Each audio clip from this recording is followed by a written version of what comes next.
Alrighty. Let us return back to the Shadows Institute. We're heading back to where we left off, where there was a bit of a car crash. Whatever took the mannequin has gone away. All of you are around the rental, which isn't too ruined. It just kind of flipped over on its side a bit, but just a little scratch, nothing too bad. As you see a wheel pop off. Anyways, Ryan, you kind of witness this crash with Manny by your side. What do you do? I guess I walk over. Knock knock. Hello? Everything alright in there? Anybody? Oh They're dead. It's too late, Manny. Oh my gosh, Ryan, isn't this convenient? What do you mean?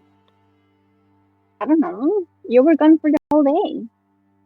Isn't it convenient that we just found you just here on time, just when we crashed? God fucking damn it. What is it this time?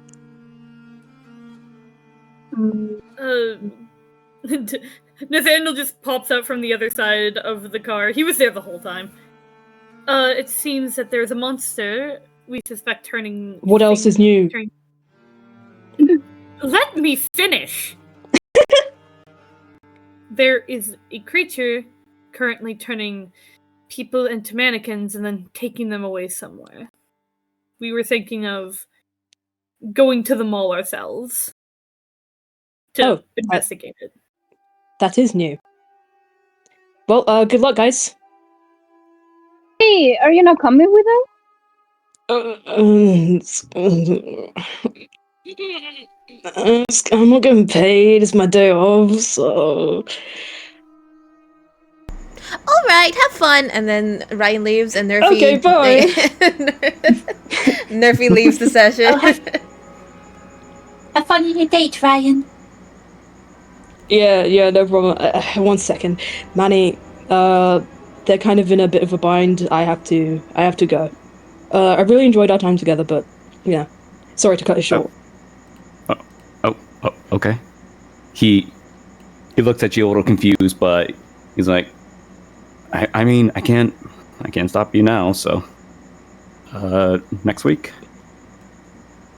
Absolutely, yeah. Ooh. Mwah. Ooh. He kind of blushes.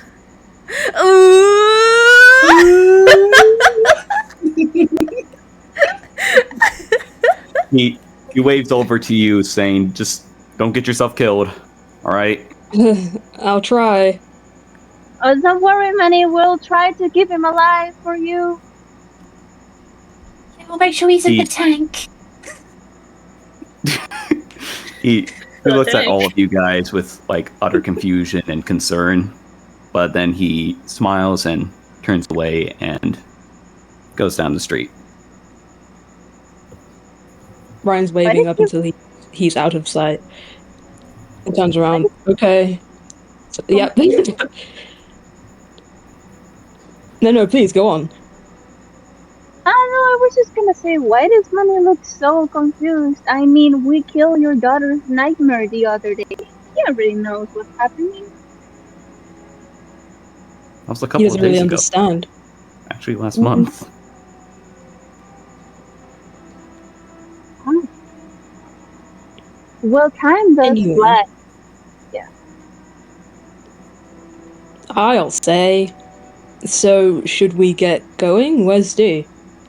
I'm here! I'm not that short! Shit!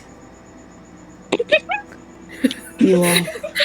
We're trying to be serious, us instead. Ooh, little... Nah, be goofy. Oh no, it's like Dee and Nathaniel were supposed to be like beefing last time, but I can't get into the mood anymore. I'm happy. Or I'm just gonna pretend that Dee has memory loss.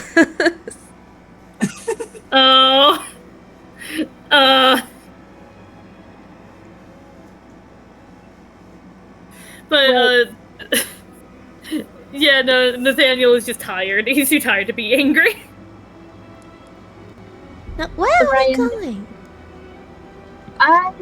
you said you wanted to investigate the mall, but remember that this is actually not part of our mission, so we might get in trouble for going. Remember that? Oh, well, in that case, bye, guys. Bye! Bye. Well, I did say I'd distract Argyle, so blinks at you to stay. Blinks at you to stay. I'm not actually leaving. Still, I told you he's a soft. Lorelai feels like an idiot. Yes. Lorelai, I don't think we need to distract Argyle. I mean, is he really gonna notice? He doesn't have to know 100% of the time where we are. Just because we didn't go back to the institute doesn't mean we're doing What's he something. gonna do? Give us a strong lecture? I did Yeah. call the institute for backup investigators, so they probably have us on record. But that doesn't. Why did you do doesn't that? matter. Because one of us have to do their jobs around here, even if she's not present. But isn't this outside of our jurisdiction? Okay, so what happened is that we were initially taking one of the mannequins from the house of the guy that gave us the statement. You know, and we haven't gone to the mall yet, but we crashed, and they said that we are not in a position to keep with the mission anymore because we are injured. But I said that I didn't want to leave the case of the result because we kind of always leave the cases in the middle. We never actually discover the root cause of anything. Don't you think, Ryan? I don't know. I don't really do the case. I just follow you around. Yes, but just think about it. Aren't you a little bit curious of what was happening with the meat monster and the book? Not really. Really? About Then- Maya? Then why are you working Of course here? I am. She's my sister, but like, I just want to get out of there alive. I guess. Fair. So are we doing this or not? Well, I don't know. Me and Dee are going, and seems like Nathaniel is going as well. Do you want to go? What would I be doing with Lorelai? I will not sit there and watch her and Argyle talk to each other like that. Lorelai's coming. Oh. Well, then I'll go too. Adventure! Yippee! Adventure! Oh, She skips. so tell me. So tell me, what is everyone's plan right now? I suppose you're just like going to the mall and investigating, are we not? Yeah. Yeah, but- I don't think we have like literally any other like thing to do here. I thought Well, we were it- bringing monster hunters like we said last time. They already. Lorelai, we lied. I'm so sorry. No. How injured are you guys? I have not. We're not at all. Endo said we was just a scratch. Oh. Okay. I didn't Well, wake up with She's just a little off her rockers from all her emotions. It's fine. Well, Dee said that she called for backup. I'm assuming they're gonna be waiting. Well, no, they're not gonna be waiting for us because we're not supposed to be going, but they're going to be there. That was the initial plan. But then we Well, and you called them, right? I did. Did I? Wait. You did. I You did. called for back. You called I for backup. called for backup. Yes, I more so called so they would take over the investigation for us. But if you guys want monster hunters, then we can totally get monster hunters. Oh my god, are we gonna finally work with Alistair? Let's go. We already have worked with We already Alistair. did. And we almost got him killed. Seems to be It's a trend okay, with he's used us. to it. Yeah, but now we know that there might be monsters for sure, so we might want to get him this time. It's not his job. They're going to ask why we're there, and they're going to snitch on us. Oh well, let me just ask him on his personal phone. I don't think he's gonna snitch on me. He's scared of me.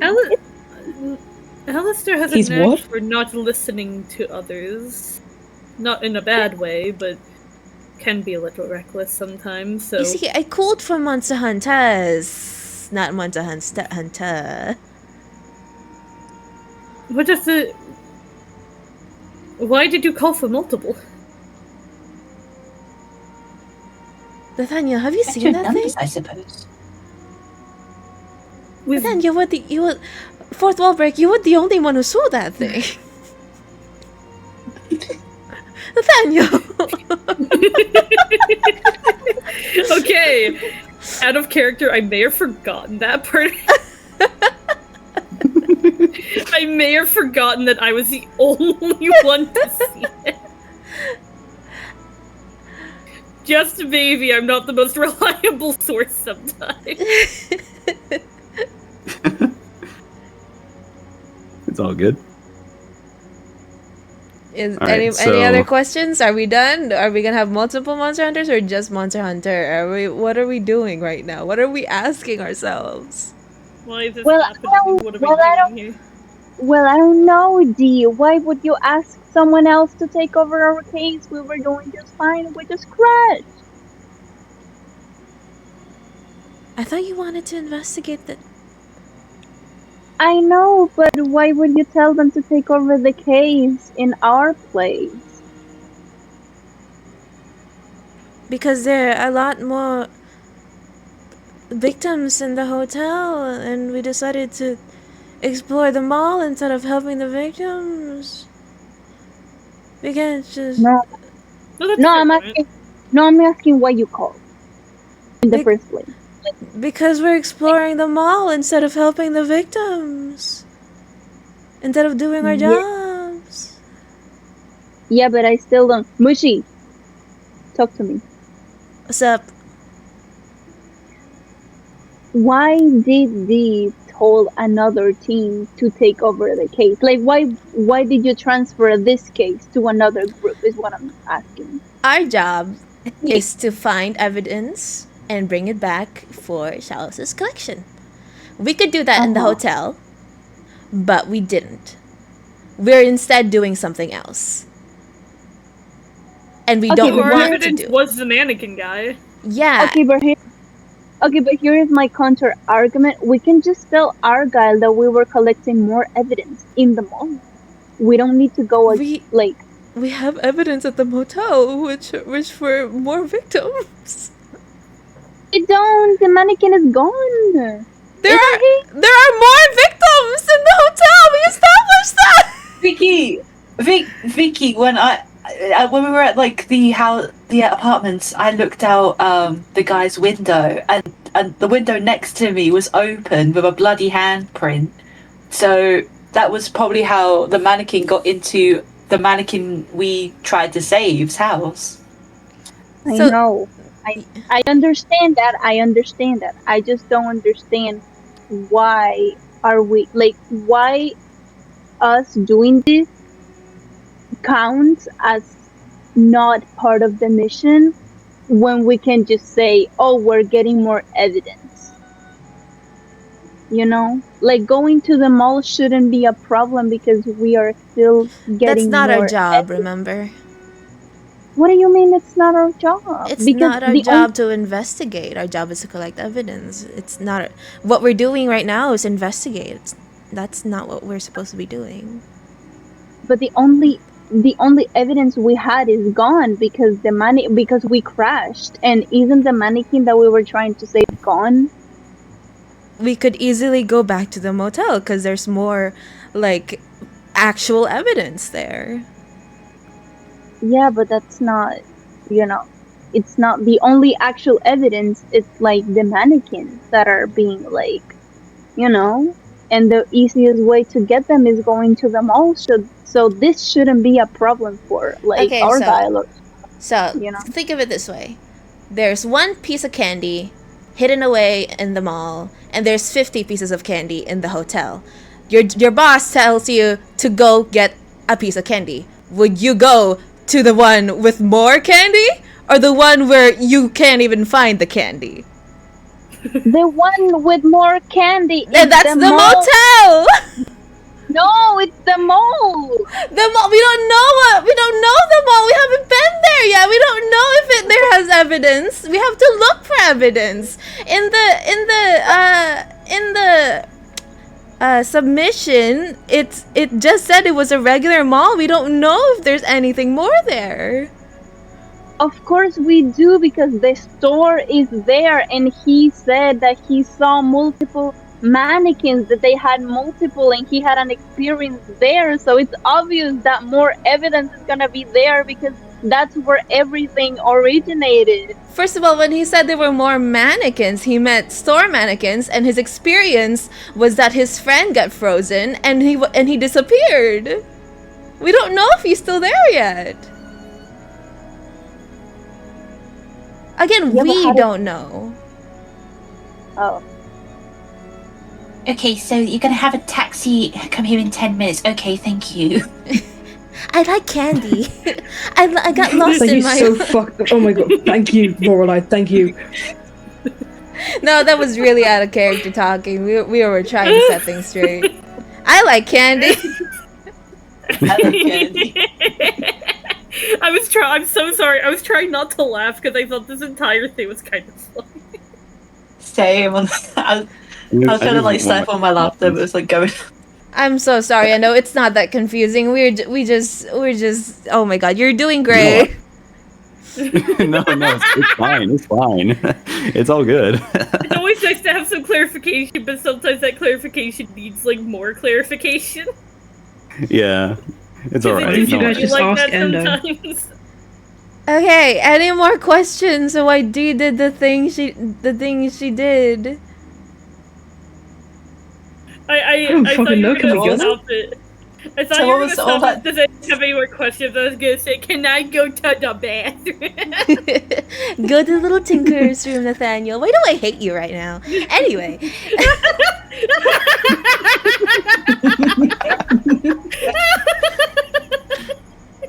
Wait Okay, a minute, I let's- don't fucking like you. Little pity boy. Okay, I'm mute. Okay. So, real quick, go piss, girl. No, I didn't actually need to use a bathroom. I just wanted to get Oh. response. Oh, sorry. Okay. So Great start, everyone, guys. everyone is going to the mall, correct? Or Yes. I'm going to the mall, please. Now, does anyone need clarification on what a mall is? Yes. What's a mall? I was born in the 50s. Those were around in the 50s! They were there! No, they weren't. I was in an asylum for 20 years. okay. I agree. Diggy, I agree.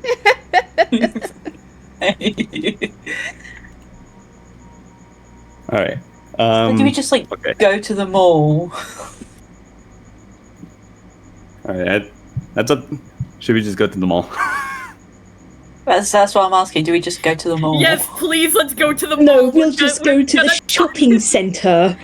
Okay. Let's go! Oh yeah. Shopping centre. The shopping centre. The way Shopping you center. fucking what she said, I was in a asylum for 20 years. It was really All right. So, let us now head over to the Westfield Mall. yay! As a taxi drops the five of you, you find yourself at the Westfield Mall. Outside, it is quite immaculate. From window walls to its tall structure. It is quite beautiful, especially for its time. It's not new from what you know it, but you do know it's like opened just a year ago, since 2008. As you enter, you hear. Hold on. As you enter, the sound of the mall is not overwhelming, as there seems to be a few people pushing by with shopping bags. You see a few kids trying to urge their parents to go to a certain store. It's quite busy, but not too busy to the point where it's like you guys can walk around. Also, to answer your question, Murphy, it is close to the afternoon. You guys just crashed in broad daylight on like a closed residential street or something.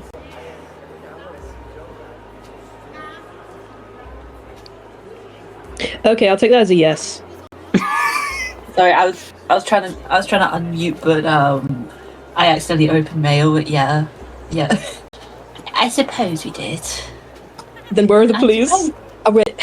Sorry, someone's probably like, excuse me, police, yes. I just saw this car crash into a building. It has, you want the license plate? Of course. It said something like Magnus? And I was like, oh, sorry, not our job.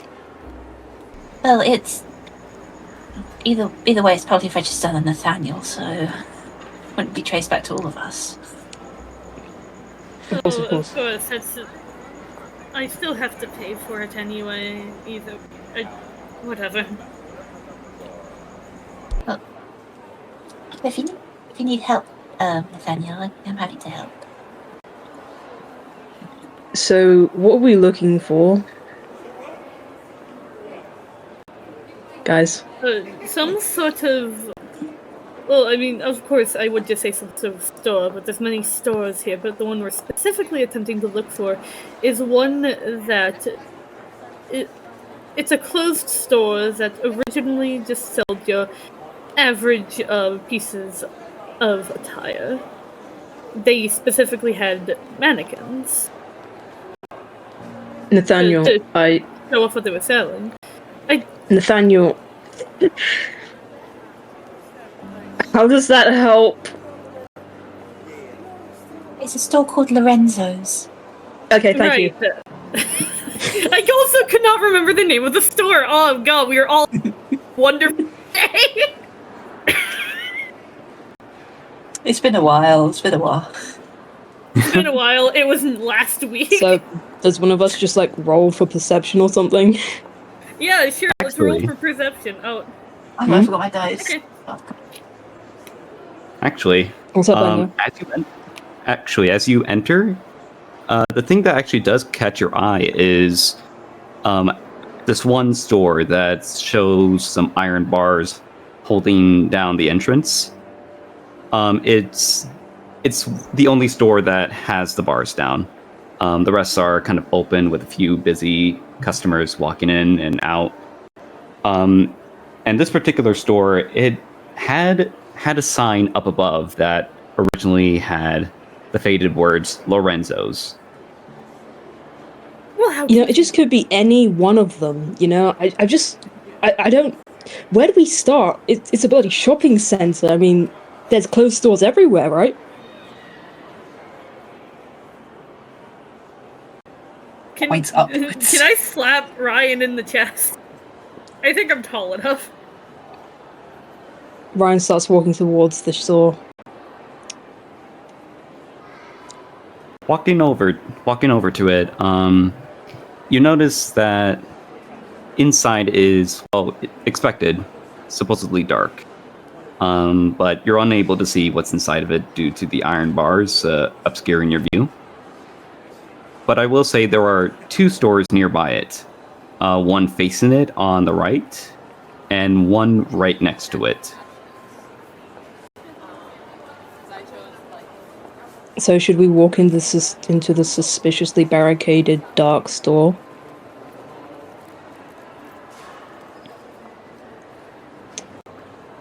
Am I like on a really bad delay or something? No. No, I legitimately keep like I keep him like, okay, time to me, and then Discord doesn't unmute me, so I start talking, and then it doesn't pick up because I'm fucking muted. But I don't want my background noise to pick up too much. Yes. I was kind of expecting like D123 or like Alicia to speak. They've gone kind of quiet. We talked about this, Chezzy. Oh. Yes, it's sometimes it's not our time to talk. But it is yours, so go ahead. Anyways, do we have any? We don't really have any other choice but to go in. Guess. I mean, we do. This isn't our job anymore, but you know, we're here.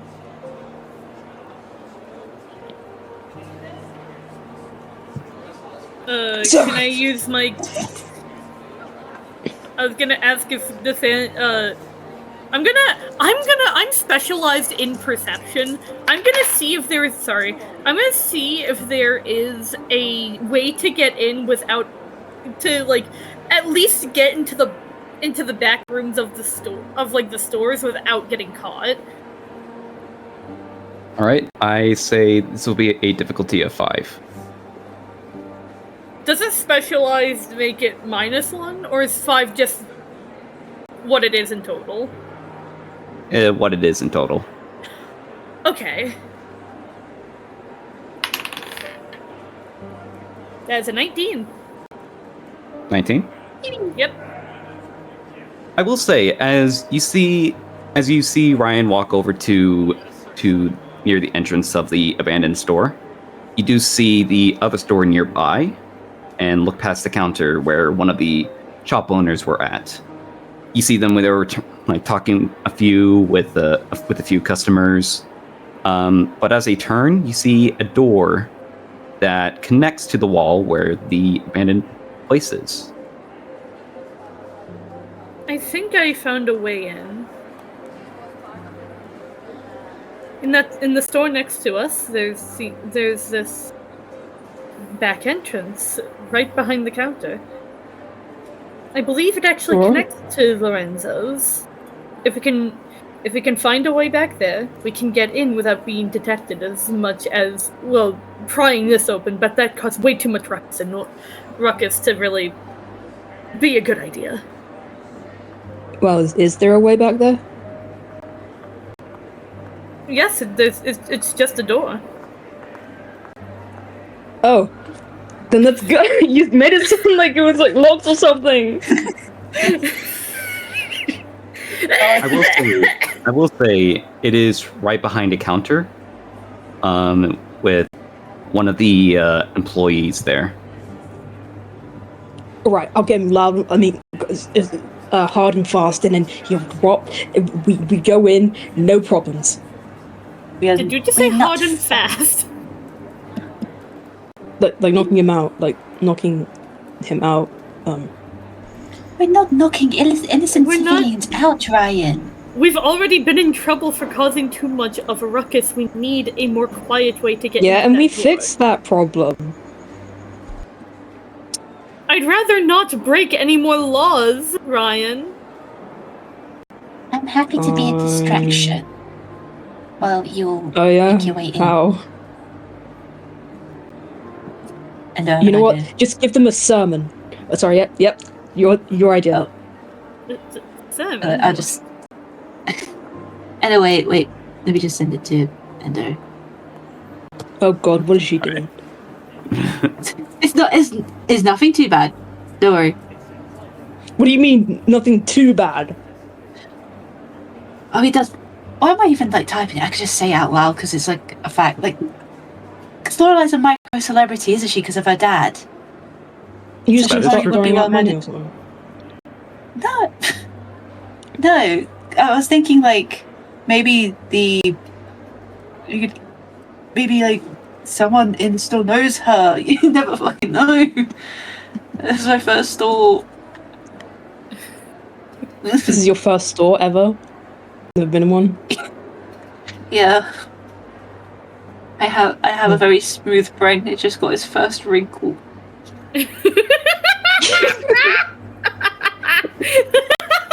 You've got this.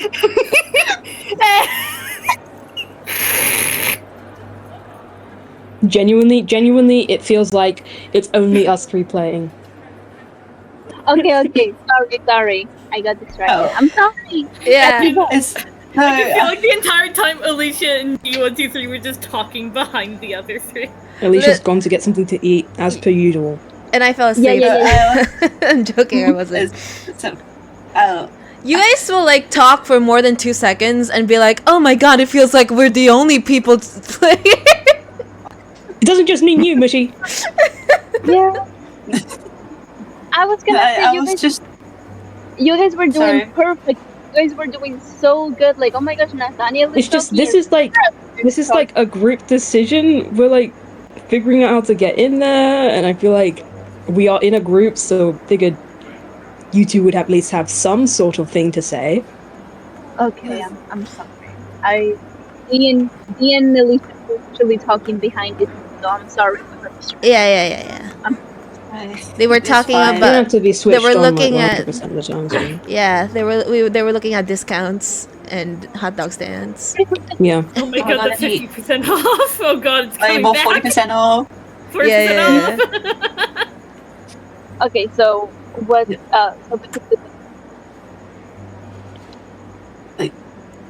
Lorelai Never- Nepo Baby Beam. Nepo How- baby. how's- Nepo Baby I Beam. have a question, Lorelai. How is that gonna work? Are you just gonna say, "Hey, my dad almost went to prison" or something? You could say that she's performing an exorcism inside. Do they Who's believe that going, though? who's going to be... Oh. Well, that means one of us needs to pretend to be possessed. No, not like cleansing. I'm thinking of cleansing, where you put like holy water over the place. Wait. Yeah. Oh, okay. Well, yes, we. Yeah. That would fix I you. could just That ask them for it. wouldn't that just be a fast pass you getting kicked out? Well, not for that store, but for the store next door, for Lorenzo's itself. If that door is connected to, if that door in that shop is connected to Lorenzo's, then we'd have a easy path in. I guess so. Yeah. I was just trying to like comprehend what the plan was. So you're gonna go into another store, cause a ruckus. It's gonna draw everyone's attention away from Lorenzo's, and then we all sneak in. Okay. Well, No. we need specifically to the door in the back that leads to Lorenzo's. Wait, hold on, we're overcomplicating this. Why don't you just pretend to be like an angry customer? You could have Don't just let- done the summon. I mean, you're in the whole get-up. No, I don't just go into stores just preaching the word of the Lord. Why not? I thought that was the job of a pastor. Oh wait, I'm religious. I don't know that. Never mind. Yeah, that's not the job of a pastor. Yeah. It was what I was trying to imply is that I was going to do a blessing on Lorenzo's, but we needed permission to access the door to act Why- in that shop, to go behind to access How- Lorenzo's. A blessing? Would he? It's What? So you're gonna draw attention to the shop we're trying to break into? You just think they'll just let us in? Also, none of us look like pastures. Also, you're just gonna ask a random employee who probably doesn't even have a key to the store. Stop giving it ideas. This is why I don't come up with the ideas. No, they're overcomplicating it. That's a good idea.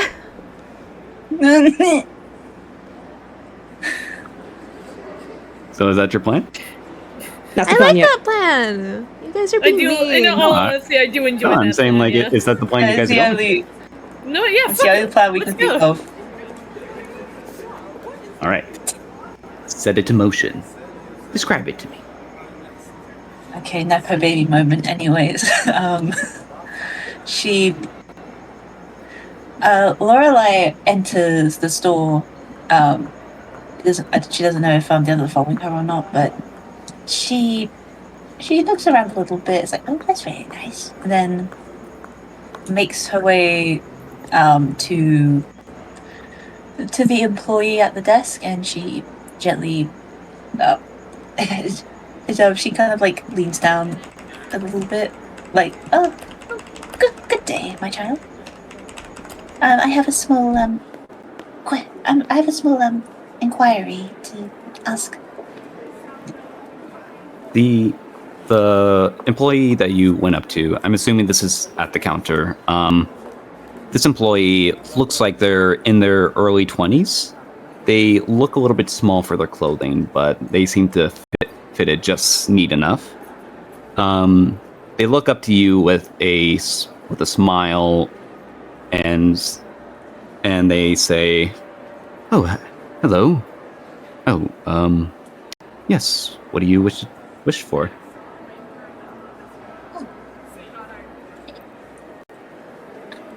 Well, next door, Fuck. Was I gonna say? Okay. well, I was brought here, as a favor for some colleagues. I've heard that next door that they're going to build a charity shop, and well, some of the people that putting it forward, priests from my commune, and they sent me to do a blessing. And I was wondering if there's any form of access to the store next door, since I wasn't given any. If that's all right. The employee looks up to you. He looks behind and says, "Oh, are you talking about Lorenzo's?" Yes. We're just turning it into a charity shop, in collaboration with the Salvation Army to raise awareness for the charity. And yes. I'm gonna need. Let's say is this a deception roll? Like, what is one of your skills when it comes to? I've got both deception and persuasion on trained. Okay, let's say this is deception. So Okay. this will be on a difficulty of 4. 4, okay. So, and trained is -1, right? Yes, so this would be a 3. Okay. That's a 17. All right.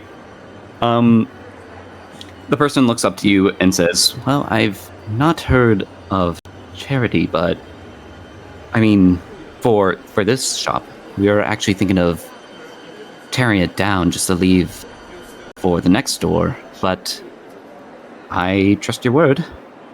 Hold on for a second."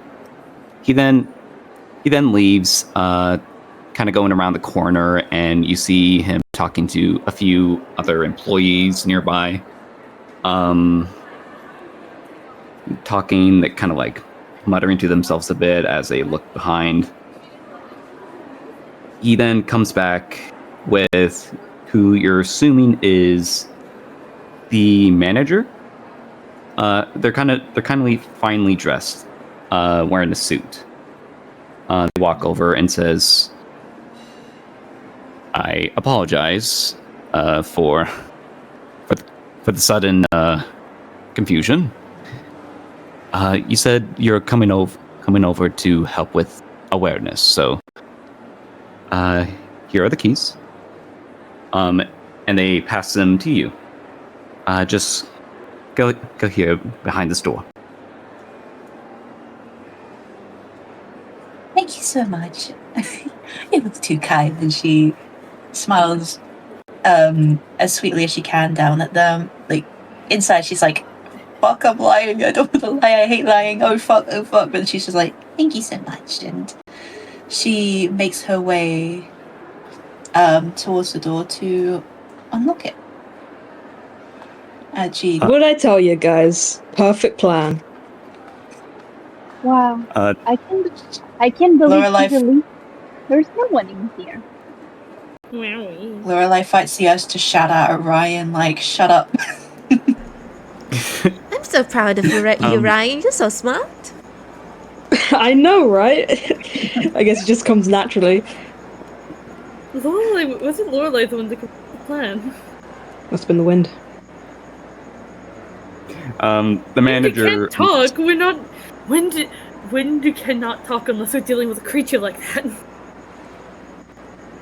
The manager looks over to the four of you and then back to you, Lorelei, and says, "Oh, are they with you?"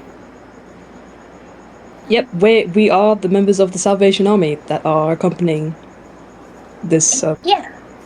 Yep. One of them's the prospector. One of them is. Some of them are the future managers and store future staff and responsible of the store. We just, as I'm here to bless it and look over it, we'll just make sure everything's up in order. I see.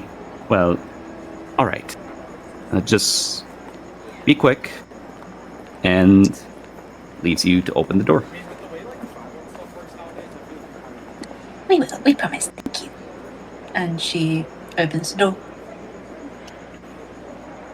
The door, the first thing you notice is how oddly stuck the door was at first. It's not to a point where you have to, like, jam it open or, have to force it, but there was a slight stick to it, as you then realize it seems to be painted over, with some white paint. And as you do, you hear the sound of paint ripping as the door slowly opens.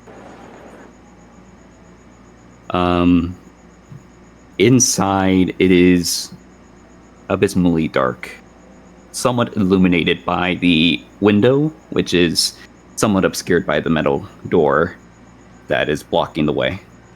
But as the five of you enter, you notice a faint smell of mildew, of dust. It's nothing too strange. You guys have dealt with stranger before, but it is still dark. Turns light on. As you Just turn full on of the such light, great ideas, D. Yeah. as you turn on the light, it flickers a bit. It kind of seems like some of the lights aren't working, as some of them are kind of blinking on and off, while only two of them are working. But that isn't what catches your sight. For what it does is how dirty the room is, specifically with how messy it is. There's clothing everywhere. Seems to be a lot of string. It looks like it was supposed to be cleaned up before, but it almost feels like someone has lived here before. Spider. What? This reminds me of a spider. Oh, just a spider. That's good to know. No. At least we can learn what we're dealing with. I think this might be its nest. Oh, I wasn't listening, I guess. Shit. No, not a spider. It has string all over the place, it has clothing, it collects its mannequins. Oh, goodness gracious. So, like, are the mannequins people? Like you said? Yes. At least at some point. Are they We don't know. alive in there? Yes. We don't know. We don't know. Oh. The They one. are. Oh, they are alive. Oh.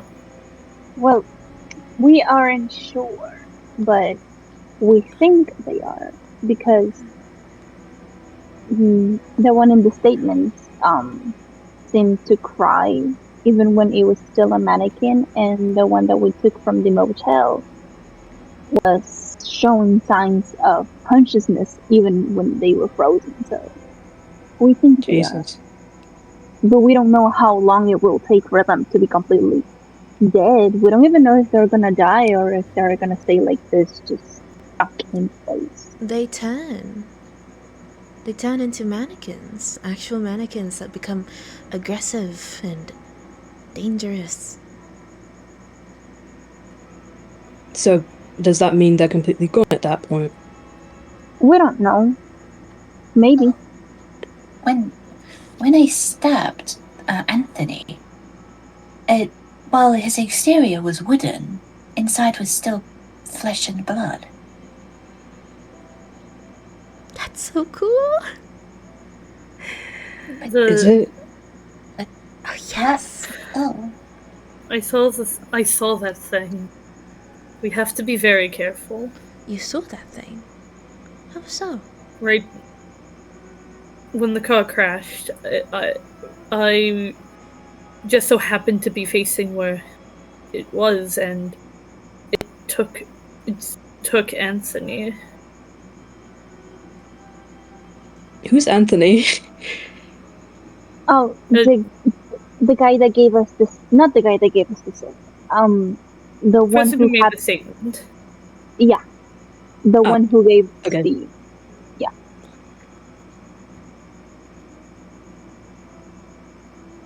As I will say that to kind of give the layout of the room, in front of you is the counter. It seems like it's kind of built into the floor. It is covered with a few clothing here and there, like denim, some woolen sweaters. A lot of them ripped into pieces.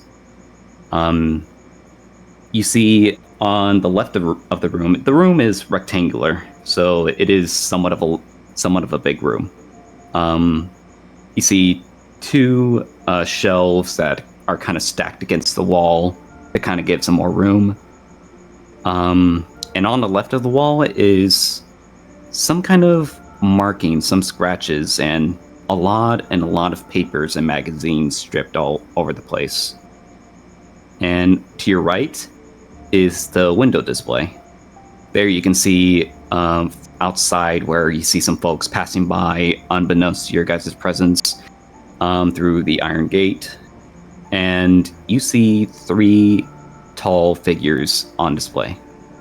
A lot of them in different posing. And at the end, and on the far corner of the left of the room, is another door. I want to approach the door. Can I ask what the string is made of? Is it like from clothing or? First thing, to answer your question, the string from inspection, it seems to be string from clothing. And Alicia, do you wish to go to the door? Mm-hmm. Okay. As you get close to the door and interact with it, you notice it's not locked. But I want to open it. All right.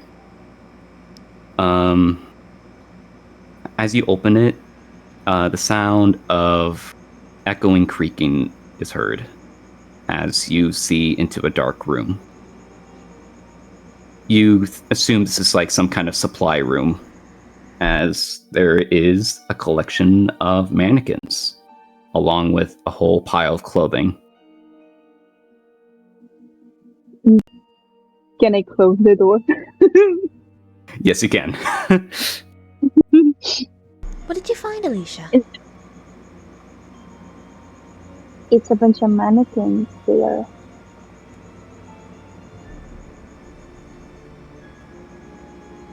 I don't know. I just don't want them to chase us down, you know? So I just. What if we just live in there? Smart. We don't even know what to do. Is there any way to put like something in front of the door so it's like nothing can go out. Uh, Like the only like a cabinet or something that I could put in front of the door. the only thing you can use are the two shelves that are like, let's say, half the height of Ryan, close against the wall, but it will take some strength to move them. I want to try. All right, this is going to be a might roll on a difficulty of 7.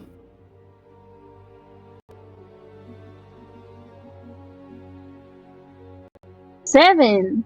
Can I help so I can ease it? Yes, you can. Sorry, I have endurance as trained. So would a All right. so would a 6? So would it be a 6? Yeah, that would be a 6. I rolled a 16. Can I put effort into it? Well, you both need a roll. Yeah. Hold on. Yeah. Okay, but what's the difficulty again? So 6? It's the difficulty? Yeah, it's 6. Okay. Put effort into it. I got 14. And put 14? effort into it. You're putting effort? Okay. So that would make it a 5. How much?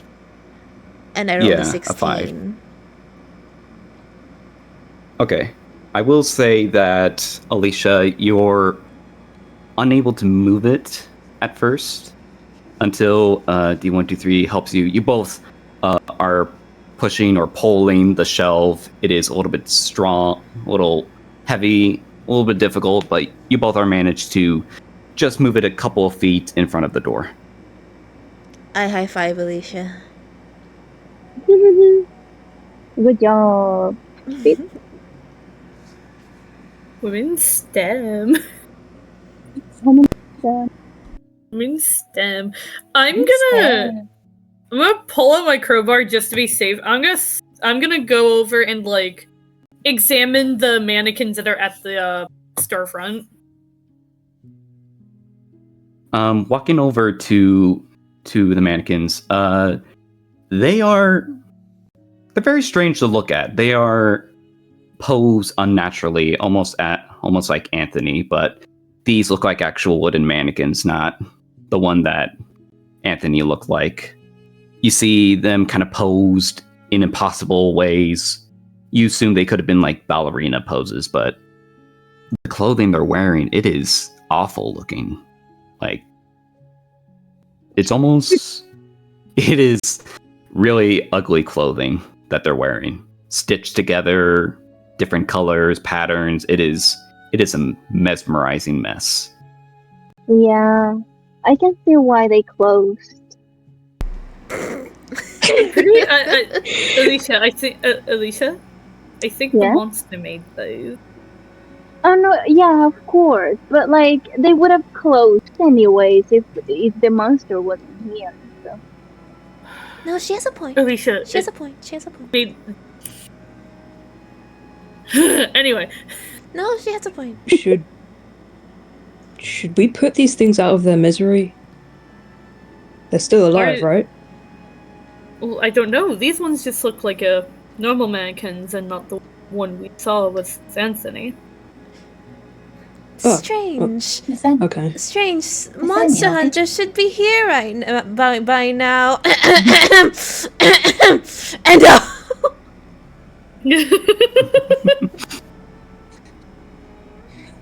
Nathaniel, did you keep that photo of Anthony and his friend on the apartment? Oh right, I do. Hold on. He pulls it out of his pocket because I do remember that. Yeah. Yay! May I look to see if one of the mannequins is his friend? Was his name Mike? Yeah, this would be a inspection, so this actually would be a difficulty of 2. Yeah. Facial recognition. What 14. It's a 14. 14. Yeah. Oh, 14. You look at the mannequin. At first, you're able to discern features. And it is... These mannequins, they don't have faces, actually. They're more indents. But the more you look at them, the more you're starting to see a face. But you can't tell. It is unnatural. I will say you gain 1 point of stress. There's a part of me that wants to rip it open and see if it has organs inside. Maybe kill it first. I don't Are they want still alive? We don't know. They might be alive, they might be not. But if they are, I think Ryan, it's right. We shouldn't do anything with them until we do something that we know would kill them. So, When we do it, I think putting, as unfortunate as it sounds, putting them in the best. we can just That is cut what I off said. Yeah, we can just. Cut off their heads. Yeah. But Think that'd do it? What if the monster's still here? The monster's definitely here. Best we deal with that thing first. Thank you for the comfort, 123. You're welcome. I'm always here to provide facts. Yeah, thank you for being blunt with me. And tear people's I love you. organs open, apparently. Love you too. Also, yeah, dude, you're right. The monsters hunters should be here by now. It's already kind of long. I'm a surgeon.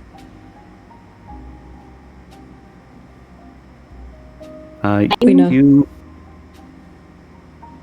So, you guys gonna do anything with the mannequins, or are you guys gonna? Sorry, I just want to understand what's happening. I would like... Can I We're asking where the poke monster one? hunters are. Oh, sorry. Can I poke one with the crowbar I have? Yeah, I was gonna say, instead of ripping their organs out, we could just straight up knock on their chest or something to see if it's hollow.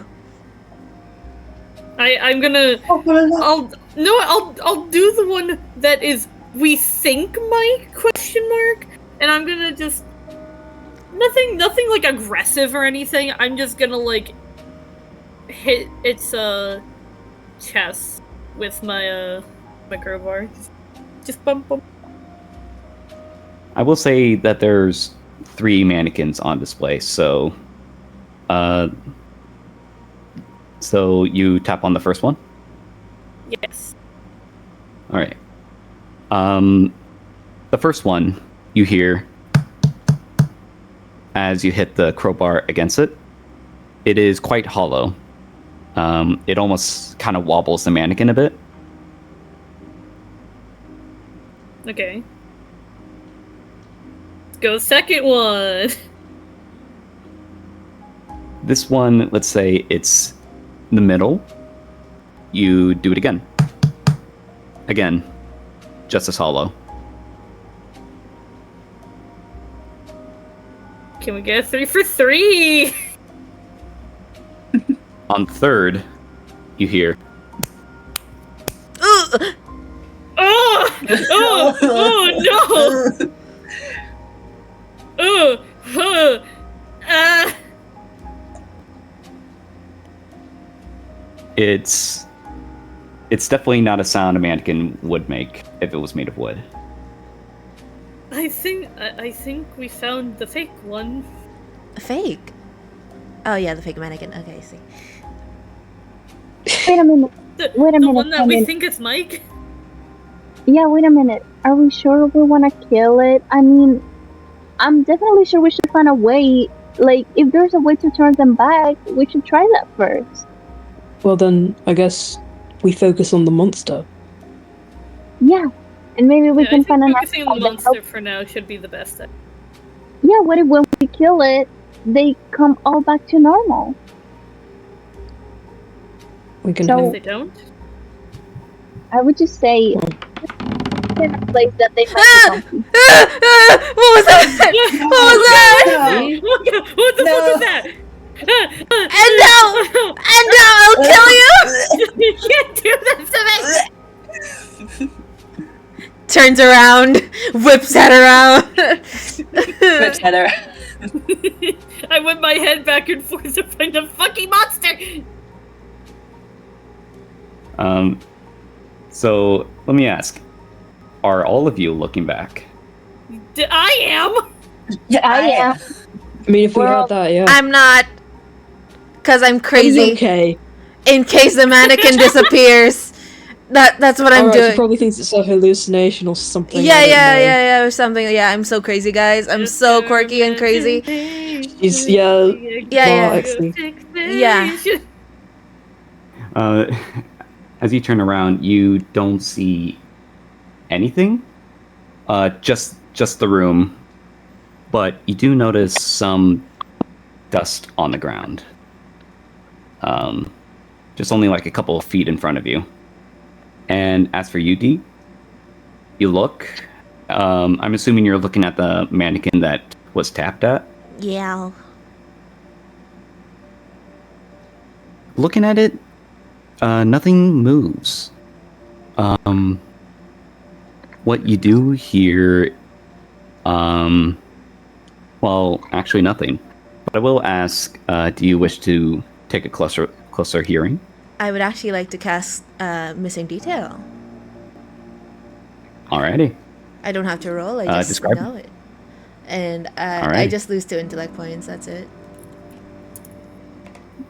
I will say that as you're looking at it, just spotting anything that's moved, anything that has gone out of place.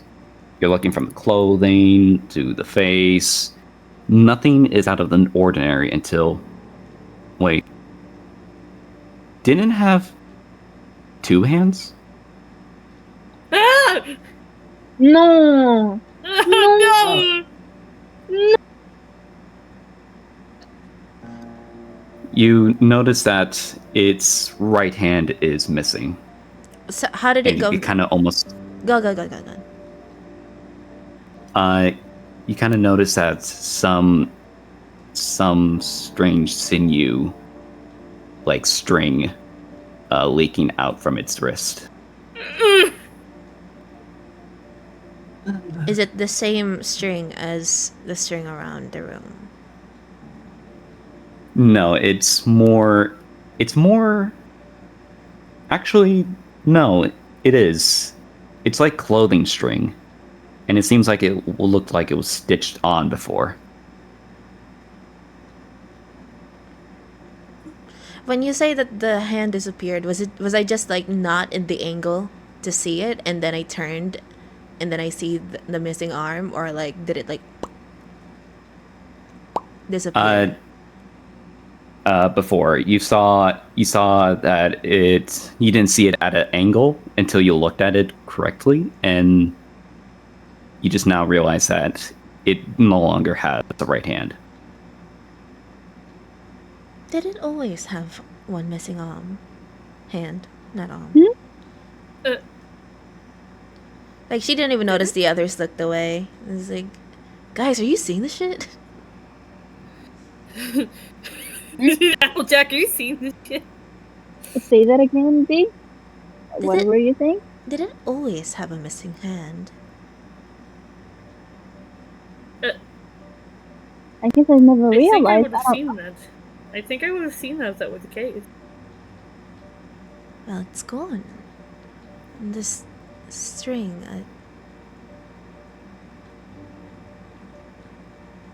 How fast is this thing?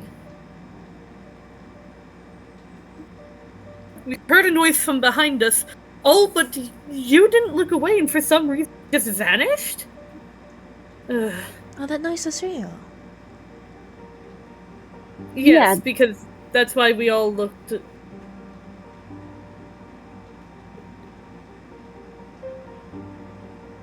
Oh, I think it.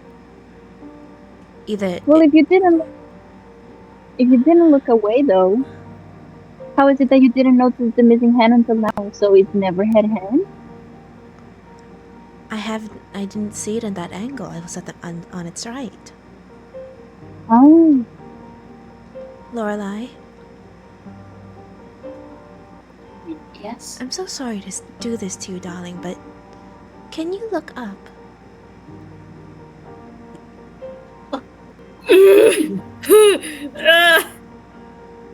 no, I know this is like not. I know this is not like an actual spider, but the imagining like the hand crawling in the top, in between the strings, just gives me like. Why make her Why look don't up? why don't I don't want to look up now after that description. Because you're I mean, I probably can do it. you can see that. Oh, One of us has to look up, guys. I'm gonna look up then. I want Lorelai to do it because she was the one Okay. who Lorelai, you remember last Alright. session? Oh yeah, all parallels. Oh shit, you're right. Fuck. You're like, Laura- oh fuck, not the good rating. I keep looking at the mannequin. Lorelai very slowly looks up. As you look up, it's very, very slowly. You do notice something kind of creaking, clicking a bit. You see something small peeking through the tiles on the ceiling as you see the hand climb through into the ceiling under the tile of it, and then immediately no! disappears as it leaves inside of the ceiling. Oh fuck that noise! Ew, ew, ew, ew, ew, ew, ew, ew. Did And you she see looks something? away and grimaces. This is exactly what Alicia said. The hand's gone. It's gone into the ceiling. the hand. We have to go get it. Why? Wait, Do why we? is the hand sentient? Well, it's like then it's like that one movie I saw when I was little. They had like a little friend that was like a hand that could crawl and could write things. You guys saw it, right? Dad, I'm sorry. I love that movie. Anyway, yes. Yeah. He's old enough to have known the TV show. Shush, shush. This is an alternative universe. Shush. She's joking.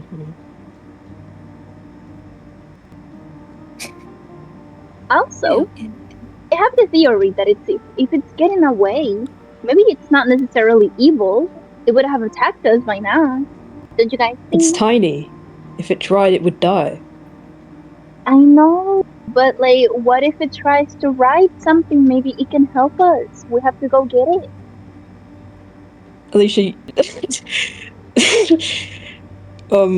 what happened to focusing on the monster?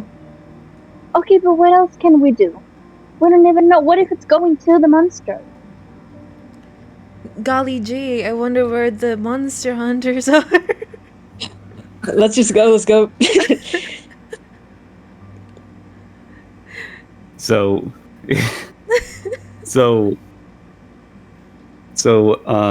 what are you guys gonna do? I want to Follow follow the. the hand. Yes, following the hand. Guess we're gonna follow the hand. As much as I don't want to follow the hand, I'm gonna have to follow the hand. Ugh. One of us can get in the vents. I can get in the vents. You small, Alicia. I think D would fit easiest. But okay. Oh, well, if you insist, Alicia. I mean, I don't know. D, do you want to get in the vents? Do You're you want to smaller get in than the me. vents? I want to get in the vents. Get in the vents. I like. Thank you. I love you. Alicia tries to. No, actually, I cannot reach it. Ryan, can you put me up? Ryan. Yep, okay. Ryan, pick me up. Thank Ryan you. picks you up. Okay. So reliable. Lifting. Oh, go ahead. Lorelai, can you look up Lorelai?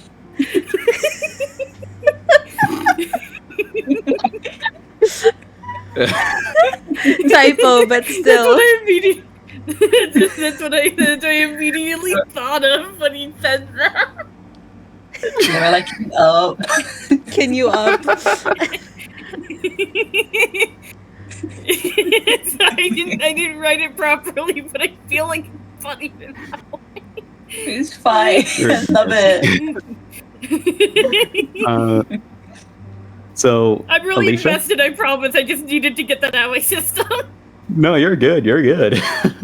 Alicia, you're going into the ceiling? Yes. Okay. I will say that the roof is not as steady, but you're able to peek through pushing the tile up. It's not that hard as you're being lifted up. You see only a very dusty, dark, cramped looking area of the ceiling. And in the dark, you see the hand pattering by. It's kind of seemingly going towards the far left corner. Is it like, can it go, like, is it some, blah, blah, blah. Gotta explain myself. Like, can the hand get out of there somehow, or is it like trapped in there, in that section?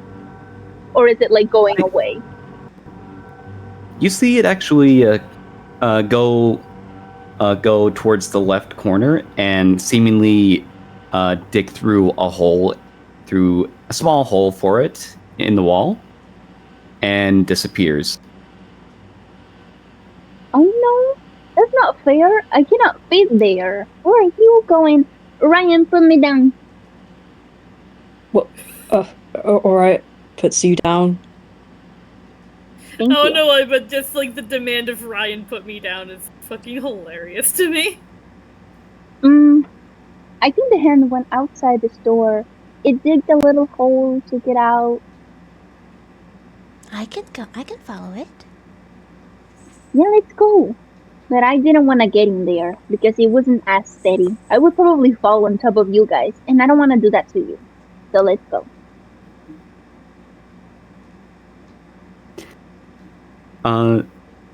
Real quick. Has anybody been paying attention to the mannequins? I'm still looking at it. I think Mannequin? Nathaniel at this point is also Still? looking at it. Yeah, I'm pretty sure I was still looking at the mannequins. And I wanted to do something so spooky, guys. You ruined it. Oh no. No, because we got D, and D is not gonna take her eyes off that mannequin. So D, you're so reliable. Yeah, It's I'm like- so So that's the reliable. thing. Nathaniel That's the thing, and though, that's the fucking D and fucking D looking at the mannequin like SpongeBob and Patrick looking at the map. Guys, you're so reliable. Thank you for saving us from this one. What were you gonna say, Lorelai? Well, that's the thing. That's the thing. I don't think we are saved. Let Lorelai talk. The thing is, if we leave to chase the hand, wouldn't that mean, judging on what Endo said, would they follow us? I don't know, I just got here. Well, I don't know. Oh, I don't Well, like that information. Why do you think they will follow us, Lorelai? There's other than the hand leaving to potentially lead us into a trap. If we all take our eyes away, maybe the mannequins will start following us from behind. Because we all looked away to look at the sound, and the mannequin managed to detach its own hand while D123 wasn't looking at it. Or still looking at its head, potentially, and not the hand. But if that's what it can do when only one of us is looking at it, imagine what will happen if none of us are looking at it. That is an excellent point. You are so I actually love that conclusion. That was so smart. Oh, that makes a lot of sense. Okay, but mm, should we? Okay, so me and Dee managed to put the shelves on front of that other room that had a lot more mannequins. Maybe we can put them inside that room or tie them somewhere. So in case they actually start to move, they won't be able to chase us down because they will be trapped. It's not a bad Exactly. idea. No one's looking at the Mm, mannequins inside. What's to say they haven't already been moving? yeah, but that's why we put the shelves on so they don't get out in case they could. We can open it and they're already And ready to leave. Oh, you're they, so. they'd want to move since we've made our presence known to them.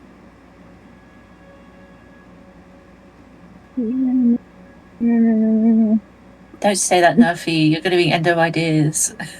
yes, and D it's still staring at all these mannequins during this whole conversation, so we're safe.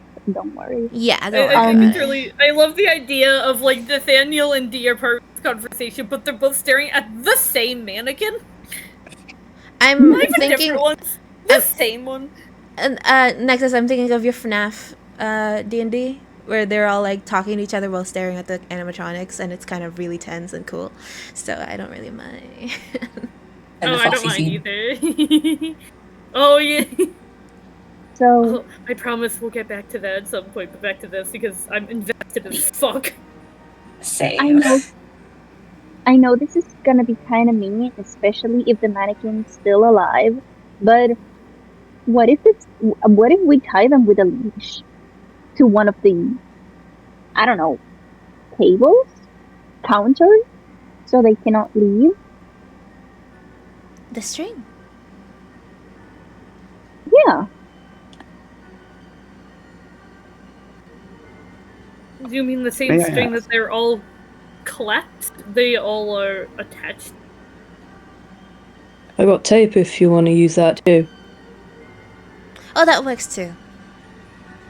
Oh, We might as well just use everything we can. We might also just use those ugly clothes. It's not like anybody's gonna buy them anyway. Damn. Sure. now you're just being mean. The monster worked very hard on those. I'm sorry, but genuinely, I don't think it would look good in anybody. And I've seen people with very extravagant taste. Mm-hmm. Mm-hmm. Carry on, When, Endo. when we're done like tying everyone up, like all the mannequins up, that hand is going to be like so far away from us. It's gonna be like, I'm free!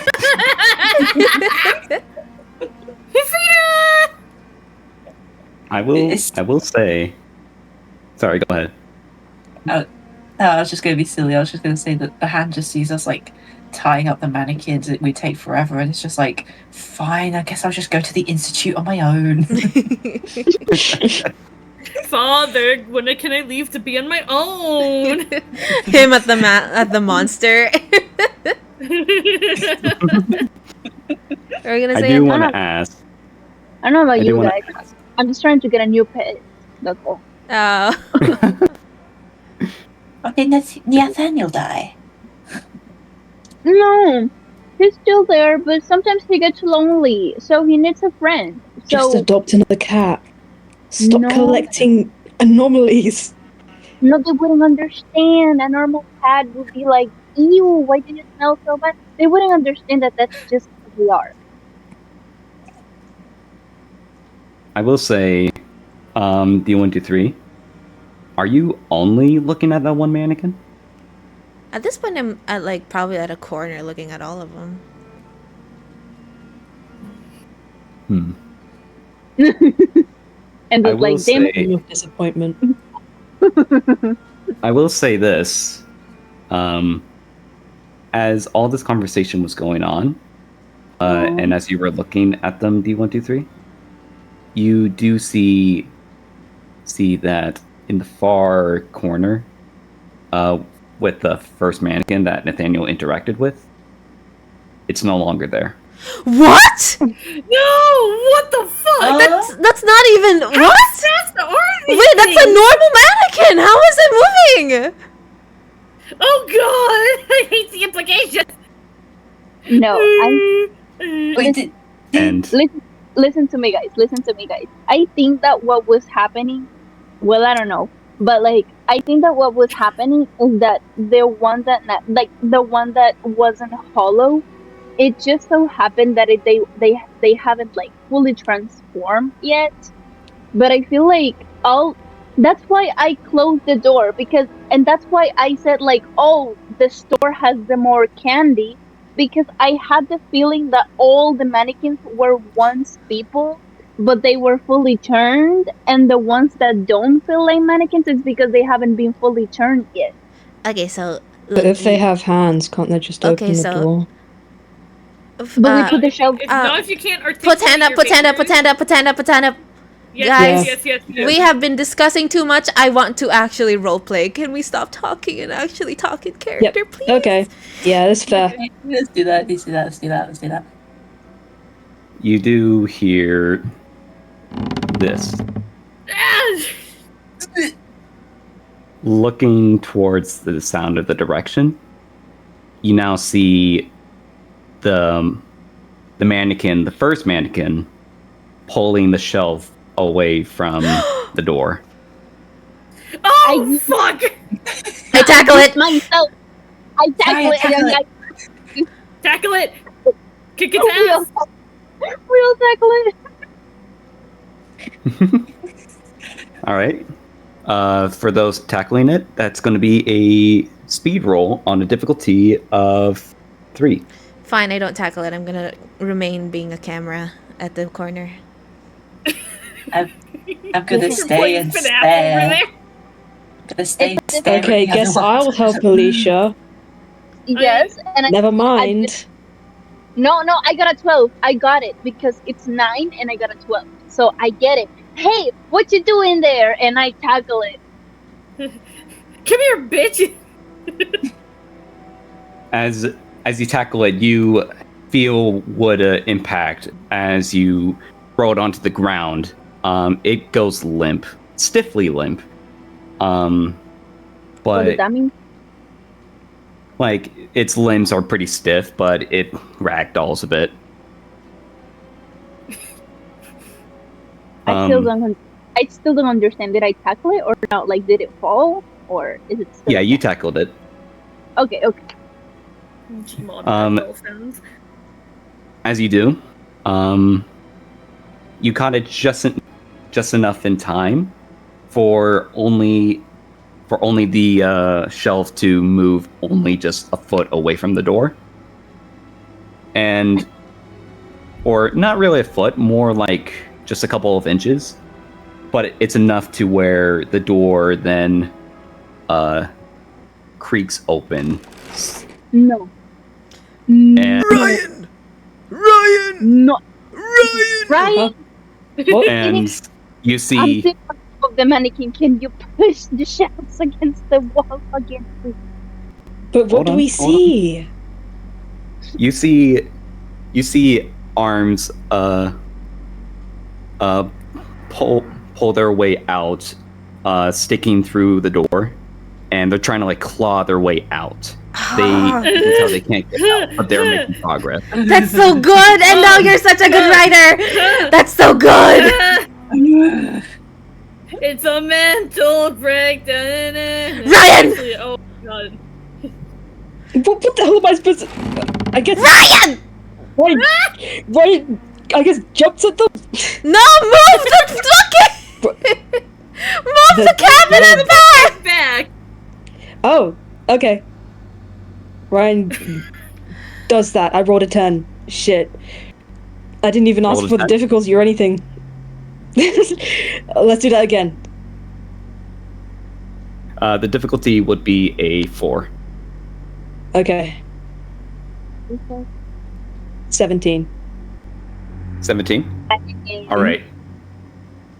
You successfully. Actually, describe to me what you're doing.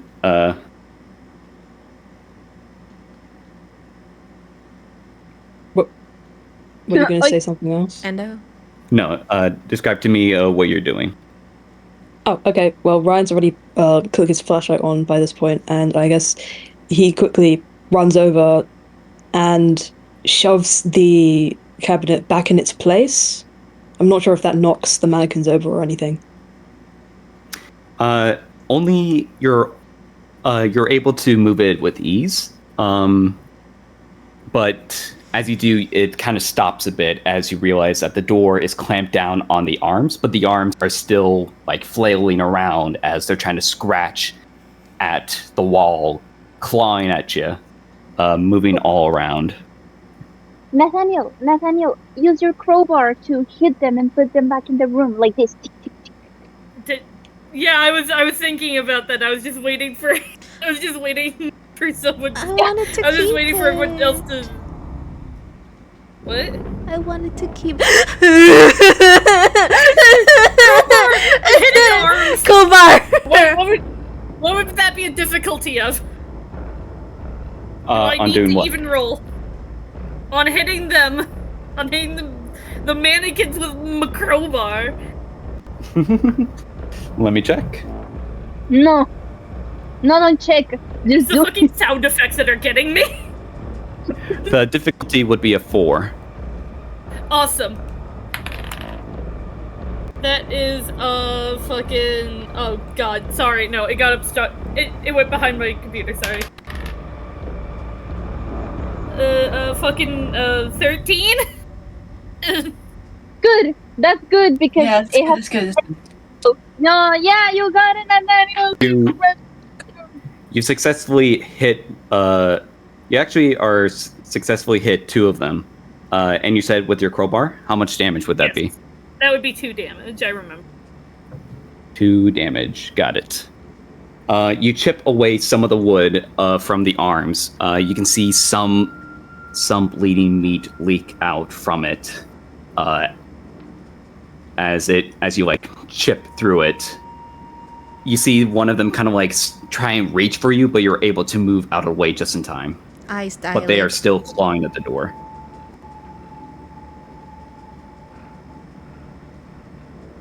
There has to be like a source to these things, right? The monster, I'm sure. Yeah. But what do? We don't want to get. Should we just lock this door until we get back? Well, maybe we tie him up, like you said. Okay. All right. Well, let's see. I think we can use the ropes that are hanging on the. Ryan has ceiling, tape. If they're. I Yeah, also yeah, have yeah. tape. Yeah, and the tape. I'm just suggesting to use as much as we can because we don't even know how strong these things are or anything. We're gonna tape Alright. the door. No, we're gonna take the mannequins. Yeah, so we're gonna tape the mannequins that are outside on the store, like the 3 of them, and then we're gonna keep the others locked in the room because technically none of them was able to come out until one of the other mannequins moved the shelves. So we tie the other one, and we should be fine. We should be fine. And tie their I legs. sure hope so. Actually, oh fuck. Yes. You shouldn't have put the hand back in with it. What if the other one like got away and this one could have led us there? No, you're right. Ugh. No, it's fine, it's fine. Stay in character. Fuck, sorry. I guess I'm gonna...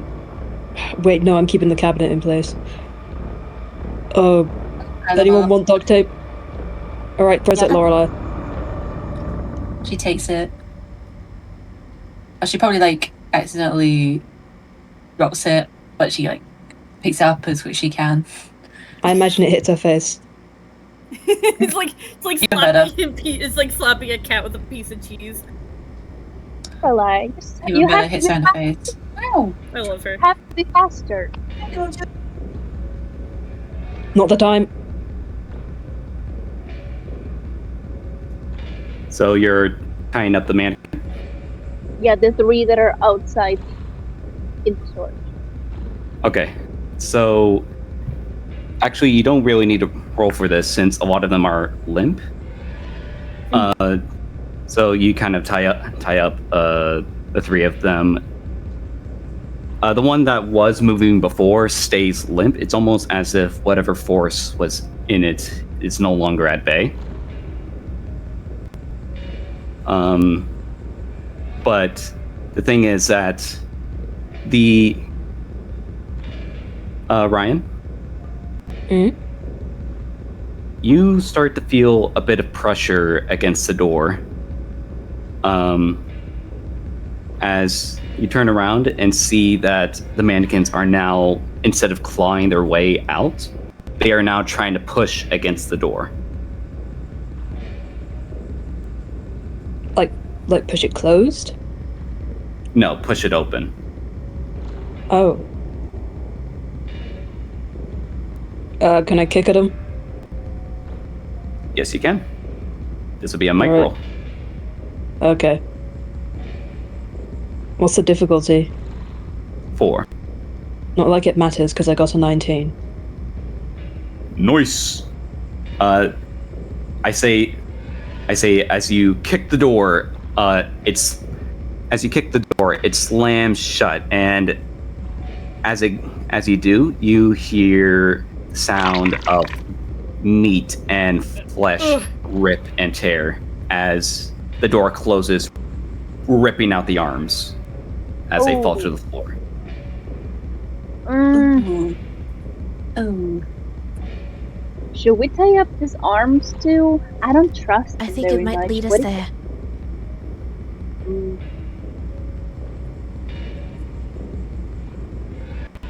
Alicia, You- Wouldn't you like that? What? wouldn't you like that?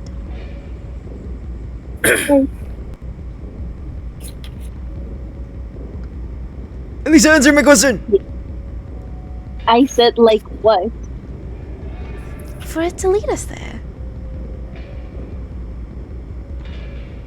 Are these arms moving? Yes, they are. And as you can see, there's about 3 arms. You see them like moving together as the flesh at the ends of their arms stitched together. Oh no! And it forms into a 3-armed little thing.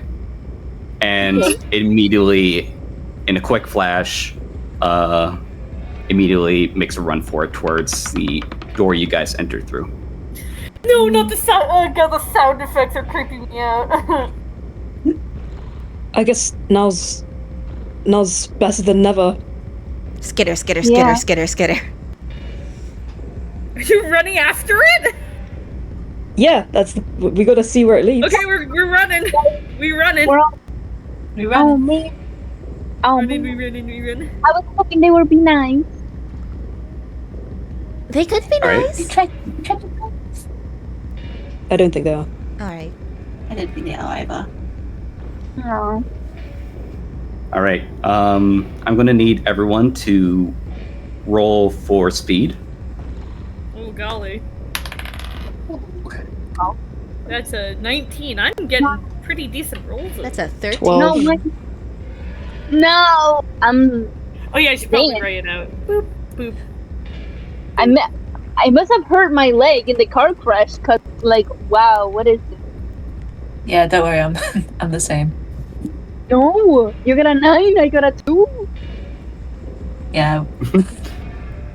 The broken leg, buddy. Ryan Okay, carrying so God's sake. They said you let me can't get the be. perfect music on. Oh no. Oh no, I don't like that, Endo. You're asking Nathaniel to carry it. He collapses like an accordion. Ryan. Oh god. So Oh, this Ryan is fight music. She's lighter than she looks, I promise. Just like Actually, I don't think this is bridal good carry music, away. but it'll work for now. As you're chasing after it, I will say, who's got the highest number, real quick? Nexus, right? Yeah, I got Yeah. 19. Okay. like you guys go through the door, passing by the manager and the employee who wanted to inspect you guys, until they saw the thing get onto the counter, jump onto it, and leap off as it skitters through the floor. The manager is like, "What the hell?" Sorry, this is not as bad as it looks. We're gonna put it back. We're Pot not to the stealing blasting! it. Special effects. Pot to the blasting! Robot on the loose. So, there you go. It's just, like hands him the keys as well. They change. Daniel doesn't say anything. He's just freaked out. As you do, you see this thing skitter through around it. It looks like it's trying to make sure it's subtle, looking more like a rat as it skitters on the floor. It passes by a few people who at first didn't notice until they saw you chasing after it, and you can hear one of the ladies nearby scream as they see the thing.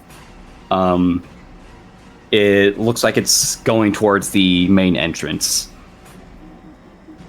Of the mall? Yes. Damn it. Should one of us do a speed roll? I mean, that's what we Would did. you like to? I got a 17. Okay. Oh shit! Okay. Wait, I want you guys to do things Hey, too. go. I'm so sorry. Oh, No, do it. Do Can it, I D. throw Do it. my I'm crowbar running! at it? I'm running! Can I throw my crowbar at it and try not to hit D in the process? Yeah, I was gonna say. Yes, you can with the might roll actually. Might rolling go. That's a 7. A 7. You hit D. That's a 7. No, I didn't want to hit D. Oh. Now you're just giving her more Okay. reason to hit Daniel. Yeah, she goes flying like a baseball. Yeah, Okay, I sped up. You can have the argument again.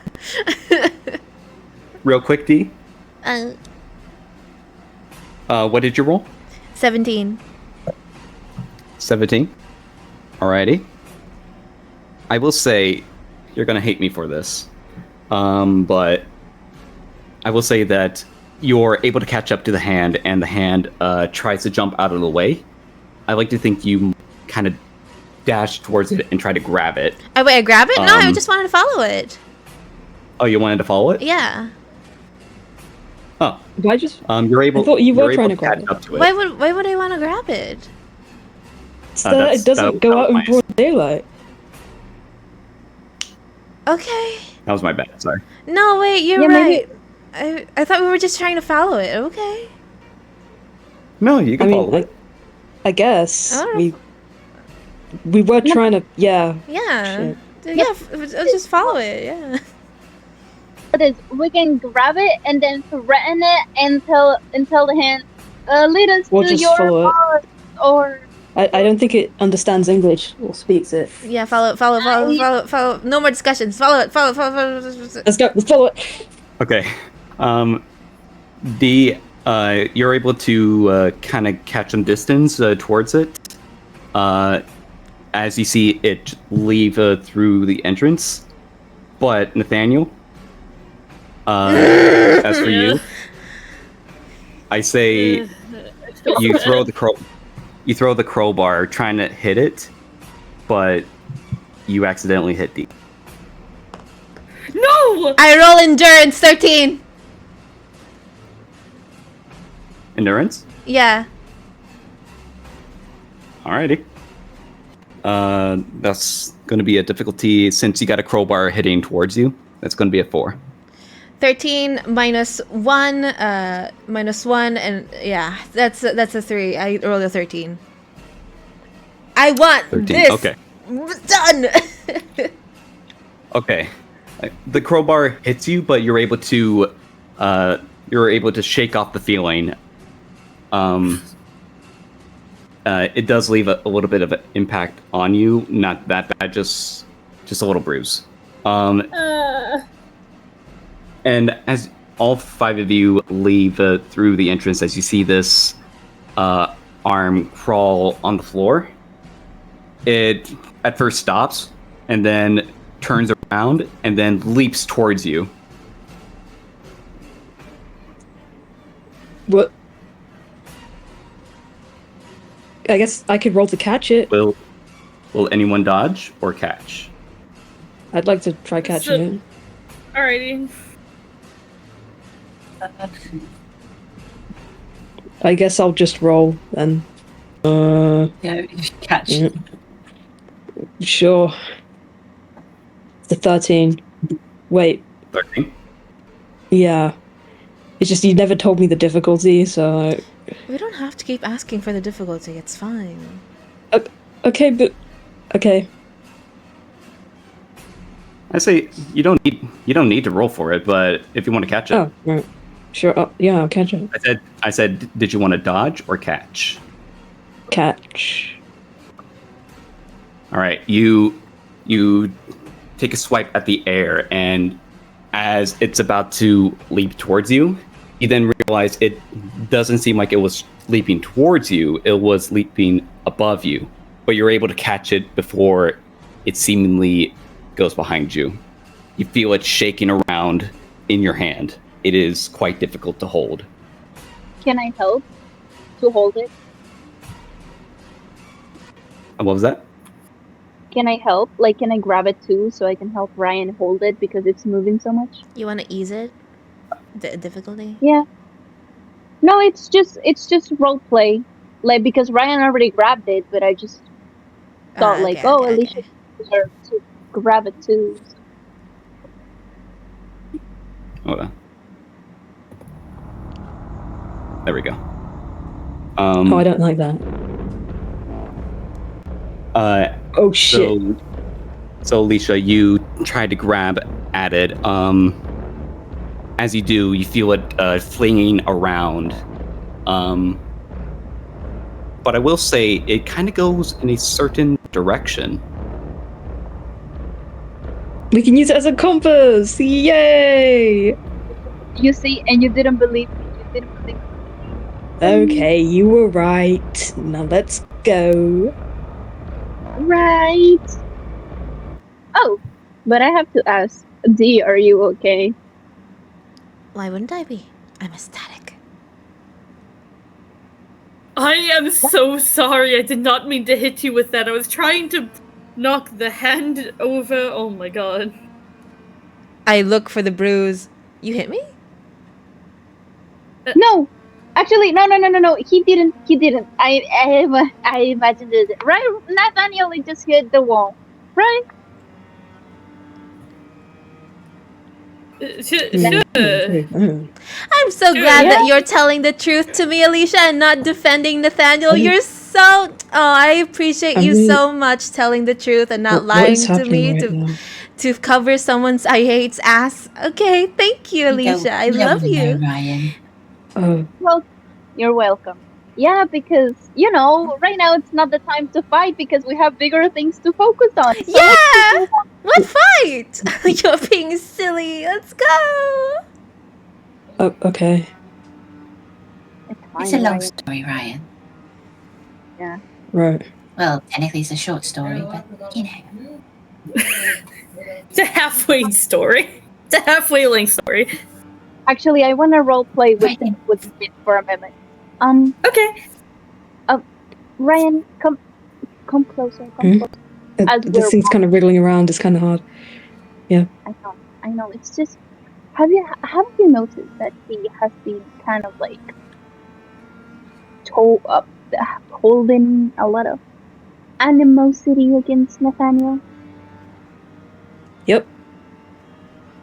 Did you know why that is? Nope. Have you asked any of them why that is? I tried. Didn't want to answer. Who do you ask? D or Nathaniel? Nathaniel. Oh, well, he didn't want to answer. What, you want me to try asking again?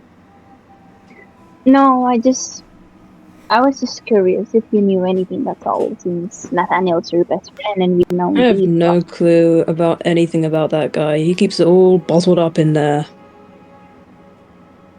Yeah, I guess he does. And I want to ask Dee, but I don't want to trigger her or something. I guess. I'm sure he'll. What am I saying? He's probably going to keep that inside him forever. Who cares? Well, I care. Well, normally I wouldn't try to get into everybody's business more than I already do, but it's just every single time we have a mission, it's just the hatred just seems to grow and grow, and I'm afraid that it's gonna get to a point in which we're not gonna be able to work all together anymore if it's this bad. No, you're right. I'm definitely worried. Well, I might try to speak to the later. I'm gonna try to be nice about it. So if she doesn't want to tell me, it's fine. But if it's something Hey, that straight up. Nexus, would you want to? Oh shit! Shit! oh Oh my god. no. They'll be back. I'll just ask them then. What were you gonna ask? Well, Because I was yeah. thinking of maybe trying to ask Nathaniel again. Should we take a quick break? Maybe Yeah. until they come. All right. I'll Alright. set it for a couple of minutes. How many minutes should we go? 1 million. I don't know. No. 72. A whole hour of break. Nice. An I'll just hour go and for 12 it. minutes. I think 10 or 15 minutes is fine. All right. Let's just put it up until Nexus comes back. I'm not picky. Yeah. Yeah. So how's everyone feeling after that? We can keep role playing. Lorelai, we can keep role playing. We just not with Nathaniel for a bit until they come back, please. I miss Lorelai. Okay, wait. Let me close the scene with Ryan, and then it goes to you guys because I didn't finish my. Okay. All right, Yeah. small Yep, break yep. over. Okay, yeah. And Alicia says, "Okay, I'll guess I try to ask her later. Let's keep going." Okay, now Yeah, you guys. just I say like. Oh, Nathaniel's back. I'm Never back. mind. No, keep going. I didn't say nothing.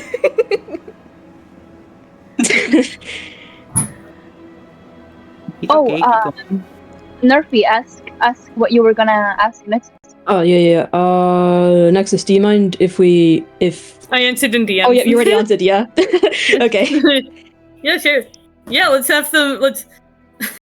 I think later. I'm finally done beating around the bush. I think maybe I should probably fucking say something.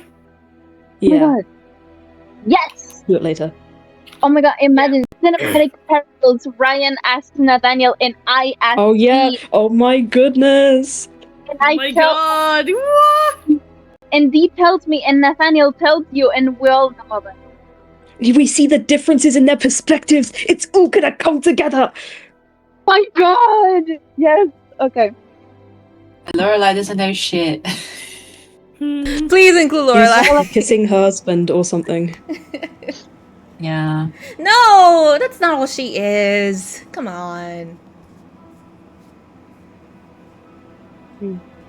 Are we following the wriggly hand or not? Yes, we are. Arms. Yes, we are. Thing. We're Yes, we following are. the- Yes, we are. Yes, we are. Yes, we are. Yeah.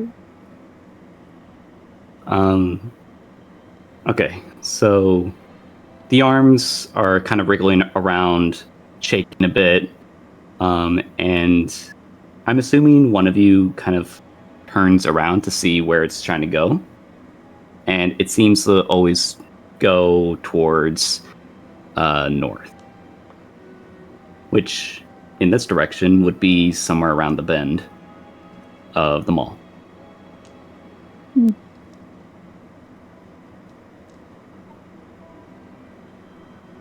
know, if I was an evil monster, I would probably pick a better place. You know, like somewhere cleaner. You know, because the back of the mall is not like it doesn't seem like a good place for a hideout. No. Aren't we like following the arm thing? Yeah, I'm just saying.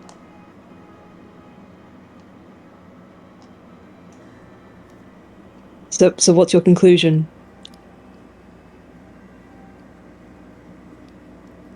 Okay.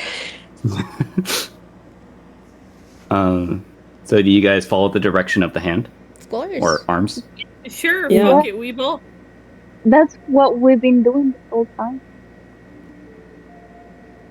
As you do, you kind of feel it kind of wriggling around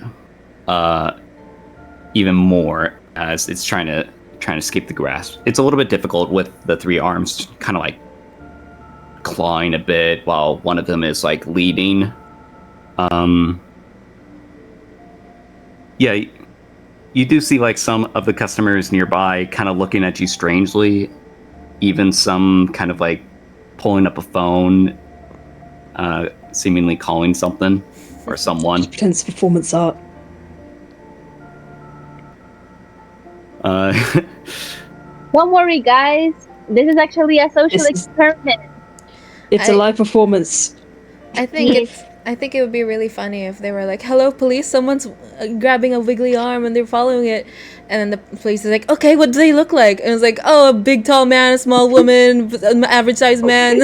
It's like, "Oh, never mind. We don't know anything about this." Detail. Yeah. Yeah, that's it. That's it. Yeah.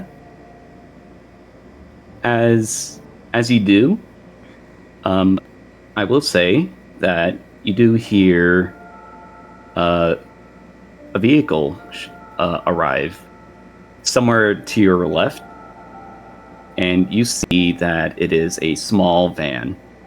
It looks familiar. You've definitely seen it before, and it has the symbol of the Chalice Institute on it. Huh? Wow. Monster Just in hunters. time, guys. They were a little late. You see late than poking never. out. You see poking out is Alice, who is kind of leading, who's then kind of like ushering a few of investigators out, and they see you. Is that what we've been called over for? There's more of it Yeah, back there. in the store. Yeah. But we don't know the cause yet. This might be leading us to their leader. Isn't that cool?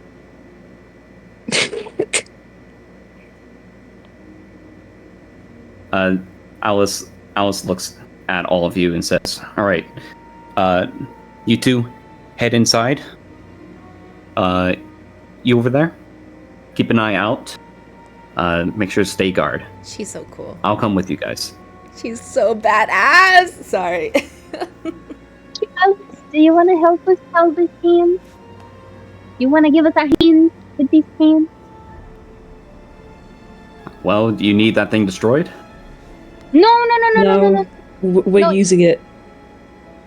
Yeah, it's like a little compass. It's leading us to, well, we think it's leading us somewhere. She looks at you a little bit concerned, but then says, "All right, well, lead us away." Yippee! And she kind of like pulls out, strangely enough, a lighter. A lighter? Oh god.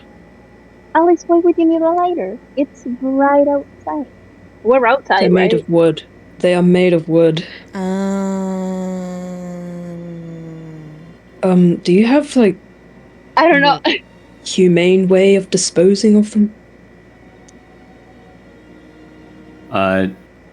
She looks at the five of you and then towards you, Ryan, and she says, "Well, I've dealt some of these things before, and fire is the best way we can actually get rid of them." Wait, so you've handled this? I So you've handled these things before? When? Doesn't matter right now. And she kind of flicks the lighter. I will say just a little small detail. The lighter has a web design on it engraved. It kind of catches a few of your guys' eyes on it. Noted. Wait. This looks very similar to that one that I had the other day.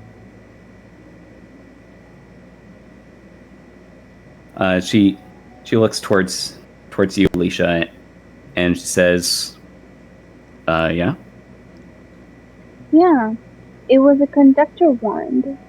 One of the guys that we encountered in that one restaurant was using this to control the animatronics on that place. I still have it with me though. I think Alicia gets her out of her pocket and she shows it to Alice. Yeah. She looks at it and says, "You didn't put it back in storage?" Oh. Nice one.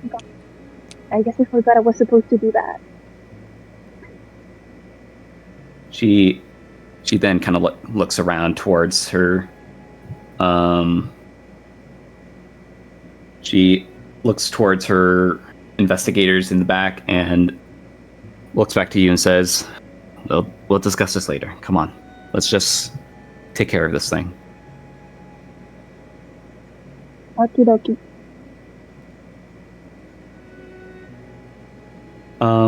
Going around the corner where the arms are kind of leading, you see, Ryan, you kind of feel them becoming more aggressive to the point where it's like you're holding a magnet against another. And you eventually find yourselves near an alleyway. You see, like, there's a few trash cans, a big one, and some smaller ones, little cans. A little graffiti here and there, but it just seems like a normal dark alleyway. And this, I want to ask Ryan, would you like this to be a GM intrusion? Sure.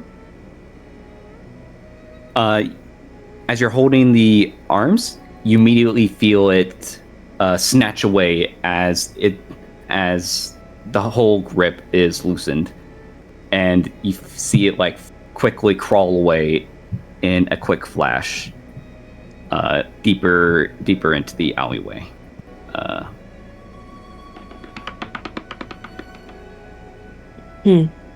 Ryan draws his hand axe.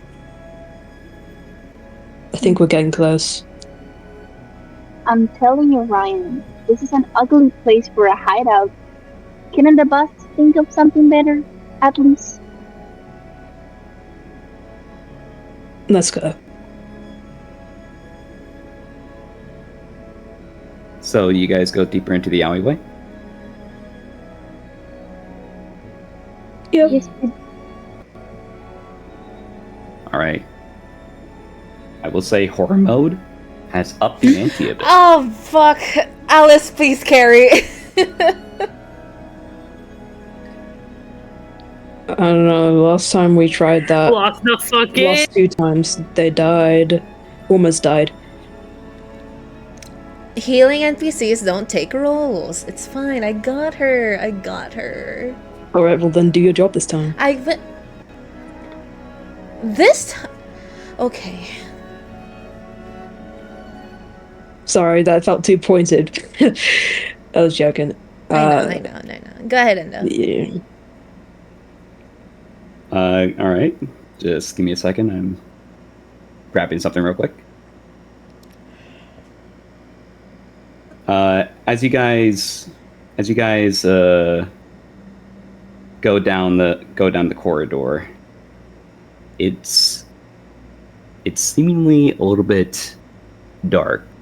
Not dark as you can see like the sunset's light kind of piercing through, but it's almost dark enough to where some shadows are casted.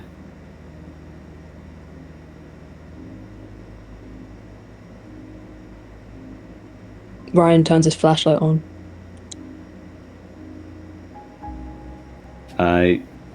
As you turn it on, you see only trash cans and at the end, a wall. But you do see something move around the corner as you see what you assume could be the arms. Oh, Ryan, point there. Point there. What are you saying? Come here? No, point there. Like, point. Oh, okay, point it. I point it. What do I see, Endo?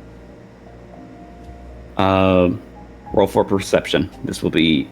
Or are you rolling for perception? No. I asked Ryan to point the flashlight to the whatever, like the corner in which there was something moving. All right. You point to the direction and you see it is behind. You see it's somewhere behind a big trash can, like the ones you put like trash bags in. The arms or the one hand that we saw before? The arms. Can I try to grab them again? You're a couple of feet away. I feel like Alicia slowly walks towards the arms, trying to grab them again. Am I muffled right now? Yeah, a bit. Yeah. Let me take my... You guys need to tell me if I'm like way too muffled so I can like fix it later. My bad. It's fine.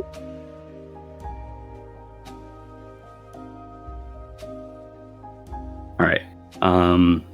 So tell me again what you're doing. Okay, what about now? Can you hear me better? Oh, we can hear you that better. sounds much better. I had my headphones on. Okay. You can like switch the microphone, you know. No, I know. That's how I have it. But the settings got kind of like... I think they got kind of messed up for something, so I will have to double check. But yeah, Okay. I'll just continue playing like this. Yeah, so Alicia walks slowly towards the arms, trying to get them, and I feel like she's like, because she's still convinced that these are like little thingies, so she's like, come on in here, don't be afraid, we can be friends, I promise. I have a nice apartment and you can live there if you want, and I have a cat that's like an entity like you guys could get along, come on. As you say that, you hear, hold on, let me pull it up. You hear, along with, as you then see the arms kind of convulse a bit, almost quietly, and slowly you look up, and you see, actually all of you see this.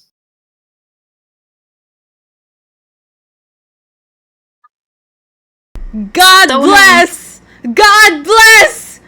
God bless! So beautiful. That's so So amazing. Oh, fuck that! No. So pretty, look at them. Oh, yeah, it has its hands clasped together. It's so precious. Oh, so dainty and ladylike. Yeah. They feel Kills us. They feel pretty. Yeah. Was not so expecting pretty. all this reaction. I mean,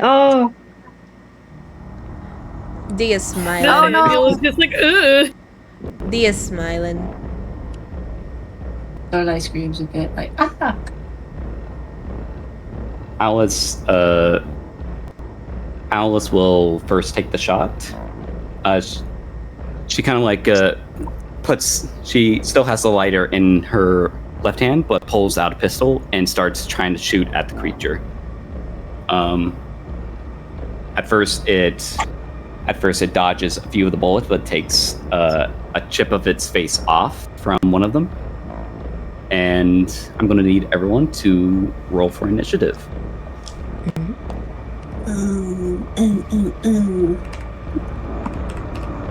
Shit.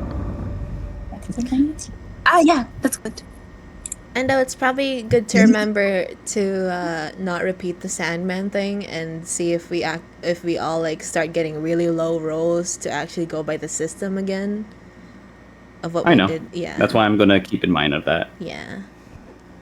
You guys don't have to fight it. I'm just having the rolls because it's gonna attack first. Okay.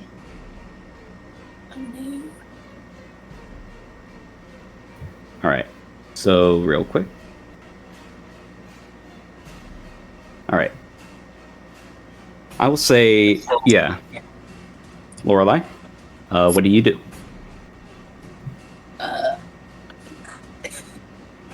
Shoot.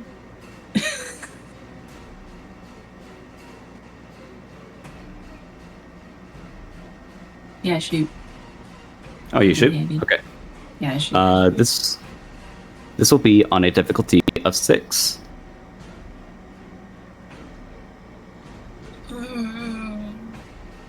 I don't like that. Well, I guess first round, get some action going. 13. 13? Yeah, 13. All right. You take the shot, but you're only able to chip just a piece of it off as it then tries to lunge towards you. But you're at a good enough distance as it then immediately crawls towards you, kind of like pushing away as it tries to actually run past you. Eye emoji. I Follow. links. Follow it. Follow it. Follow it. Well, first, what is everyone else going to do? Let's go for Nathaniel. What do you do as you see this thing make a run? Wait, so it's making a run. You said? Yes, it is. Mm-hmm. Okay, this is gonna be very weird. I have 3 ciphers, and I don't know what any of them do. So I have Smell of Blood, Guess You Had to Be There, and Watchers Know How. Would any of those help me in this? Because I'm not used to cipher yet. And I Ciphers usually help. Ciphers usually do help with situations, specifically for investigations. But let me check real quick. So, what was one of them? The 3 I had was Smell of Blood, Guess You Had to Be There, and Watchers Know How. Which one do you want to use? I feel like Guess You Had to Be There might help. Guess You Had to Be There. You recall any one experience you've ever had. The experience can be no longer than 1 minute per cipher level, but the recall is perfect. So, for example, if you saw someone dial a phone, you remember the number. Okay, no, that will not help me in this. Awesome. What about, Cipher... not Cipher... Why did I say Cipher of Blood? What? Smell of Blood, what does that do? Outraged, inspired, or fueled by desperate need, your attack deals extra damage equal to the cipher's level. I think the cipher might be level 1, so that would do, like... I could do that, because, like, yeah, Nathaniel's panicking, because what the fuck is that? I'm assuming it's a level 1 Cipher because I've not leveled up my ciphers because I don't know how yet. Oh, you don't level up. Basically, levels for this situation is roll 1d6, and that'll be your difficulty level. Oh, okay, hold on. Give me a second. Let me pull out a d6 because I realize I've not pulled out any other dice yet. Hold on. Cool. Alright. You found the thing you were looking for? There he is.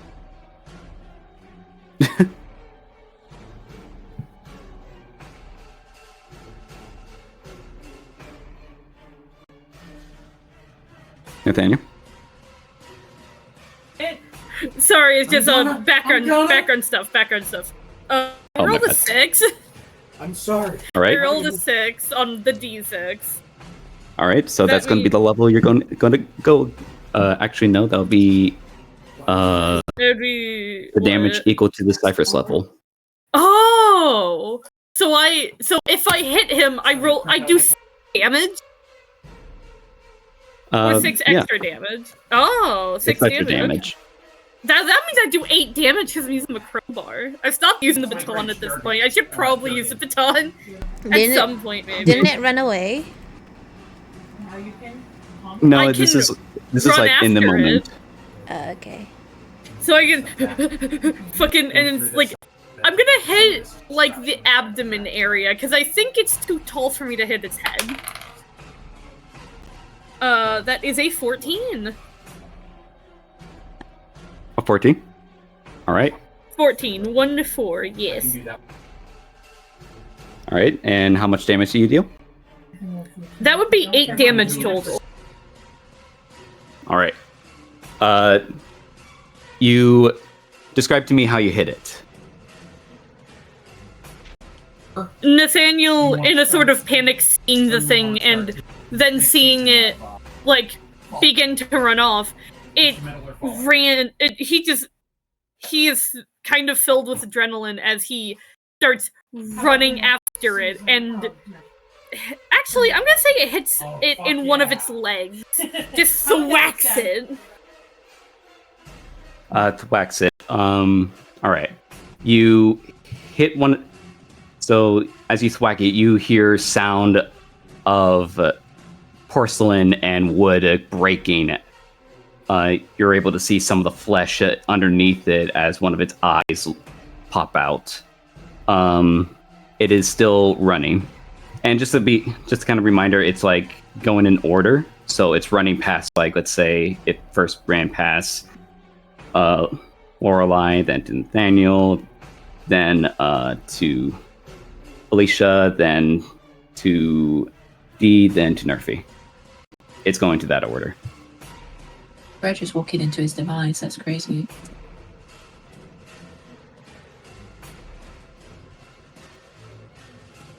All right. So it is Vicky's turn.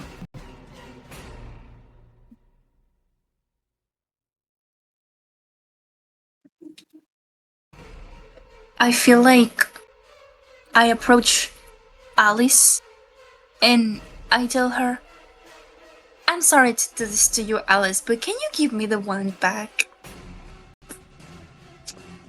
Oh, I see. You don't need to convince her. She then gives it to you without hesitation as she's trying to, like, shoot at the thing. Dang it, I wanted to fight with her a little bit. Okay. She knows your plan. My plan. Not too much faith on me, Alice. You need to, okay. So, Alicia is telling to herself, okay, Alicia, I know you said to yourself that you were not gonna do this, but you are not gonna turn into an avatar and you are not going to become obsessed with this thing. And if you become obsessed, you are gonna destroy it, okay? Alright. And she then tries to point the wand to the thing to see if it gets, like, if it has any effect on, like, their movement. Like, just managing to stop them from moving would be enough. But she's just kind of testing it right now. I will say, as you move the wand around and strike, you then see. Actually, I'm going to give you the option. Would you like to roll for this? No. Okay. As you strike with the wand, you then immediately see it stop. Ooh! It's frozen in place. Alicia is just dumbfounded because she didn't think it would actually work, but she's just staying there in place. She's not moving the wand at all because she doesn't want to lose any grip that she doesn't want to break whatever the wand is doing right now. You, as you're holding it, you feel like an intense feeling wash over you. It's as if you're putting all of your strength into it. You can almost feel like your limbs are trying to move, but you're stiff. You are standing your ground. And you can see this giant mannequin-looking thing that just ran past you, frozen in place. It is stuck. I feel like as Alicia tries to keep the wand in place, grabbing it with both her hands, she looks at the mannequin and you would think she would be celebrating like, haha, gotcha. But all she does is look at the mannequin directly to its eyes with a pity look because she kind of feels bad that she has to do this.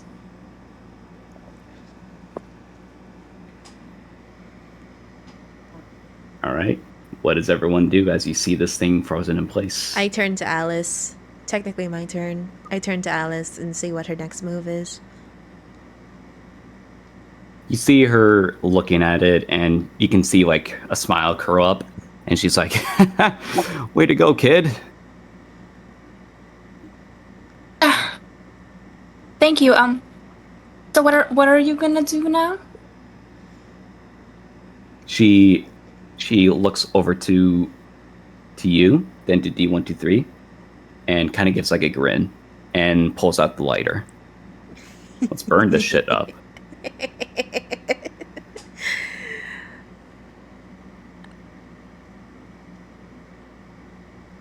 Would you like to turns do away. the honors, T? Lorelai does the cross with her hands.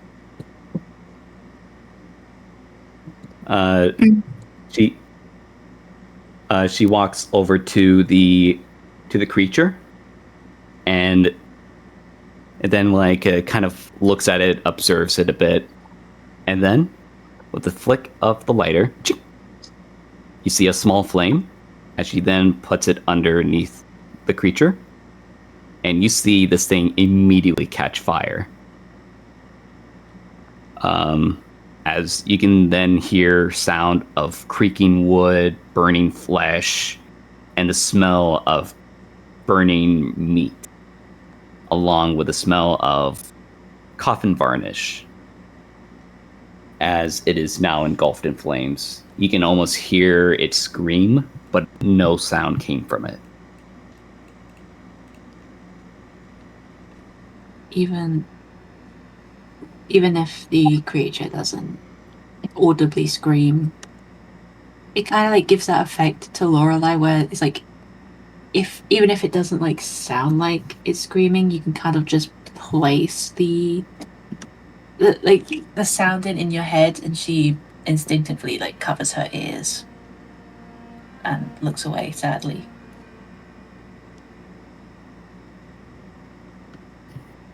It takes a bit for it to finally burn up into crisp, only leaving a charred remain still burning. As Alicia, you feel the energy pulse, then stop as the thing falls through the ground. I feel like Lorelai- Alicia jumps. I feel like Alicia jumps a little when it falls to the ground. As you do, I'm gonna need everyone to roll against stress. Stress. I'm celebrating. Okay. Nat 20. 19. I got a Wow. 6. Wow, we do not give a shit. I'm ecstatic. I'm like flapping my hands around. I am celebrating along with Alice. I am like, fire, fire, fire. All I feel right. like Alicia, upon seeing D, she's like, D, stop it. Alicia, it's no use. Yeah, you're right. My arms might catch on fire. Thanks for the reminder, Alicia. I'm Can we just go now? gonna. Sorry. Go ahead. That's all I had to say. It's just Laura last thing. Can we just go now? What about the others? Alice. The other mannequins? Did we check Alice on walks them? up. Alice walks up to you, Ryan, and says, "Don't worry. I'm pretty sure the others are taking care of them. They know what they're doing." Alice, when you say taking care of them, what do you mean exactly? Well, I'm assuming they brought some axes, maybe some gasoline and fire. Maybe destroy them. No. But I thought we were trying to get a way to get them back to normal. We should check if it's dead. Maybe there is a way to turn them back to humans. At least the fleshy ones. Alice then kind of gets down to your level and puts a hand on your shoulder and says, "Listen, kid, I know it seems like you want to help everyone, but they're far gone. No. These people anymore." No, don't tell me that. And she kind of just like pushes. She actually like pushes Alice away, and she just like, I don't know. She turns back and she just goes wander around, but she doesn't give the wand back. Alice is kind of, you don't like push her all the way, but she does kind of relinquish, and she kind of gives like a sorrowful face, but an understanding look.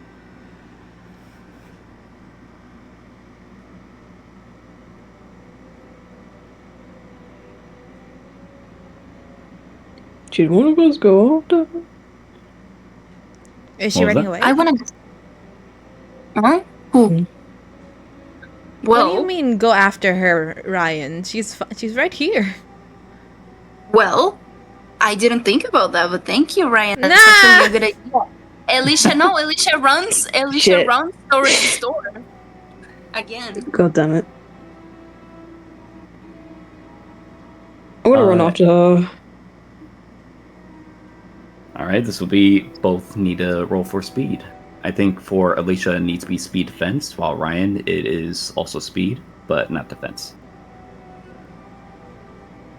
Anyone else want to come? There's no point stopping her. She's a very resilient lady. 7. You're right, D. Shit. Guess I give up. Hold on. Oh yeah, I rolled an 18. You were not gonna catch me. Oh my god. Well, if she gets like into the None of us are gonna catch you. You're too feet. If I roll a nat 20, then sorry, Alicia.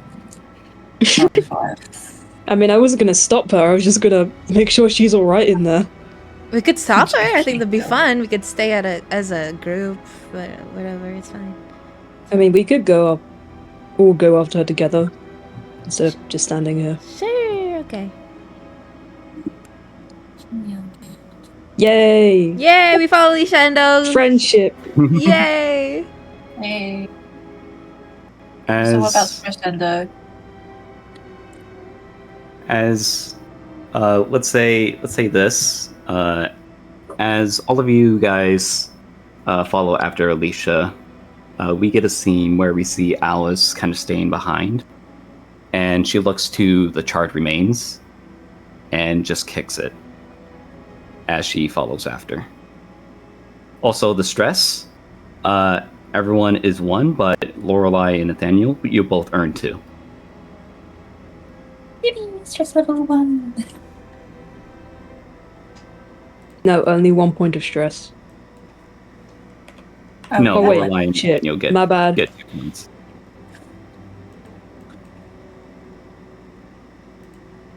We then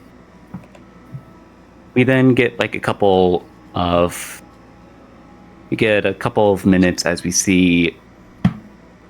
Well, no, sorry, my bad. Let me restart. You see Alicia run in and see that there's a crowd of people kind of looking at the scene as a few of the men of the investigators, of the monster hunters, really, leave out of the store, as it looks like they're in a bit of disarray, as they're, telling folks to calm down, to, carry on, as you can see, like a bit of bruises and scratches on them.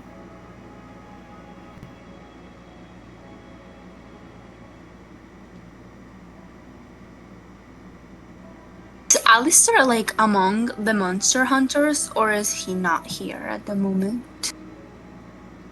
Alistair is not there.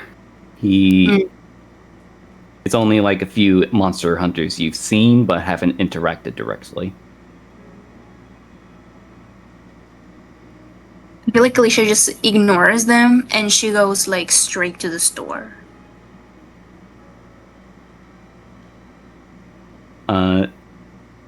As you go to the store, you're saying you're going to Lorenzo's? Yeah. Okay. To see what happened with the mannequins, like if they already killed them or like what happened.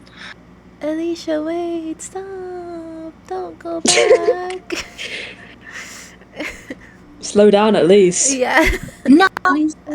We killed the monster. We killed the You need to go monster. now. Oh, shut up. Thanks for you to shut up. Yeah, you shut up.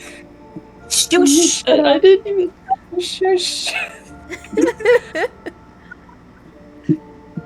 It's dangerous, Alicia. No. Alicia, don't do it.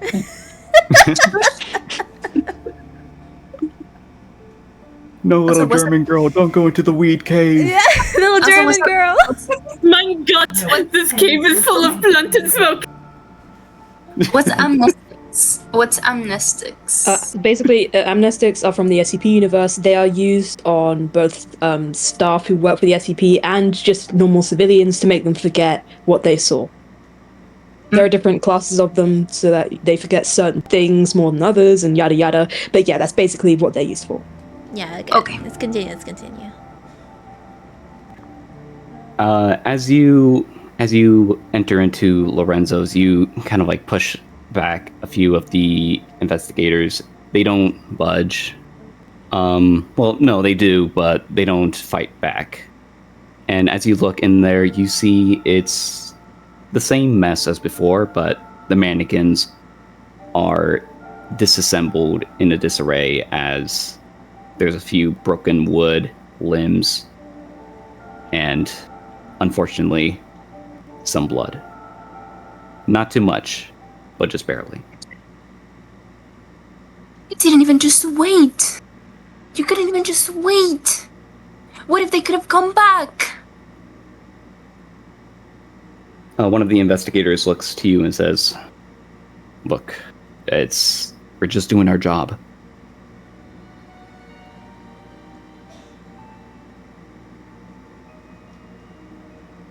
Alicia kinda, it's like, she can't just like tell them like, oh, because it's right.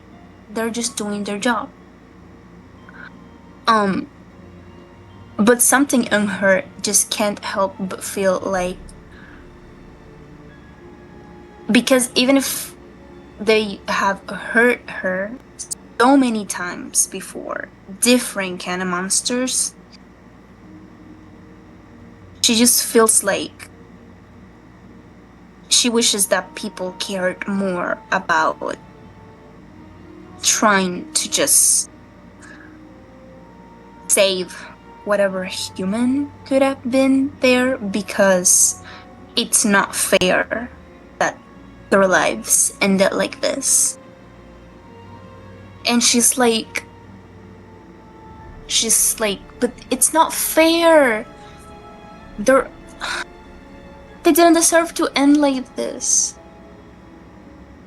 Ryan cautiously puts a hand on Alicia's shoulder. At least they're not suffering anymore.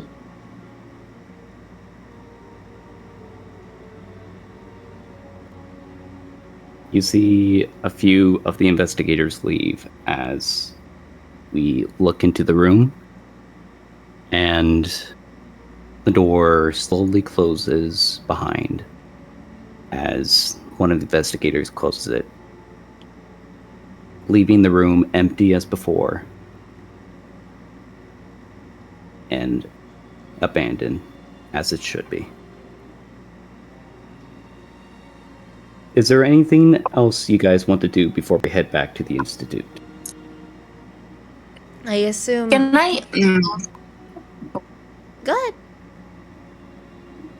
Nah, I just wanted to say that Alicia feels really bad, and she just, this time, instead of brushing Ryan off, she just hugs him, cause she feels bad, and he gives good hugs, so she just hugs Ryan while Ryan hugs looking back. at the star. Lorelai joins in. Yeah. Yay. Can we all join in? Can we have a group hug? Hug Alicia. We all love her. Group hug. Sorry. Group Bro, you were hug! celebrating. Yeah, I was celebrating. It was kind of cool.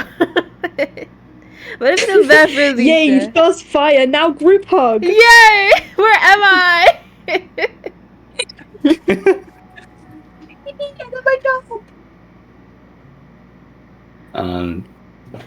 As all of you guys give in the group hug, we then see a bit of a transition as the scene fades to black.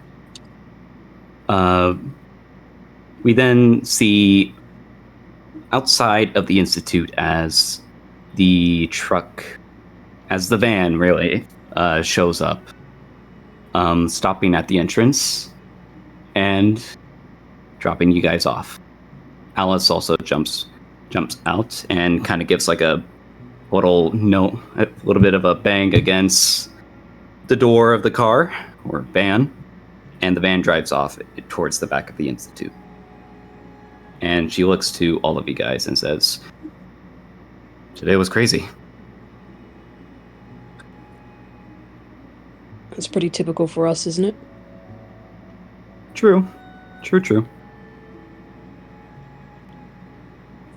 I learned something new about a friend of mine. She turns to Alicia. Fascinating.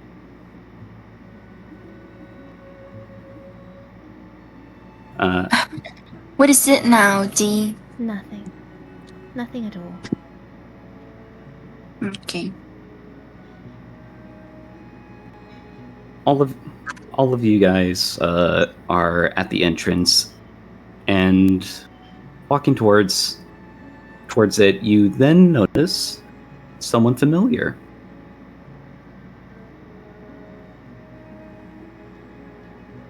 What is this? Imagine the image that in their face, and who is it? Who is this guy? Is this guy? It is. It's a black woman with some pale splotches on their skin, with a puffy Tilly? black hair. Tilly? Tilly? Holy shit! Tilly! Tilly! Yes! Out of character, that's not Tilly. In character, Tilly! Tilly, where? Please don't say that. As you I'm assuming you guys like come up to her, like either giving her a hug or just saying, "Hey, what's up?" What do you guys do? Yeah.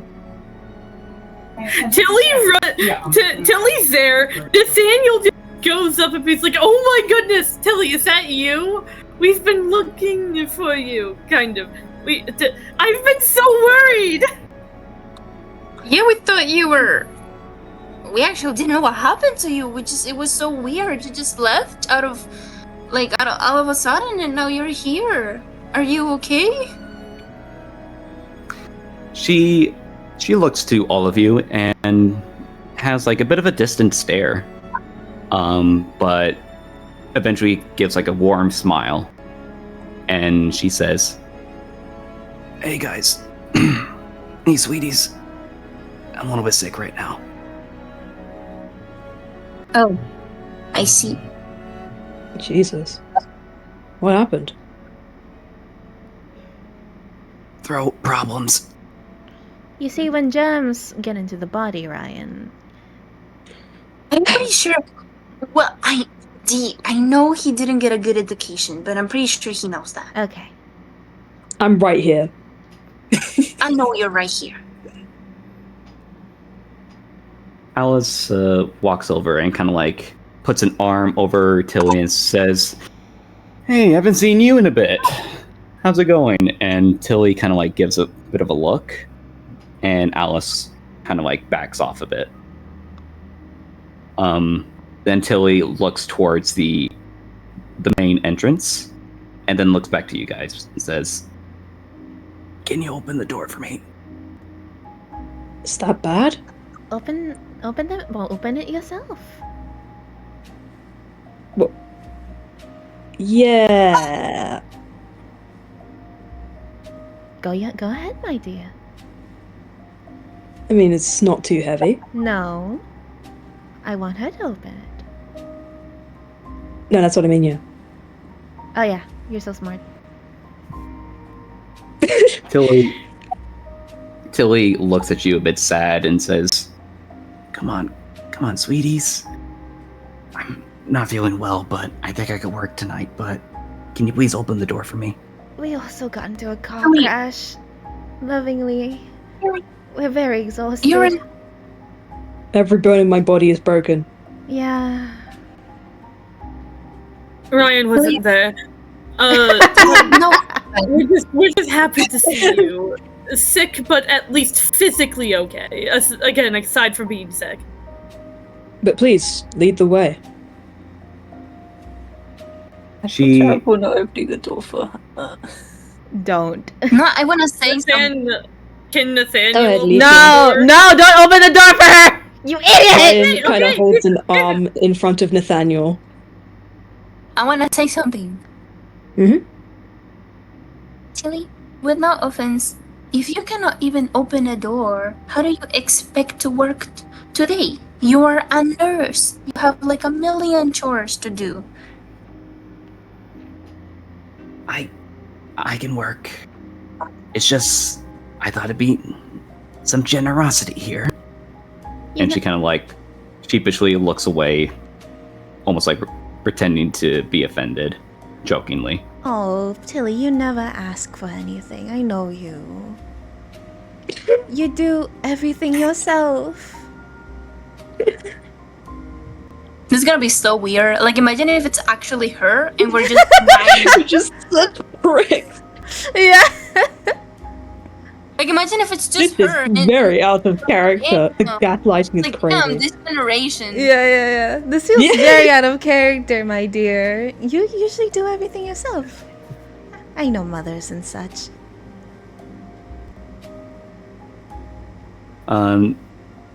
This is also where you then hear the doors open as Sadie walks out.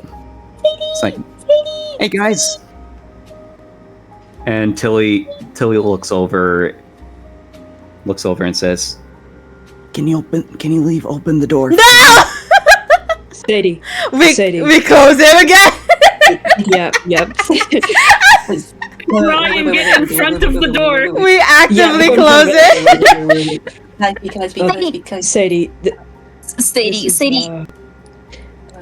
Yeah, you tell her. Yeah, Chezzy. Sorry, Chezzy. No, sorry. Yeah, sorry, Chezzy. What did you say?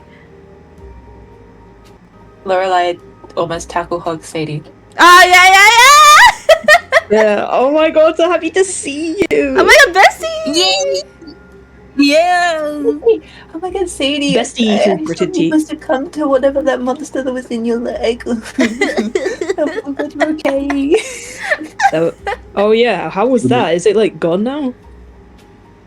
Oh, it was just a parasite. Don't worry. Yeah. Damn, that's one hell of a parasite.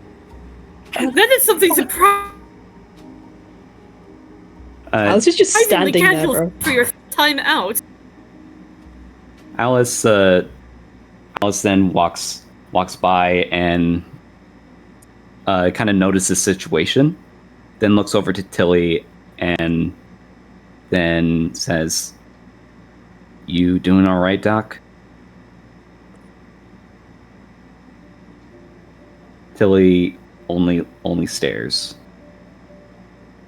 And it's kind of like a long stare, like a far distant one, but Alice kind of has like this look on them, and then looks at all of you guys and says, "Why are you guys all being so rude?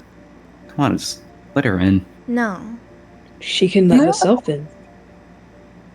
Well, the door's already open. Might as well. I close it. Ryan, we closed it, yeah. Yeah.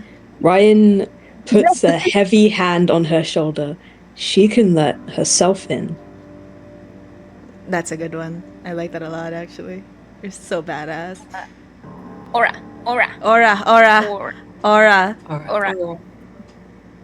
Very aura farming. Alice kind of looks. in 2009. Alice looks at you, Ryan, and you can see like some kind of rage flow over her, and it's like, "You seriously gonna treat her like this?" You're the monster hunter. Read the room.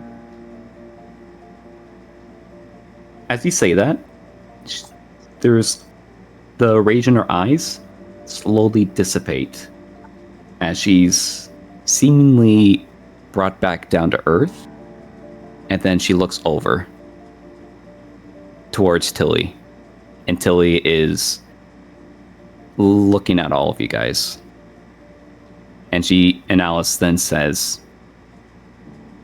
"You know what? You're right. But I don't have the heart. But I don't want to see you here again." And Tilly only stares. And then her face goes blank. And this is terrifying for you guys because you've never seen Tilly not smile before. She's always had that warm, kind of motherly look to her, but here, it's a face of someone who's never heard the answer no. That's what I've been saying. She's a mom. She doesn't ask for things. And you see her walk away. And you see her just go down the street, further down, until you just can't see her anymore. Alice then looks to you and says, "I don't know what happened right there. I'm sorry." It's fine. D. That was her goal, after all. Yeah.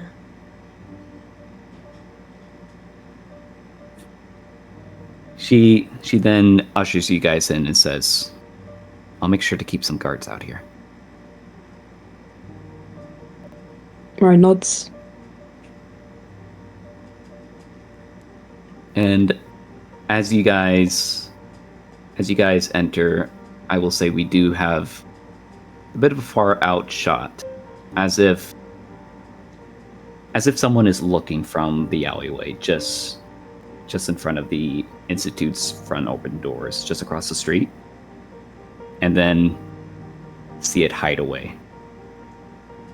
You guys enter into the Institute, and you feel exhausted, like this is another normal day at the Institute.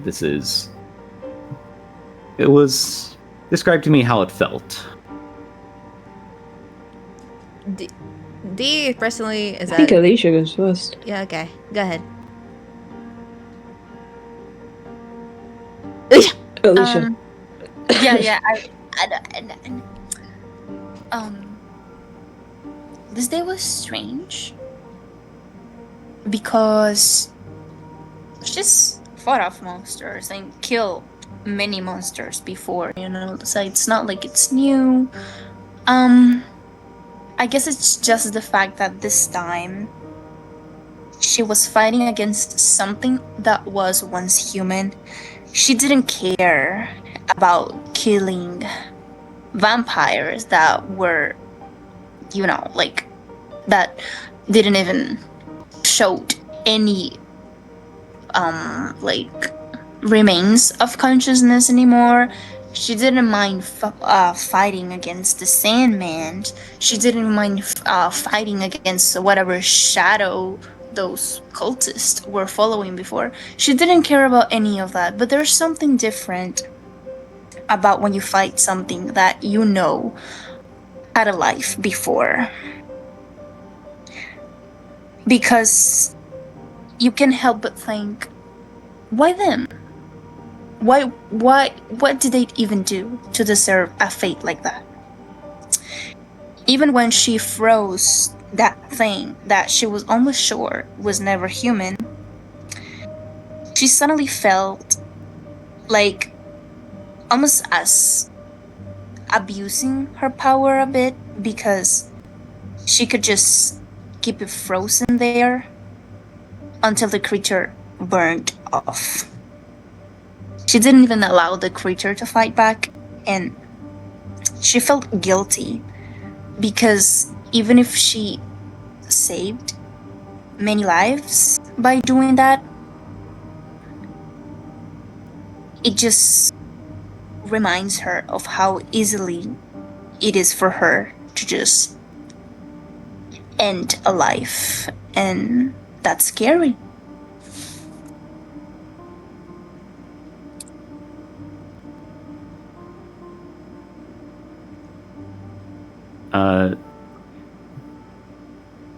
I say that you feel this immense weight on you, thinking all that. And you see like a few of the employees nearby, like Sadie and Alice, try to check on you. But I assume you kind of like brush them off.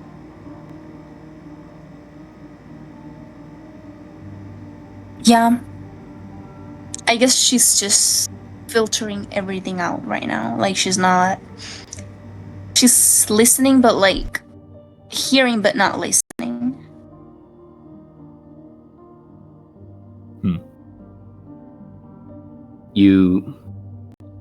As you're doing that, Sadie and Alice Alice gives you the space, while Sadie kind of gives you a bit of a hug.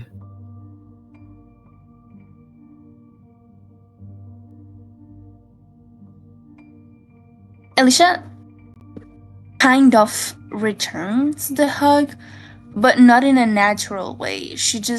It's the type of hug that you feel someone because you feel obligated to, not because you actually want to.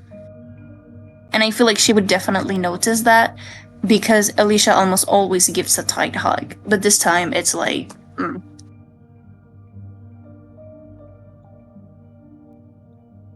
She kind of whispers in your ears and says, "I may not know what's happening, but it's gonna be all right."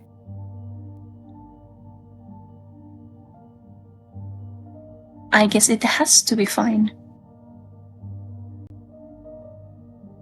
And she kinda like backs away a little bit. And she feels her pocket because she still has the wand. And she feels kind of conflicted because on one hand, this has Well, at least today it saved us. But every time she holds it, she can't help but remember that one story about someone who held onto a certain object for so long because they thought it could be of help, and they ended up getting extremely obsessed with it to the point it ended up hurting them, and she doesn't want that to happen to her. And she's really debating between giving it to Shallows or keep it to herself, or giving it to someone else that she trusts more than Shallows.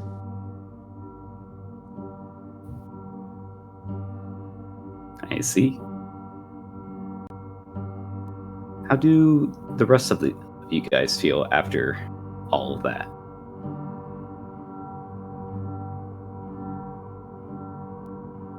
What order are we going in? Let's go with let's go Ryan, then you, then Lorelai, then Nathaniel.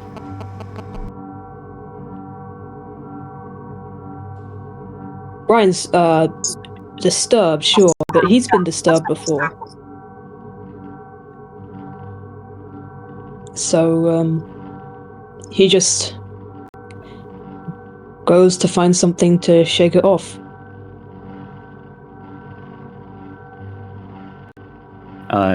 You see Alice.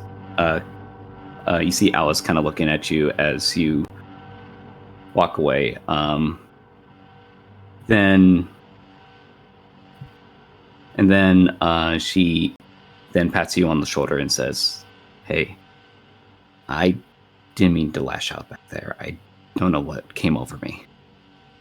Really, it's fine. It's what they do. They put your good nature against you. Yeah. I can't believe that she might be gone.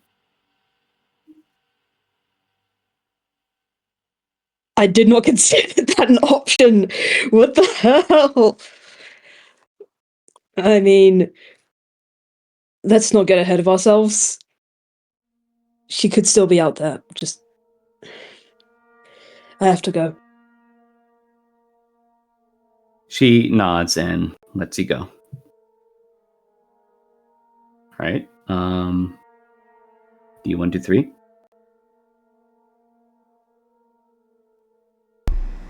Hello. D123 had a nice day. She forgot all about what happened with Ryan. She got to figure out the monster, see one up close. She got to kill the monster. And even if, I'm like swinging my feet right now, that's her.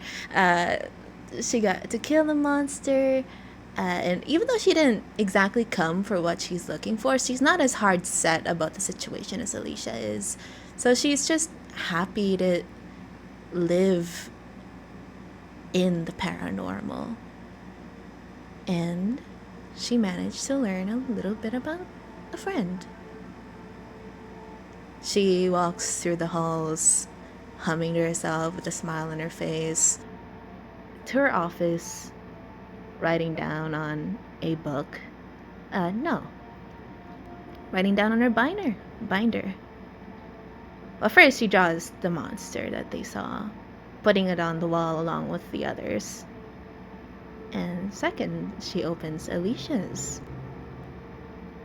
bookmark of her binder. And she writes things down.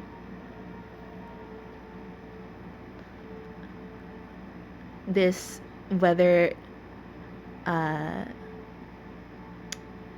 you know, whether I tell you, depends on if she and Alicia talk by after this, but she does write things down alongside like a side note of like possible vampire-like entity taking in control of Tilly or replacement of Tilly, possible shape-shifting, possible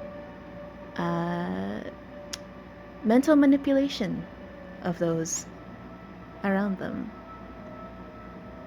And she writes that down. She's basically taking notes about the day, but she overall had a good day. She learned a lot today. As you do, as you're drawing and writing in the binder, you get the image of Tilly, of what this, and along with this creature. And looking at it long enough, it kind of brings you a few distant memories, specifically of that of Tilly. And you just can't place one question in your head. If they could be a vampire, how come she can talk? Let us head over to Lorelei. Lorelei, how do you feel after all of that, and what are you doing? Well, first, out of character, I don't like that implication you just told D123.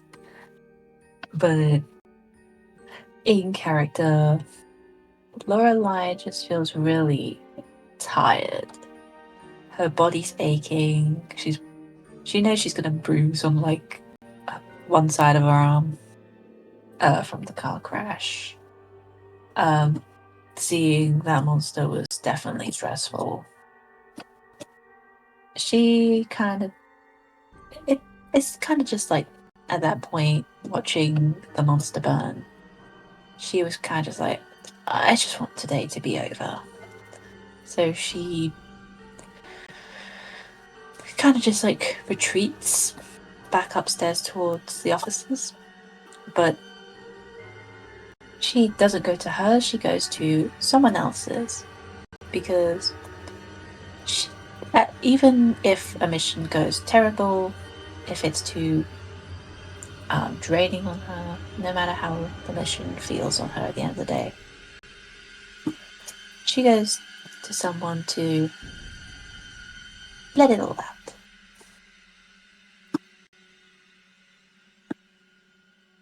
As you're going down the hallway, I'm assuming you're going to someone's particular office, correct? Correct. As you do, you find yourself at the office of Argyle. And opening the door, you see Argyle is just at the desk, seemingly reading a book. He looks like he's supposed to be on his break, just after a long day. And he looks up and sees you. Hello, is everything all right? She smiles at him softly, but it's quite clear that she's tired and absolutely exhausted as she enters his office and closes the door.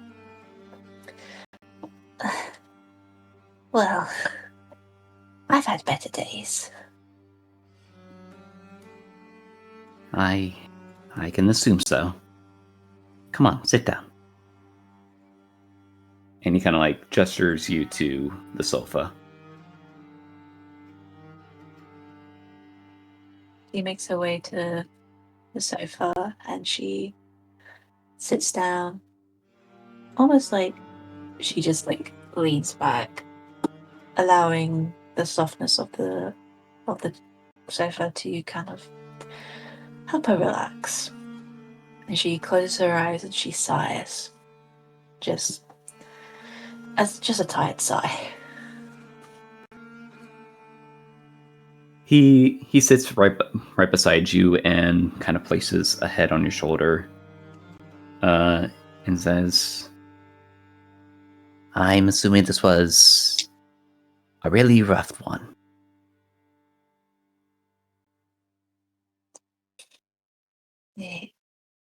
in a way, we were sent out to investigate a mannequin statement. It involved a man named Anthony, and she kind of just starts talking about like the statement, stop it. She talks about the statement, she talks about Anthony, about them going to his apartment and finding him as a mannequin there, and how they thought that he was probably still alive, and they tried taking him back to the institute, but that failed when he turned into a full mannequin, and they got into a car crash. And unfortunately, we did crash, and our mannequin got taken away. And that wasn't even half of it.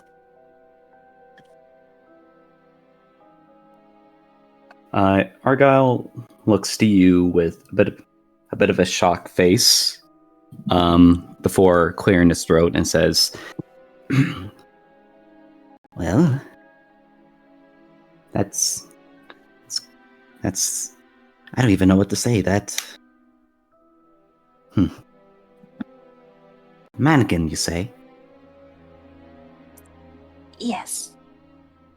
They start off as humans turned into mannequins in abnormal poses, but after a while they turn into wood with fleshy interiors.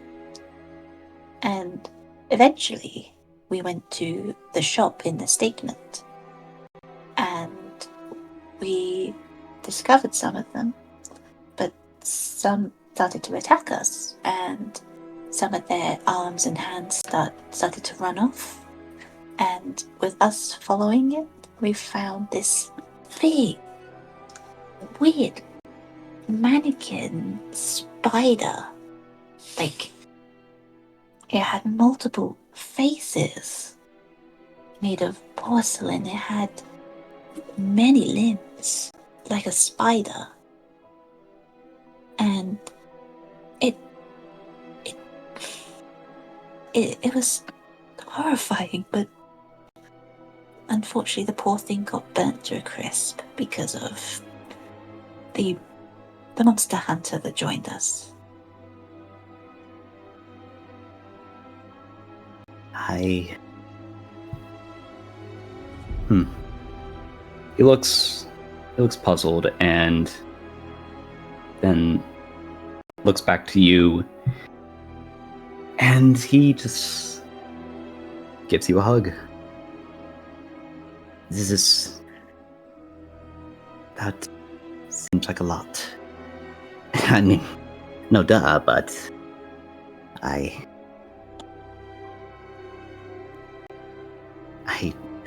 so sorry. It just seems familiar, but I don't think... No, it can't. Familiar. She looks at him, a little puzzled. He looks up to you and says, I never told you what happened with my father.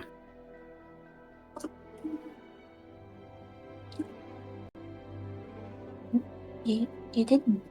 No.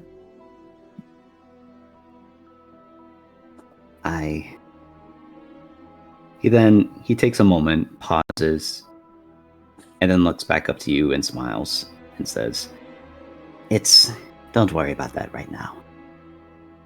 Right now, I need you to relax. You're safe now.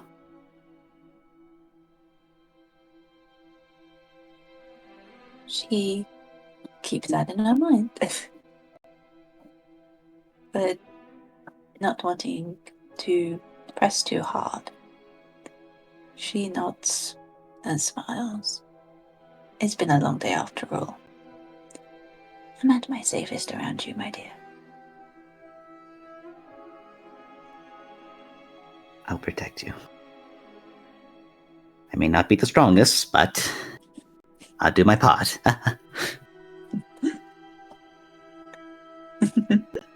Well, I've never seen you with a weapon, so I don't know where I'm going with what I'm saying, but I know you can protect me. Oh.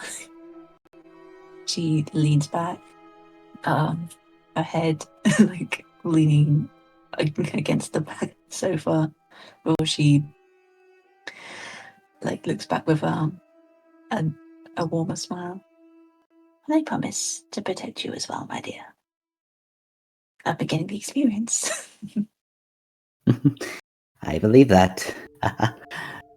And he holds your hand and gently caresses it. And we see as the two of them are just sitting there quietly. Let us head over to Nathaniel.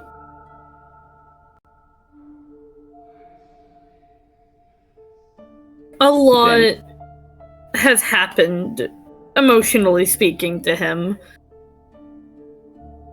However, that doesn't mean that he wishes to acknowledge any of it. It's not healthy in any way. It never was, but that doesn't mean that he will do it. He just sort of does what he always does. Goes directly to just caring for himself, going to the showers, freshening up. But of course, as he's alone, he can't help but keep thinking about this thing that keeps attempting to happen. Things are going to be high, naturally so. But he doesn't want them to, no matter how desperate he wants things to just stay as it always was. Something has to crack. And he feels it will be very much soon.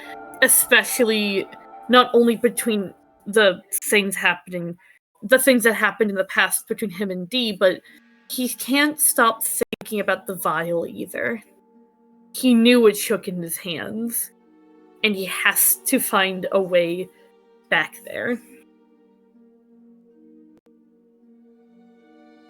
As you're thinking all of this, and as you head to the showers, you can't help but remember how, as you said, how it kind of shook in your hand, how it felt like it was moving on its own. And as you're taking a shower, these thoughts just keeps flowing through you. You just can't stop thinking about it. Why would Shallows want her blood? Why her blood? Blood. Blood? You then feel the warm water flowing against your skin. It's at first clear, but then you kind of feel something warmer than what the temperature has. Almost denser, too. And looking at your hand, you see some red stains on it. And you realize that the water has turned pink. It's turning red. Seeing the blood turn red freaks him out. He doesn't know if he's hallucinating or not, so he turns off the water very quickly, and then, although hesitantly, turns the nozzle back, seeing if it was just a part of his imagination is all. As you do, it goes back to being clean water. And then you look at yourself, and you realize that you're not covered in blood.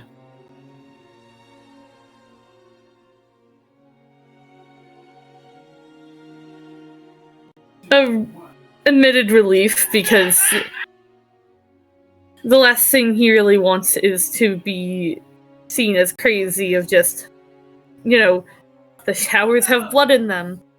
Admittedly, that's not the weirdest thing he's ever said at a job like this, but he didn't want to... Never mind. He just continued the shower, trying to forget about it.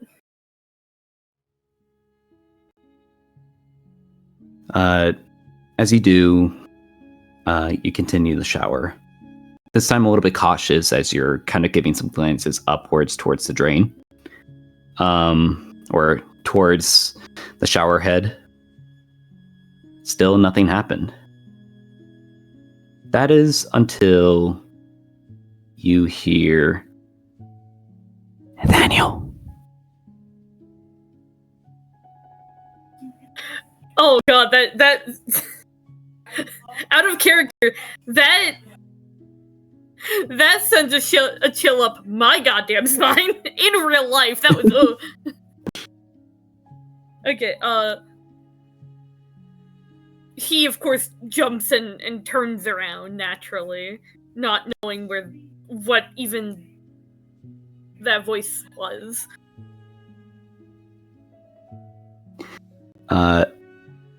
As you turn around, you see her. You see your wife, dripping, covered in blood, staining the floor as it leaks towards the ground.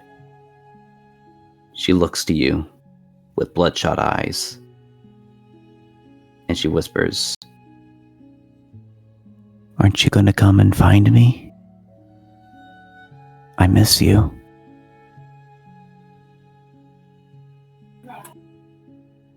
He's frozen. He very much doesn't believe what he sees, but at the same time, something tells him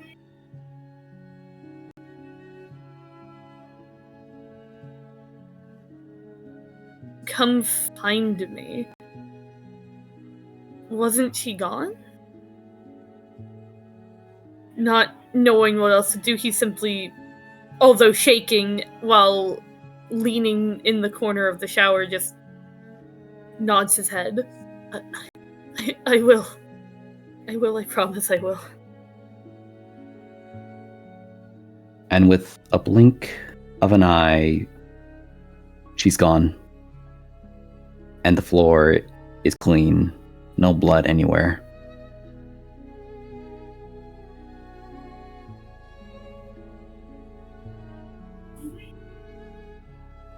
As insane as it is, he has to just keep not thinking about it.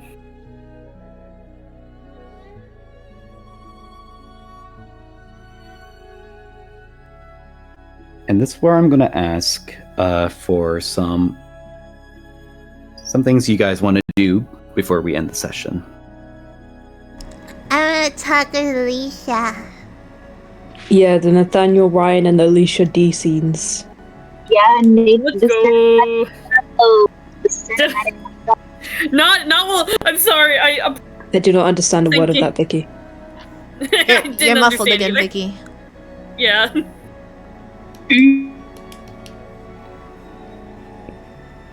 Yeah.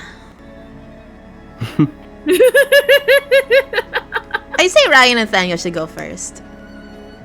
Alrighty. No, I want them to go first. Your mic's not working. Fine. Wait, hold on. Is your sensitivity Yeah, you're too very high? quiet. Yeah, it might be. I mean, but it's like triggering the mic, but nothing's coming out. So you guys cannot hear me? Oh, Yeah, we here can you hear Oh, are. I can hear you now. So you hear me now? Yeah. Yeah. Okay. I don't Okay. really have anything else to add to roleplay. Maybe because I'm just not just because Maybe I'm not these. involved with. Sorry. Yeah. Maybe because I'm not really involved with knowing what's going on with Nathaniel and 123. I wonder if I was at it, but also I don't know. I just don't know what else to do. It's okay. Well, we can talk about it after the session because this sounds like a conversation, but yeah, it's fine. Yeah. I promise you it's fine. Yeah. Yeah. I'm also just a little bit tired now. It's fair. Hmm. They're okay away. We'll talk about it. No worries. Yeah. Nathaniel and Ryan, go So- first. Alrighty. Yeah. All right. Ryan also comes out from the shower. No, God, no. No, they're not having this kind of discussion in the shower. At this point, Nathaniel probably is just at least has a towel on, okay? No, I mean like His hairy ass. no, I imagine they're from like those dormitory showers where they have multiple in like each like stall, and there's so they both have towels. I'd like to have the conversation fully clothed. That was a joke. Yeah, That was a joke. Go ahead, idiots. I cannot imagine the conversation being super serious with fucking Nathaniel's pepperoni nipples out in the open, okay? Oh. Okay, let's go. Yeah, so I guess since like Alicia did come to Ryan about it, I guess she'll go and confront him. He knocks on Nathaniel's office door, I suppose.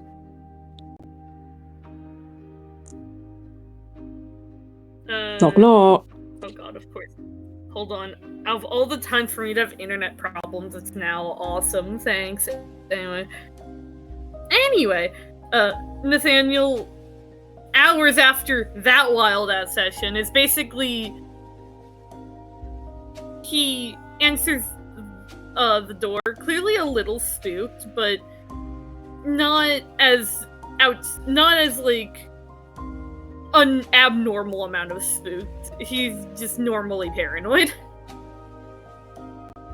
Hey Nathan. How are you doing after all that?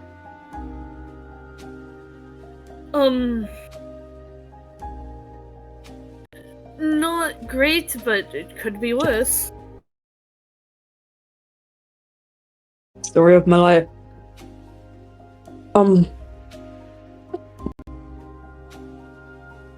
Sorry, I was reading chat. You mind if I come in? Yeah, sure, you can come in. I don't mind at all. Of course, yeah. So look, we're a team, right? You know, all 5 of us. We've got to be in our tip-top shape to be able to, like, keep ourselves alive, yeah? But there've been, people have been noticing... Yes, where is this going? People have been noticing some things, some tension between you and Dee, and I know last time you weren't too comfortable talking about it, but I figured you could at least try asking again. I mean, this isn't just about the team. I'm worried about you. You're always keeping everything to yourself. It can't be... Ah, shit. That... Sorry, I wasn't expecting that. Yeah, it's alright. That can't be healthy. I know it's not. I'm more than aware of that. I need to get better at telling the truth. It's just... I don't know how others will react if I tell the truth about me and That's the honest. That's me being completely transparent. I don't know how you'll handle it. Is it bad? Yes. I'm not even going to sugarcoat it. It was horrible. And is this about you doing something bad?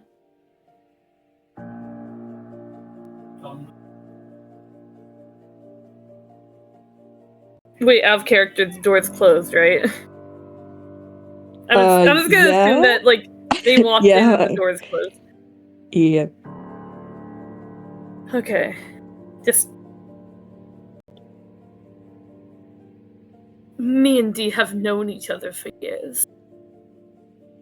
Ever since I was just a naive college student that had a shotgun wedding. Caroline's the reason I met her, the reason I have this job now.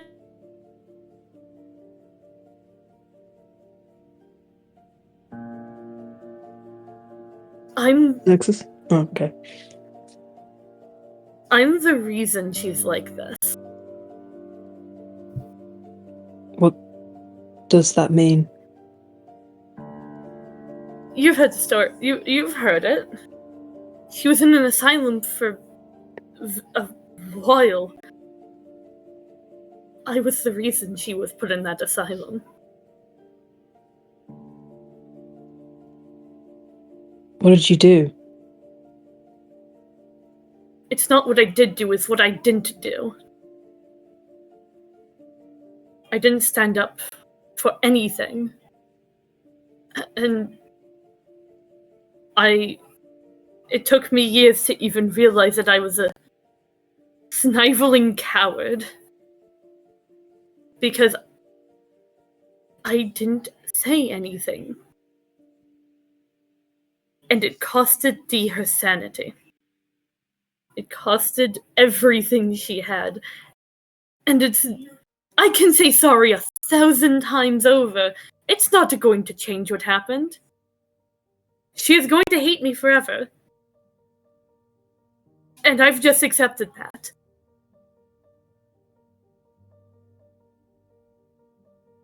Well, mate, I'm a little confused about what did happen. If it's not something you did, then why are you blaming yourself so much?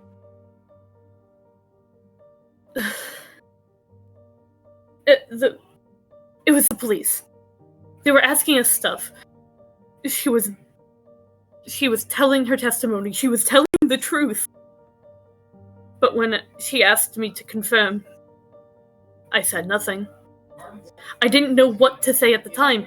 I was so over myself that I said nothing. And they said she was crazy.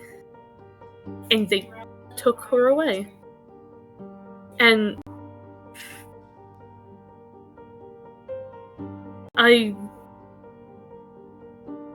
how can I not feel guilty?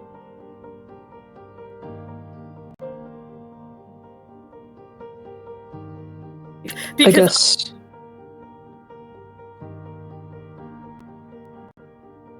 Go ahead.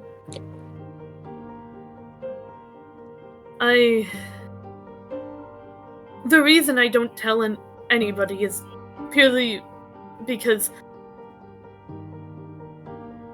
I don't think people will believe me.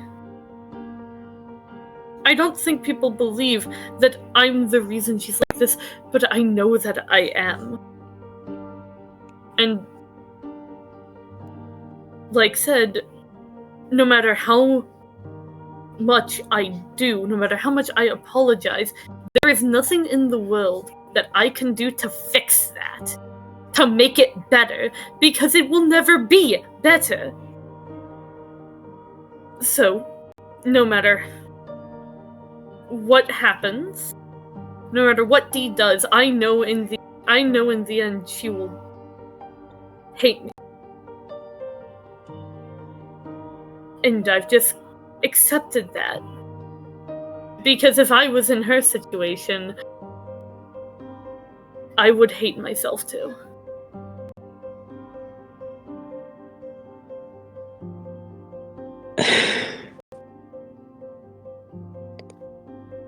I'll be honest, if you told me this maybe 2-3 years ago, I think I'd hate you as well. Now though, I think what you did was cowardly. But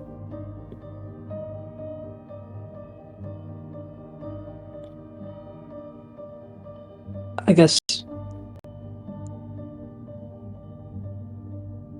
God, I don't know what to say. I'm sorry, it hurts to see her like this. She meant a lot to me, and to think that you were part of that, I don't...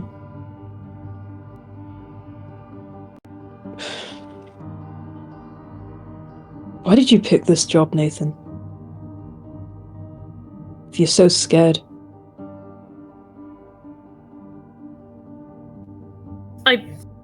I picked it because I got too curious. Caroline showed me something she admittedly shouldn't have shown me. It was just some documents. It was about creatures I had never heard before, and I wanted to know more. That's why she suggested me for this job. I'm shocked I even got it.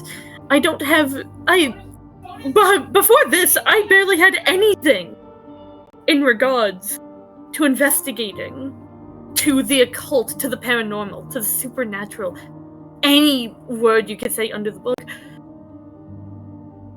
But she got me so curious into it, I couldn't help myself.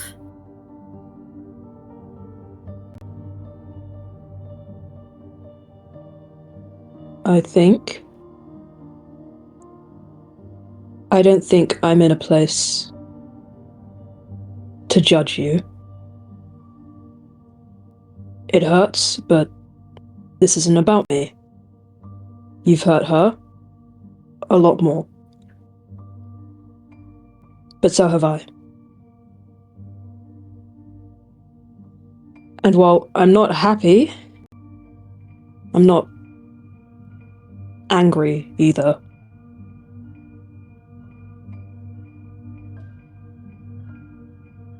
But I'm also not going to pick sides.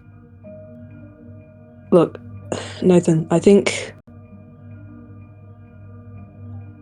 you have two options. You either confront Dee and you finally talk about this, or you leave and save her more pain.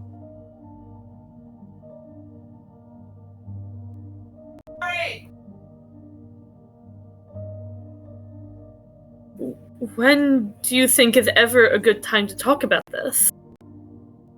We're We're always busy. I mean, I didn't want to say it, but I believe one is the better option.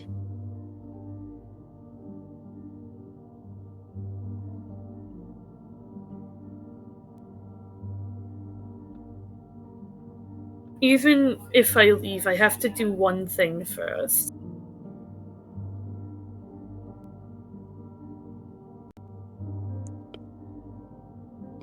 What's that?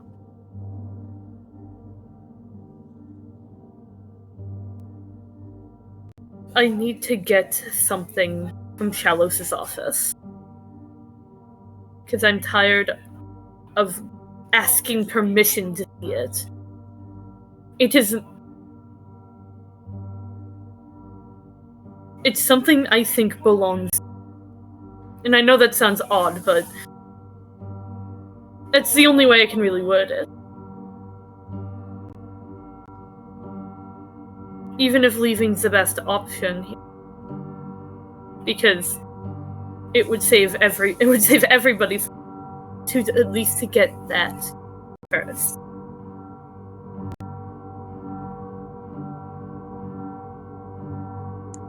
What is it? A vial of blood.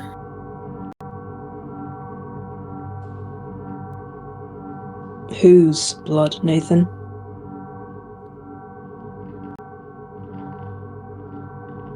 Caroline's. Shit. I'll see if I can talk to Dee before I leave. But either way, I'm going after I have it. Look, if you need help with that, I'm here. Despite what happened.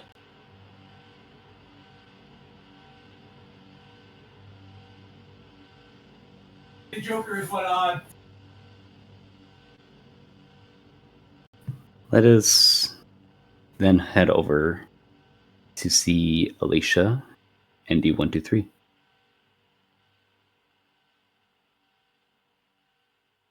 I want to know what Dee is doing at the moment.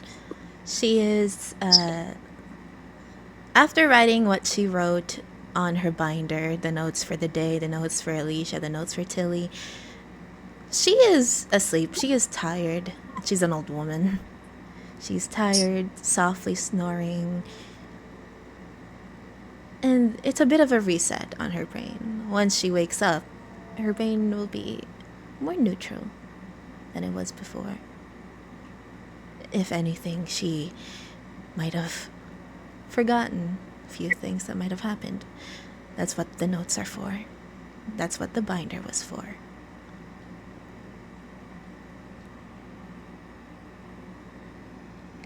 Okay. So Alicia walks towards T's office, and knowing that it's kind of late, instead of just coming in, she knocks first to check that she's still a little bit awake. Knocks. Snore.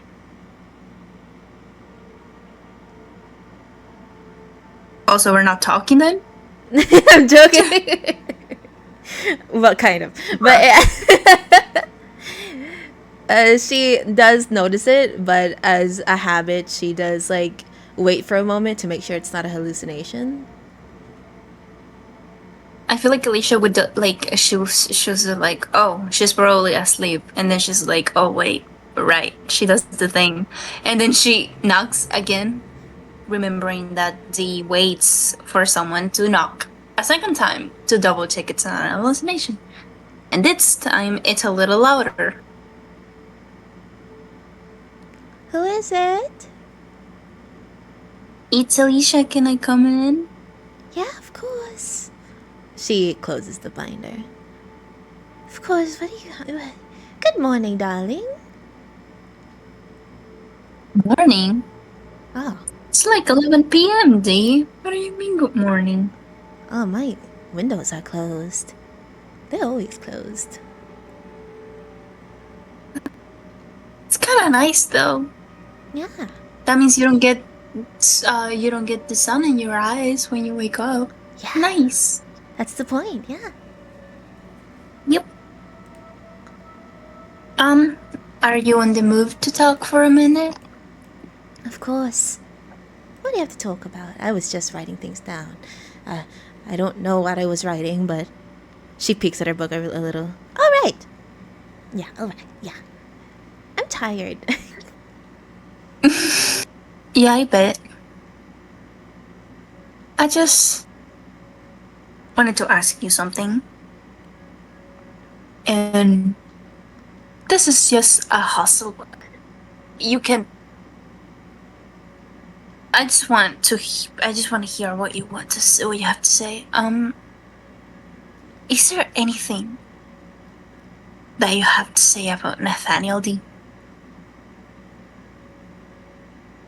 Excuse me? Well, it's been not even a couple weeks. It's been a couple months now. I've been noticing you getting slowly, slowly annoyed by his presence. And I just want to ask you if there's something going on. Because not only I'm worried about, the integrity of the group as a whole, I just want to make sure that you're okay. Because you said it multiple times, you love your job. But if there's something bothering you, then I'm afraid it might get to a point in which you will not be able to work with us anymore because he'll be there. So, you tell me. Now, what can I remember about Nathaniel? Nathaniel, let me see my earliest memories with him. He was a sweet boy in college when I first met him. Met him through Coraline, through a shotgun wedding. He was a sweet man. Young, smart, so thoughtful. And he did well at his investigations. We were investigator partners. We were in the same team as well with Argyle. He was a good man. And then I started messing up at investigations. You see her smile slowly disappear, very slowly disappear. I started messing up at investigations. And although he was forgiving to my face, I knew there was something there.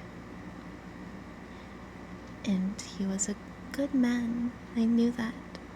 A good man that... She goes quiet. And she goes... A good man. A good...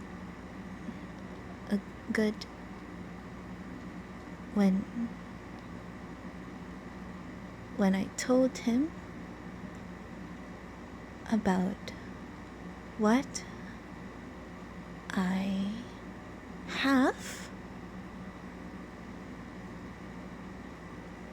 he looked at me, all of the mistakes I've made during my investigations.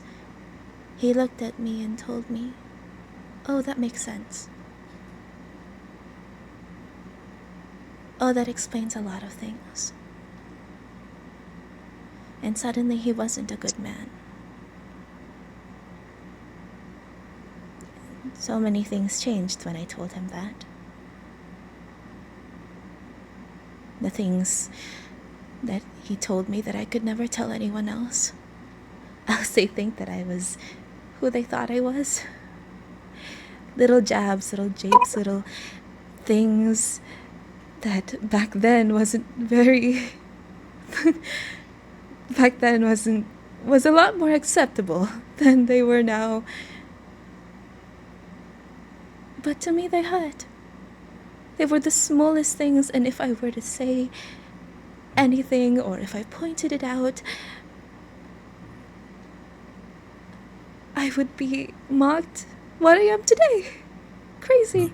And I would be what they all thought I was.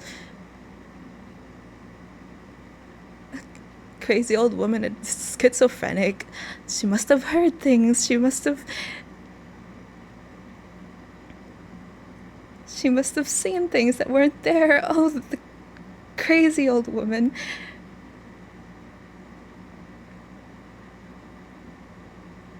And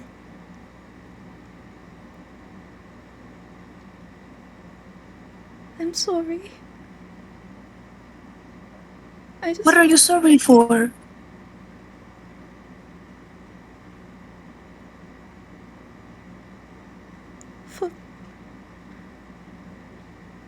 know, but he made me feel that way.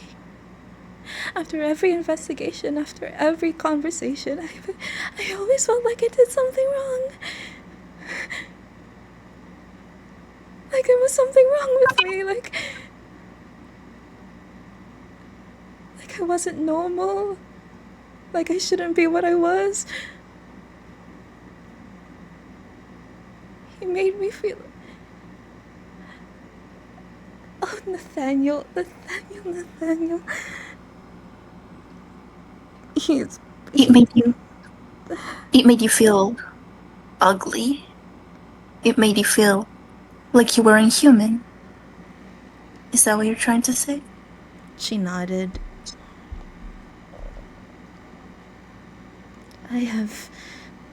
The feelings I have towards Nathaniel span very far, very wide. Even happiness towards the years where he didn't know.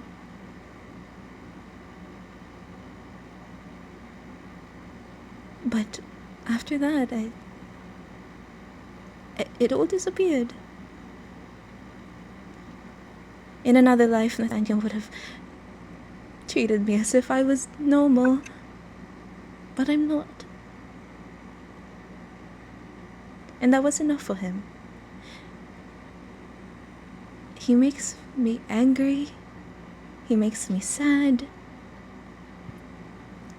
He makes me blame myself. He makes me feel sorry for simply existing, for being born when I shouldn't be.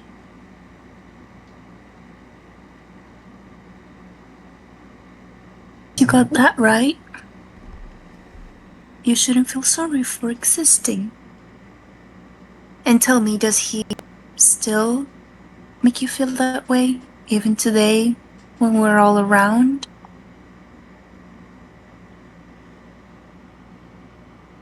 No. But I think he still thinks it. He was always a coward. He was always a coward. He wouldn't say something like that out of the blue. But it was always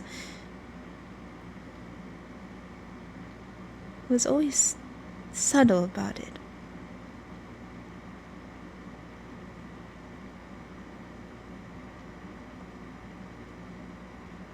Does any of you make you feel that way? Pt.2? I said if any of us make you feel that way. You and Lorelai know. Ryan has done things that may have hurt me.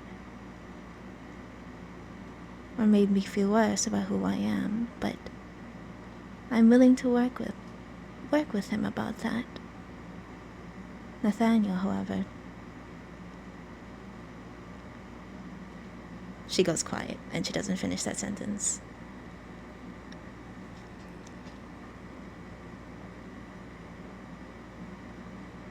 You don't think it can ever be resolved? It's too far. Too far. Gone of a situation. No.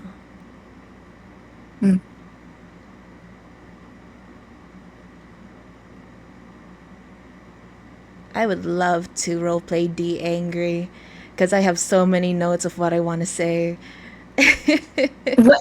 Then why don't you just... You don't have to be mad at me. You can just crash out and start to be angry. Like, I don't care. Ask her questions yourself. Stop being gentle. Don't defend him, but you're being too gentle, so you're making her feel calm. Validate her anger or something. Say okay, oh, that's terrible, or something.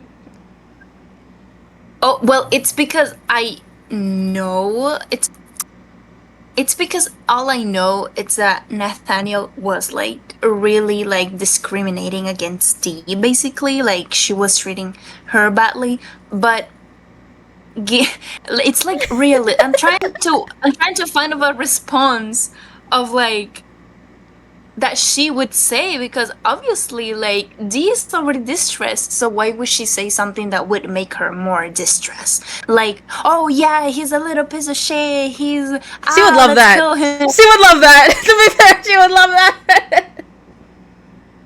Yeah, but she doesn't want to feed onto the anger. You know what I mean? Sometimes So expressing it's- anger is actually a very good form of comfort and letting someone feel validated and loved and understood. Yeah, but she a pussy. She a peacekeeper. Um, he lost his masculinity privileges. Yeah. Um. Yeah, we should have swapped. It's just stupid Retcon Ryan. all of that. Sorry. Why are you friends with Nathaniel? Why are you friends with Nathaniel? Um. Okay, start talking about Ryan or something. Okay. Because Okay. Ryan means a lot Yeah. to D. Because I was gonna say. Well, I guess I understand why you are so. Well, not so, but more was more of understanding of Ryan. I mean, for all I know, you've known him since he was little, right? Little boy. I don't know what he sees in him. I once told him I don't know why I hated him for a moment, and he simply replied that I might have forgotten something, which it isn't his business, but he knew, and he still doesn't want to talk about it. Probably because he knew that there was something going on and Nathaniel was his friend and he doesn't want to. I don't know what he sees in him. I don't even think Nathaniel cares for him, to be perfectly honest. You don't? No. Why would you say that? When was the last time Nathaniel and Ryan shared a moment intimately as friends? When have you ever heard of them hanging out outside of work? When have you ever heard Ryan say anything personal about Nathaniel? Nathaniel keeps everything to himself. He keeps everything to himself. I don't even think he knows what Ryan's favorite color is. What he does outside of work. About his children. He doesn't even know that he was gay. You didn't? No! I don't think he can. Okay, well, to be fair, I don't know a lot of things about Ryan, and Ryan's a little bit hard to get into too, but maybe we just don't know when they hang out. I mean, Ryan doesn't seem like the kind of person to just say, like, oh, I went out with this person the other day and we did this and we did that. They're both very reserved people, and I understand that what he said and the things he've done to you in the past are are terrible. And I really, really hope he's not actively making you feel this way anymore, or I slap him in the face. But I don't think it's also fair to just assume that he doesn't care about Ryan or any of us just because they don't say it. That's fair. I don't claim to know everything about them. You calmed her down too much, Alicia. Now I can't crash out. I have so much more to say. Okay. But what the hell? I just talked to you like I was angry. You could have just said, "Ay, Alicia, you don't know Danny. Why are you defending him, bro?" Okay. I started- Alicia, why are you defending it? Like, I was genuinely trying to be like, "Hey, don't talk about him like that." Like, I you don't have want to no fight business- with. I don't want to fight with Alicia. I want to fight with her. I don't want to be angry at Alicia. I want to be angry with her. You know. I don't want to be mad at her and like break another friendship. Okay.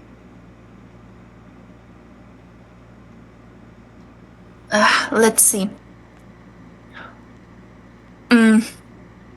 Let me ask you this. D, how long ago was it that you got into the asylum? 10 to 15 years ago. is it possible that...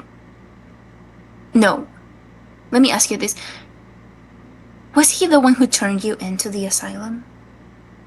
Because by the looks of it, it seems like all he did was diminish your ability to resolve cases, and, you know, it doesn't seem very far-fetched that in one occasion it was just so much that he just, you know, tried to brush everything off on your illness. And that doesn't look very good, to be honest. No, it Do doesn't. you remember how you ended up in the asylum in the first place?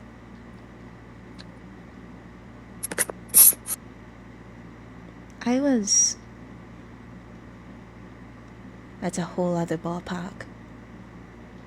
But I remember police lights,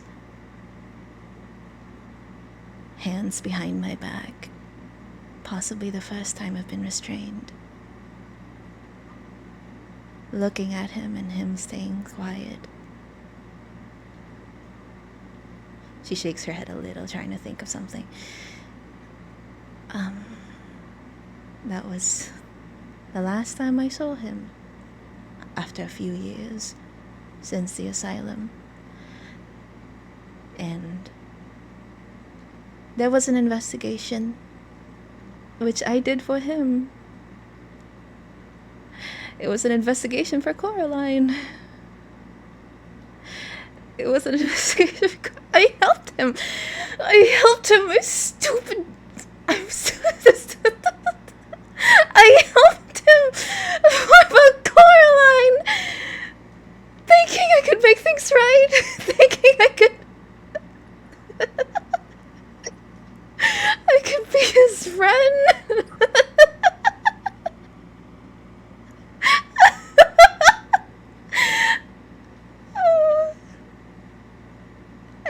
And when I got back, no, she sounds like she's delusional. And when I begged him to vouch for me, he said nothing. Nothing.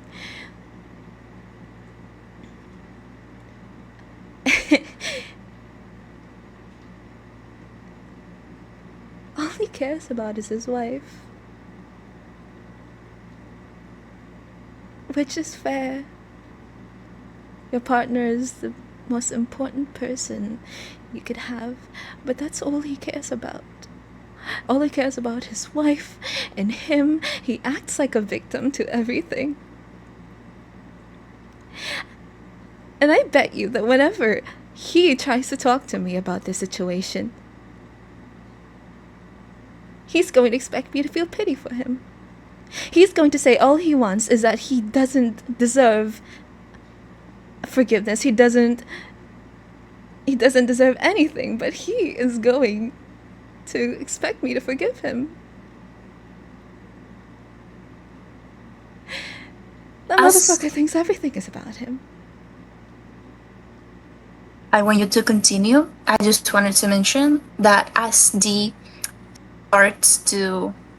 You know, that was an obvious giveaway because Alicia came to that conclusion like way too fast. So let's just pretend she didn't came to that conclusion. D just said it. But you can see that as D starts talking, and Alicia's face starts to visibly get mad, and her fist starts to close. Like when you're mad at something, and she's just... As D keeps talking, she just gets more pissed. At D? Oh shit. Fuck. At Nathaniel. Oh, okay. Why would I be pissed at D? What did she even do? I don't know. She later on goes like, all he cares about is his wife. I don't think he even cares much. It's very performative, you see. He will say all he wants is that he regrets what he did to me. I don't think he does. I don't think he thinks about me. He always says, hold on, I'm reading the next thing. Yeah, anyway. He always says that, oh, I have regrets that I've done in the past. Oh, I've done terrible things. I've done terrible things. I've done bad things. Oh, me, Nathaniel. It's never about, oh, my poor friend. Oh, what they went through, oh, the memories I had with them. It's always me, Nathaniel. Poor old me.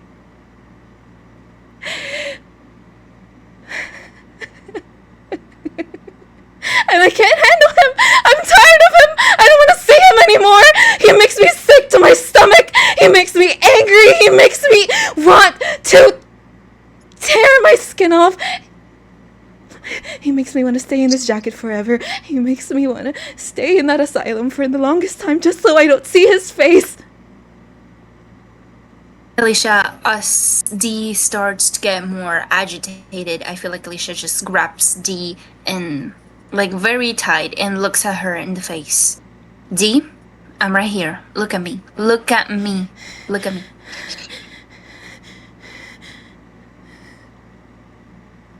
I don't want you to go back there. I like you here.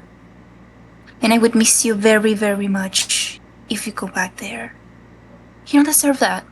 You deserve to be here with the people that love you. Do you hear me? She nods her head vigorously. She is like very, yeah. It's very energetic nodding. Like, yeah, I hear you. And that asshole just turned you in when you tried to help him with the disappearance of his wife that I didn't even know that you managed to meet. And now I understand why you want to kill him so much, but just right now I just want you to focus on you, okay? I want you to understand that at least since I've got here, I've never thought of you as a nuance. I've never thought of you as an obstacle and someone who gets in the way, okay? And I know a lot of people say that you're not normal. Because what we know as normal, well, everything that goes out of what it's common, it's deemed unnatural. And I would say a lot of us fall in that category. But you know what? Just because you're not common, it doesn't mean that you deserve any less respect than any other human being that's in here. Okay? I'm so happy to have you here. Because ever since I got here, She smiles. you've been nothing. Ever since I got here, you've been nothing but helpful to me. You've been nothing but nice. And I see you.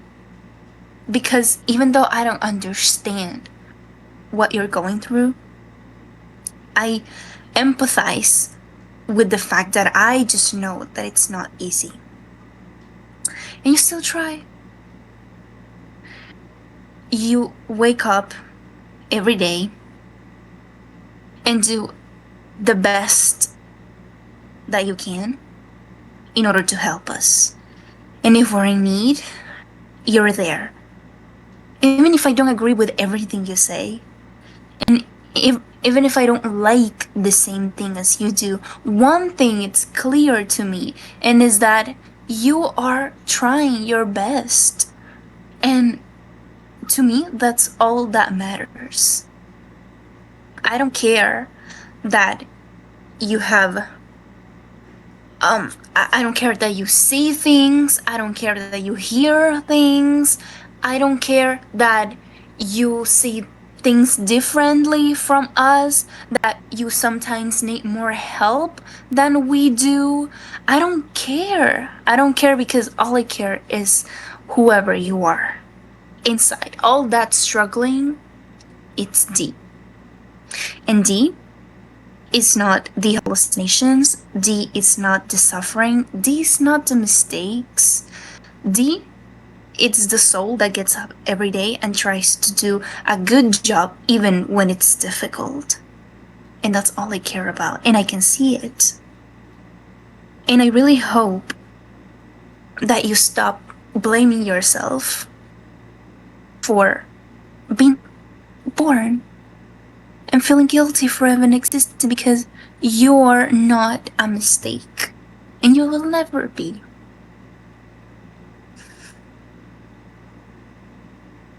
She hugs Alicia tightly.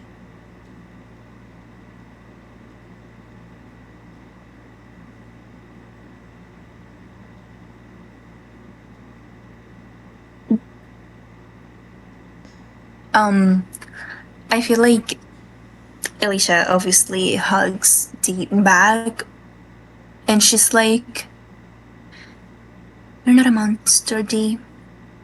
You're not ugly. The world around you is." And even though Dee is like way older than Alicia, Alicia starts to like caress the back of her head, like her hair, as if she's like she doesn't think of Dee as a child, but she understands that Dee feels very vulnerable right now, and so she just tries to like give a feeling of like, you're safe with me, you know. I love you. Do you know that? Of course I do. You say it to me every day. I wish I had known you when you were younger. But you're my future. And people like you, Lorelai, you make me look forward to the days ahead. You make me feel loved and fine and good and a human.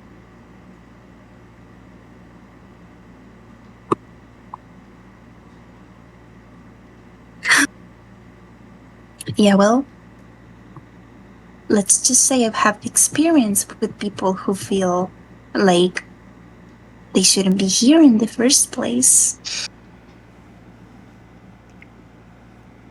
A lot more people feel that way, more than what you realize. You're not alone.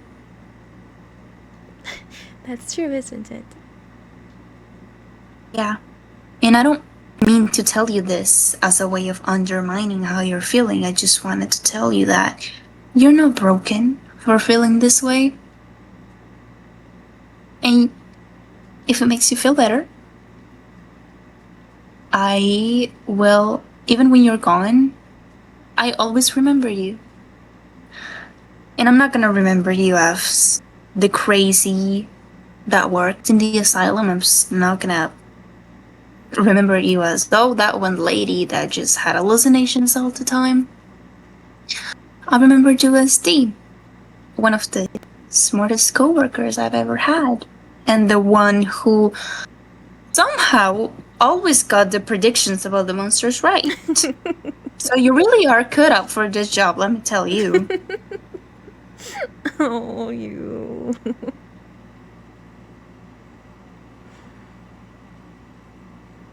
Oh. Dee, Mm. be honest with me. Do you really feel like you can keep working with that fuck ass again? I love this job too much to say no. I'll work this job no matter what. But if there came an option, then I don't want him associated here anymore.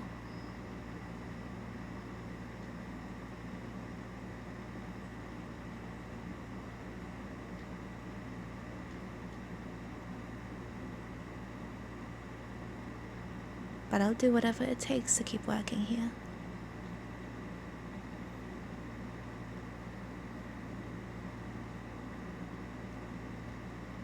Even if it is...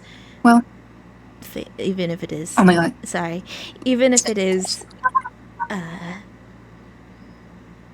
going through that prick. That's all. Keep talking.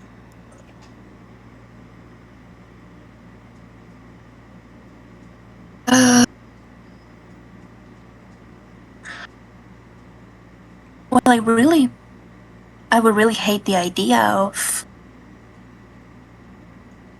splitting up. I mean, I don't even. How many groups of investigators are here? Plenty. Yeah, I know, but I don't even know why he's still here. I mean, I don't know. Upon looking at him, he just doesn't look like the type of guy who would just want to get into life-threatening situations like all the time. And yet, just comes every single day. And for what? I don't know. Coraline, I'm sure. But I don't really care enough to know. Coraline. Was that the name of his wife? It is. It was. What even happened to her? We don't know. You said that you guys were investigating, but like, didn't she just die? Why would you guys be investigating something about her death? It's blurry. I don't know. And it's not my business, not anymore. I've learned my lesson about Coraline.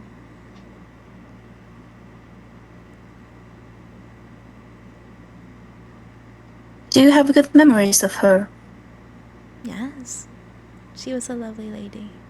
She worked here too.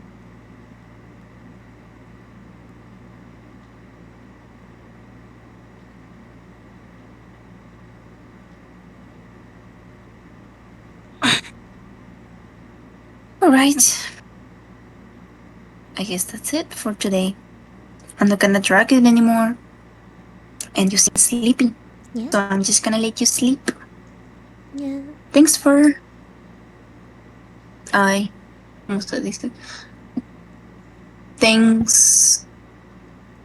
Thanks for...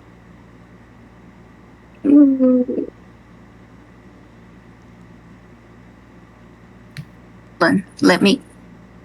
Give me 1 second. Google's the word. Yeah, that's what I'm doing. In English. Hold on. Thank you for trusting me with this. Yay! She nods and goes, "Thank you for listening to me. I feel like no one cared enough to ask."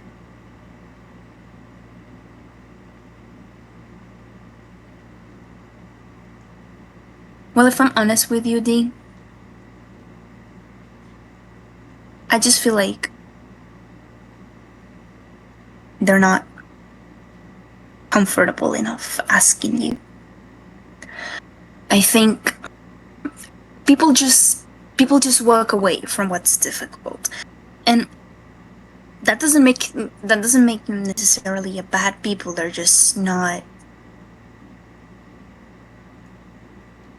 try to, just pretend that things aren't as bad as they are. They don't want to make others' problems their problem. You know what I mean? But I don't care. Because you've been there for me. And I want to be there for you.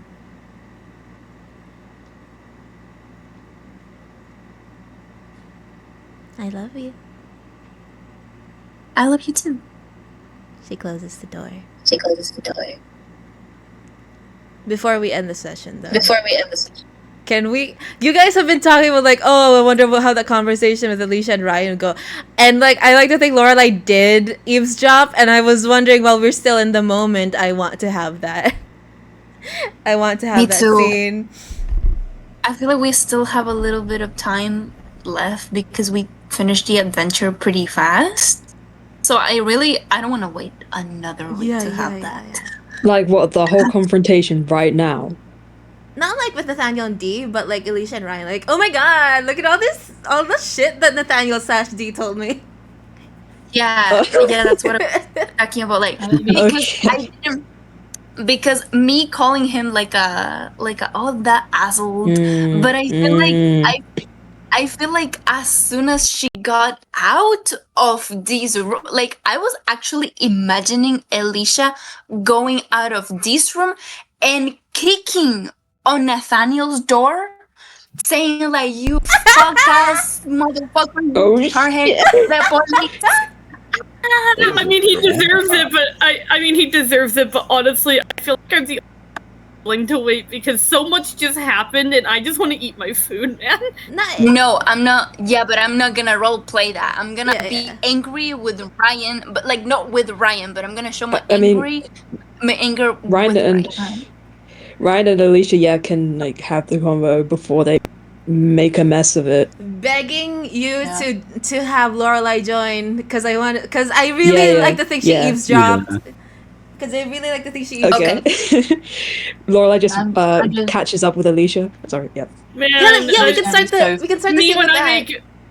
When I make super complicated characters of redemption, but he's also like he's not ass-assing, he just doesn't know what he's doing with the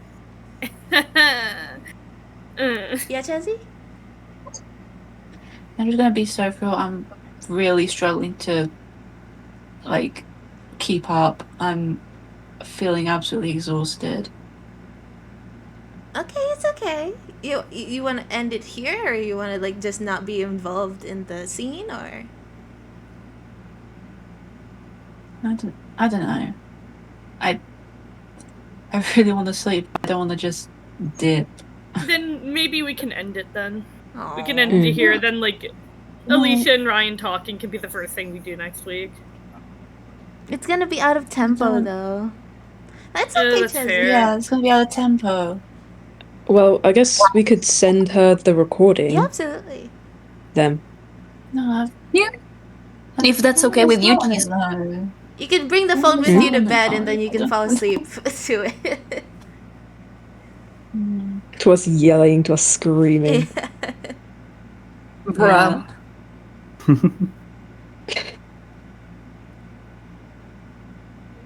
What do you want to do, Chelsea? No, I'll just sit here. It's just gonna be another scene. It doesn't matter. I'll just sit here. Okay. Okay. All right. So Alicia walked out of this room. What was being written in this journal? I want to know because you said that it depending on whether or not we talked, and we talked. So now I want to know. And Chelsea's about to pass out. I'll tell you after. Okay. All right. Okay. So Alicia walks out of this office and she's like walking faster, like she seems like she's stomping. And she initially was heading to Nathaniel's office, but she actually runs into Ryan. And Ryan, what do you say? Oh, evening. You look in a hurry? I'm gonna kick that asshole's ass. Get out of the way. What are you... Hey, what's this about? I just spoke to Dee. He turned her into the police because he deemed her crazy. They were in a case, and what did he do? Oh no, everything she was crazy. Do you understand what that means? She would have never gotten this bad if it wasn't because she was in the asylum. And I know that her condition is genetic. I understand how it works, but those places just get people even worse than they were before. You understand how terrible that is. I do, but I don't think you should be confronting Nathaniel in this state. I guess I've been wanting to talk to you. We should talk about this elsewhere. Okay. And they go elsewhere. Meanwhile, elsewhere. Yeah, let's go elsewhere. Okay, what is it, right?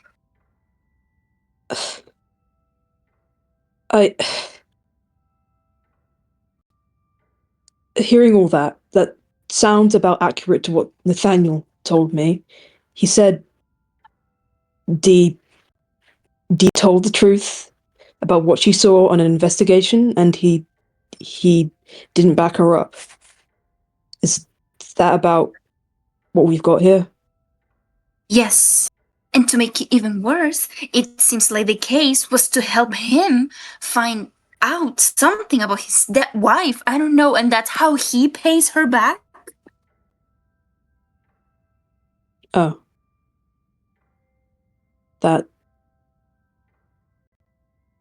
I still don't know what to say. He didn't tell you that part, did he? Well, no, he didn't. Daniel, Ryan, how long have you been friends with Nathaniel for? What's that? Well, I guess he was here a year before me. So, about 2-3 years. So you were not around when all of this happened then? Yeah, no, I wasn't. But I do remember Dee just going missing suddenly. It was... Missing? I thought, didn't everyone knew that she was in the asylum? No. She was just gone one day. I mean...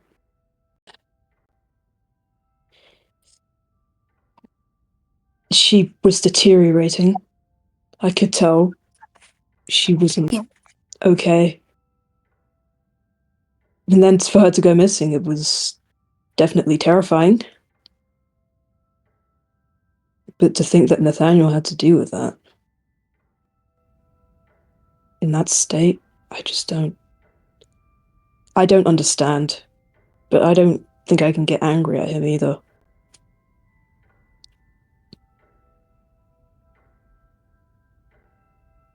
It's guilty about what happened. Like, actually. I think he does.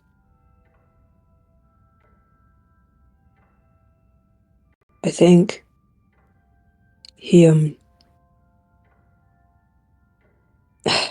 I told him that it would probably best if he left. And he said he still had something to do, but once that was done, he would.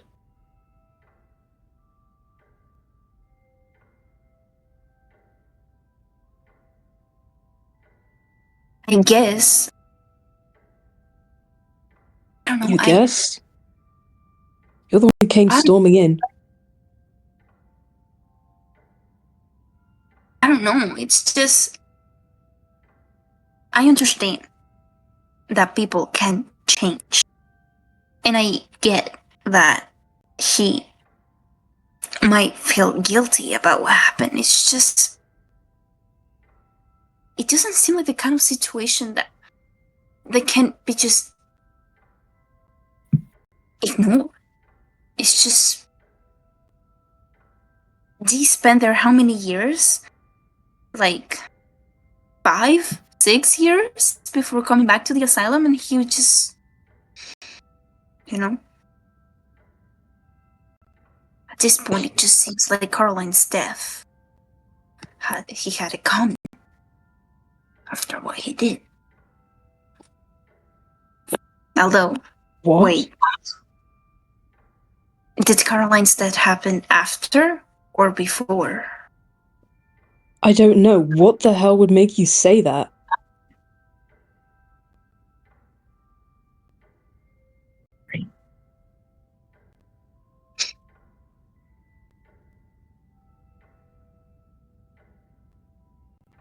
Alicia. Listen, I know he didn't do a good thing, but that's uncalled for. Way out of line. Sorry, I didn't mean to say that. I don't know what to do. Maybe I'm just as much as a coward as him, but I'm terrified. If we don't ignore it, and they do confront it, I don't know what will happen. I'm scared it'll make Dee worse.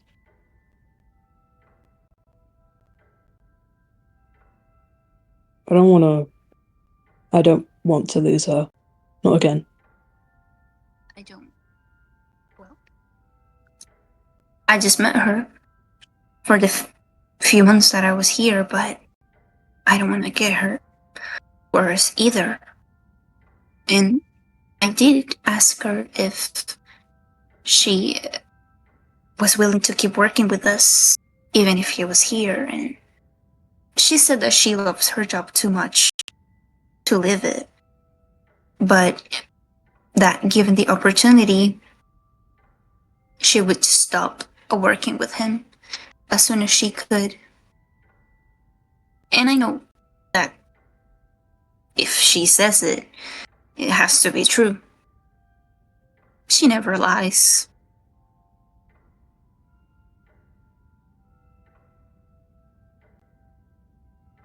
So, should we just let him leave?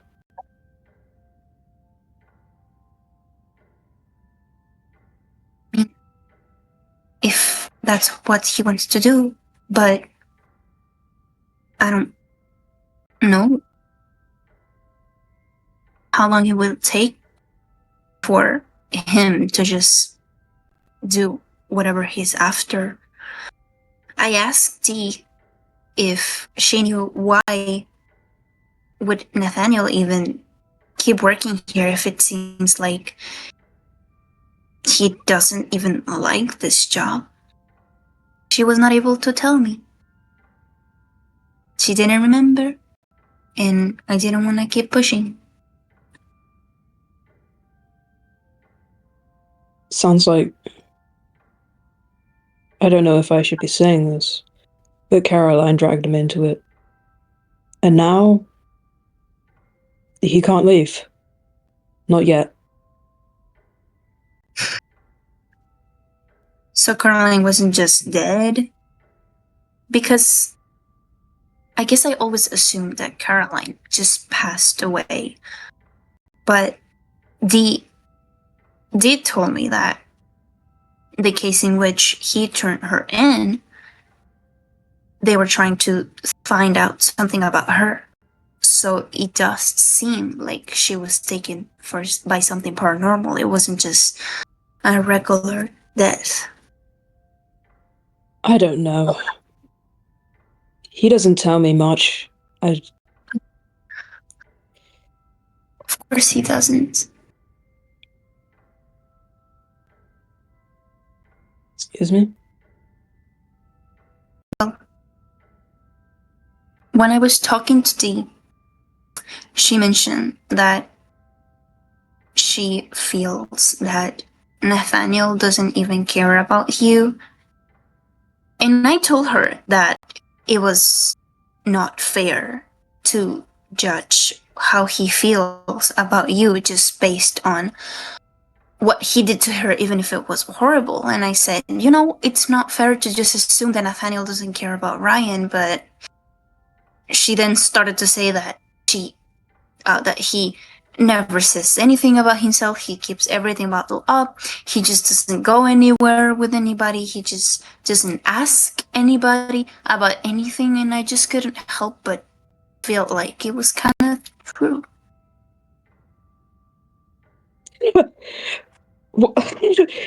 I'm sorry? What are you saying? You think I'm just some, I don't know, lost kid clinging onto the one person who will actually ever, I don't know, acknowledge or talk to me or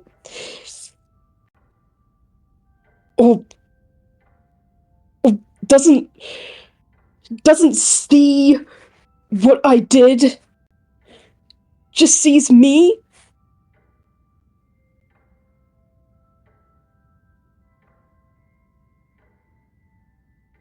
Wait, what? I think I didn't understand what you said at the last part. I'm sorry. I think it's because the mic crashed out. I'm so sorry. Shit. Yeah, it's all good. Are you saying that that this is basically what I said is, are you saying this is some one-sided relationship because I'm emotionally constipated and pathetic and sad? Oh, But specifically, what he said was that Nathaniel was the only one who really saw Ryan for who he was now and not what he did in the past. oh, okay.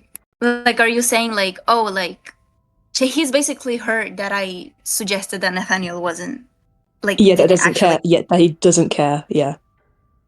No, that's not what I said. I said that that was how Dee was feeling, and I wanted to know how what you feeling about it. Because I don't know you guys either, and I know that you and Nathaniel have known each other for longer, and I understand that he is probably the only person aside from Dee that you trust. And I think that it's very beautiful because you don't trust easily. And I just wanted to tell you that that's how she sees it. And I just wanted to ask you how you feel about it. I'm upset. Fuck this shit. I can't say that. I can't say that. Because look what happened. What he did to her was... What happened to her was awful. And I've done something maybe just as bad. I'm angry. But not at them. Or you. I don't know how to feel.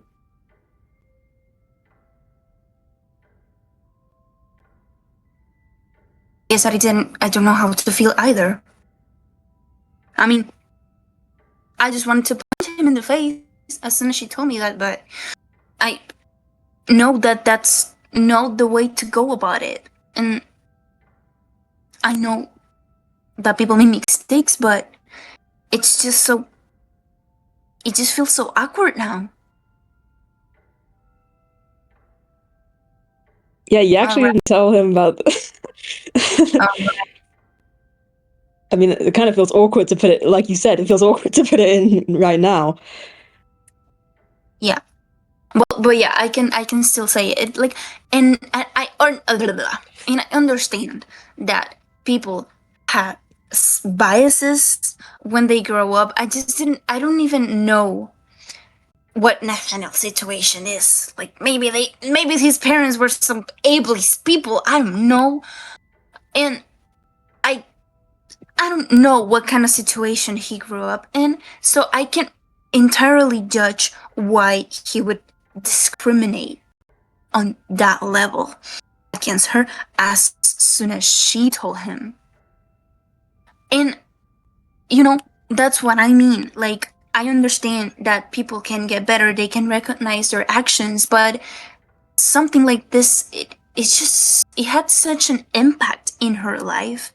And yeah, it does feel awkward because it's like, what do we do now? I don't want to just say like, oh, you deserve everything bad that should happen to you from now on to Nathaniel if he really feels guilty and if he's trying to change. But I also don't want to tell Dio, just forget about it. People can change. It's okay. Neither option feels right. Okay, first of all, out of character, there's a middle ground. But second of all, yeah, I know Nathaniel like was a piece of shit to her, and he said all those horrible things, and he framed her for murder. But you know, Wait, what? anyway, sorry. Yeah, back in back in character. What was biases? What are you talking about? Sorry. The crash out. No, no, What are you? no, you too, not you, not What? you too. What biases? You Well, mean he was like?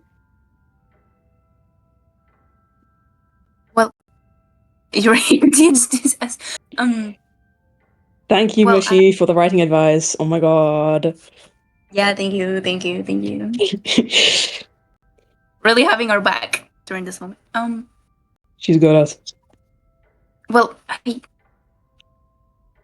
well, when I spoke to her, uh, she didn't initially tell me that he turned her in. That was just kind of me pushing him to know more. But what she initially said when I asked her why she felt so angry of him, it's because she said that as soon as she told him about her struggles with schizophrenia, he started to treat her differently. And you know, we all make mistakes in different cases. Like we miss something or we understand things in a different way. And of course, when Dee was working here as an investigator many years ago, she also made mistakes. And before she ever told Nathaniel about her illness, it was fine. But after she told him, it seems like he just went, oh, that explains everything. And now, ever since she told him every single mistake that she would make, it would just be blamed upon her schizophrenia, or you been hearing things you didn't understand because you weren't here at all, and this doesn't make sense because what you saw wasn't actually real, and that kind of thing. He said that? That's what Dee said to me. And I know that our minds fool us, but I trust Dee when it comes to things like this, because emotions definitely stay with you. And as soon as she remembers something that makes her feel very strongly, she seems to be extremely lucid. So I do trust that what she told me is true.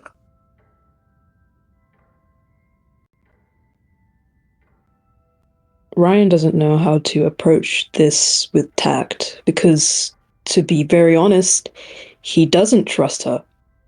He doesn't trust either of them, really. This seems like a very emotionally charged situation, and neither of them seem to be very reliable. Their stories are... There are details that they've left out. Neither of them like Ryan, not Ryan, like Nathaniel and Dee, or me and Dee. Nathaniel and Dee. Okay. Shit. Well, I mean, I'd have to ask him. I mean, I never thought that he would ever say something like that. I don't... Maybe I don't fully believe her.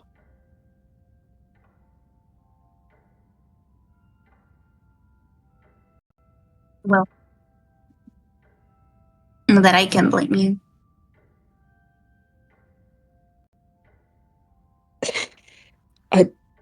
I want to. Literally. I swear I do. That's literally me. Like, fair enough. Not me, like Alicia. Like, okay. Mm. I want to. I swear I do. It's just,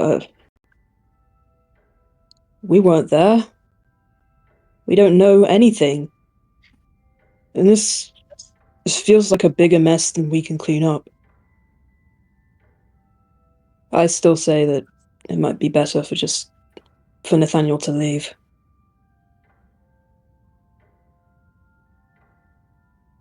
I guess we have just to keep acting like if everything's normal then.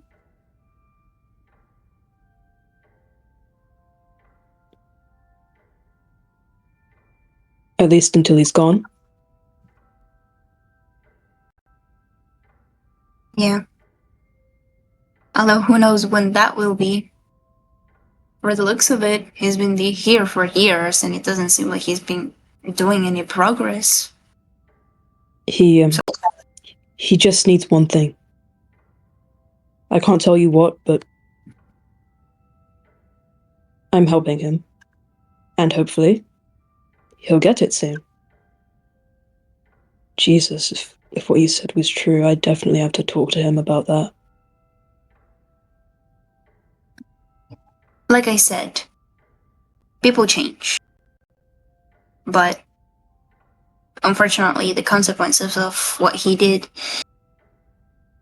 ended up being really, really harmful to Dee. So, yeah. But I just don't want you. I know I was angry before. And what I said about his wife was definitely uncalled for. But I don't blame you for wanting to help him. Because I know that eventually, if I was as close to him as you are, I would have probably helped him too. And yeah, I just wanted to say that you are a really good friend. I mean, I'm not as close to you as you are to him, but I know for a fact that every time he needs it, you are really quick to help him and us every time we need to. So, I guess I really didn't get the chance to tell you, but I know that it's not easy for you to just talk things out, especially because when it's about yourself. But I just appreciate that you were there for us, and I just wanted to say that you are a really good person and a really good friend and a really good worker, and I'm glad that you are here. Alicia. Yes. You're good. You're too good. Why are you here? Well, Nathaniel is not the only one who has something to get out of this place. Well, maybe not this place, but there's a reason why I want to get closer to understanding how these entities work.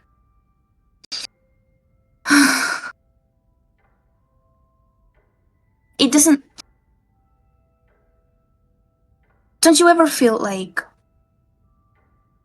everything is just too easy? We find the monsters, we kill them, we incarcerate them, and it's done. Don't you feel even a little bad about the possibility of like there being a cure for all of them, but no one has just cared enough to try to find a cure for any of these monsters?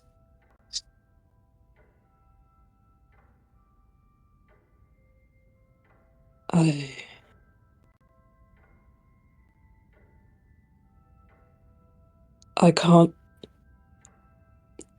think like that. Not anymore. Not... I did feel bad. Of course I did. But there's so many of them. A cure for all of them, that's unrealistic. It's ridiculous. It's fantasy. I have to tell myself that, or else it'll eat away at me. I don't know all of them. It's just those who were human before. I mean, like the mannequins we encounter, or, well, the main ones, like the avatars, those who were once humans but end up serving different entities. I just wonder if there's any way to bring them back to what they once were. And they keep telling me that they're gone, that you cannot save something that's already dead. And I can't just...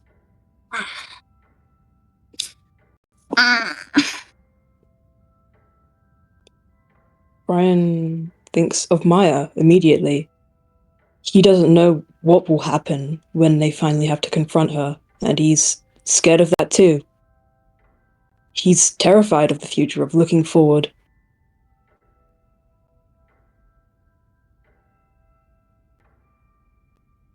What, even if there was, what could we do about it?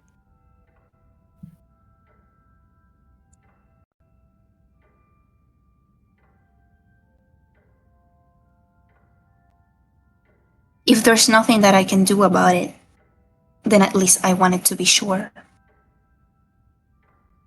Because when I found this place,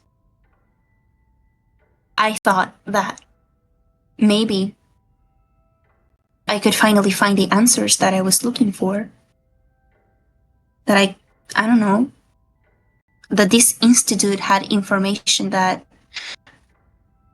somehow didn't, like, wasn't known, weren't known. I was like, well, this institute has investigated so many things and so many creatures. Maybe there is a solution to all of this that maybe didn't reach outside England. Maybe there was an answer that I couldn't find in my country because there simply wasn't a solution there. So I don't know what I was hoping. I guess I was just hoping that maybe there was something that I was not seeing, that there was hope. The only thing people care about is protecting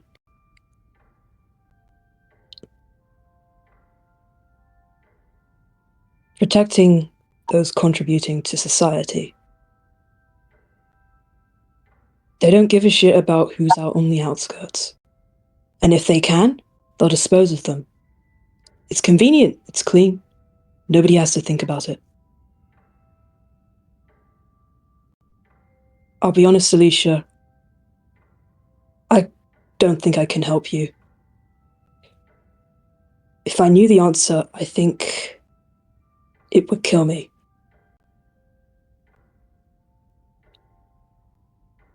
So, the best we can do is put them out of their misery.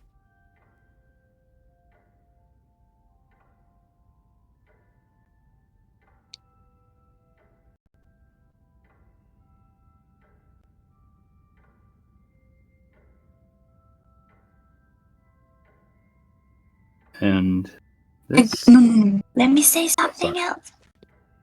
I really do hope that we find Maya. I know she means a lot for you, and I really faith that she's still there somehow. I don't believe that they have to be completely gone just because they've turned into something that you don't recognize anymore. So I really, really do hope that we find her. And when we find her, we'll see what we do. But, and I know you don't want to keep your hopes up because it hurts. But I wouldn't lose all faith either. I really do hope that you guys get to be together like family, because you deserve to be happy. Alicia, stop. Okay. Enough. Right? We're not here to fix everything. There's no happy ending where everything's just sunshine and rainbows and we're prancing through the daisies. There's no good, there's no bad, there's just people. And there are people who are with us, and there are people who are against us. I think you have to decide which side you're on.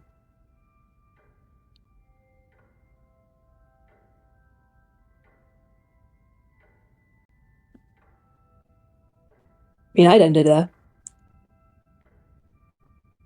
Pretty sure I'd leave. I mean, if you had more to say, then... No, she probably just like, I imagine that they were like sitting on a bench or something talking. So she just like stands and she has like her hands, like she's holding both her hands together and she's like, yeah, I'm sorry, I should stop talking. Have a good night. And Good night. she goes away.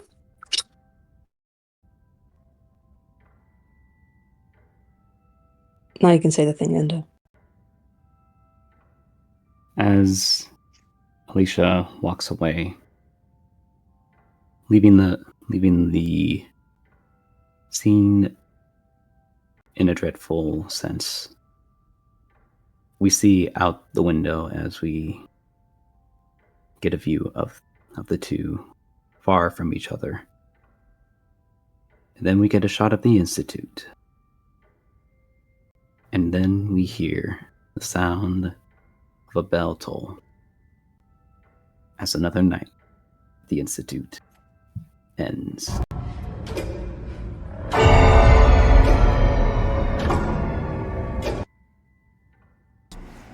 And that's the end of our session. Chesney, go sleep. Chesney, go sleep. Chesney, go Wait a sleep. fucking Chesney, go second. sleep. Chesney, go sleep. Chesney, go sleep. Sleep, sleep, sleep, sleep, I sleep, know sleep, that sleep. sound effect. Shut up. Okay, Can I- that was awesome, but now I have to figure out how to not have Nathaniel being roleplayed into a wall because I don't know what to do with him now. Yeah, that's a me What the problem. fuck though. are we gonna do? This is my Guys. fault. What am I talking about? Me sewing. I think I got an idea, but I can't say. Okay. No, Thank you for that's saving us. worse. Yep, sorry. Oh, yes, that is true. Don't do it. Don't do it, Endo. Can I say that I'm really proud of all of you guys? That was awesome. All of you guys' role playing. That was just like Yay! chef's kiss. I did stuff. Yay. I'm so. You're about to do a lot more stuff. Oh, you are. Yay! So many things off my Well done. chest. Oh my god. I am Honestly, so same. sorry. I genuinely had forgotten over half the things we talked about in the backstory. Why do you think I made you and Ryan go first? I had to read back our messages. I never read back our messages. I worked so hard for you. Sorry, Nathaniel, we're gonna have another conversation. Maybe start reading those messages. Yeah. I will. I will read the messages. It's just one of those.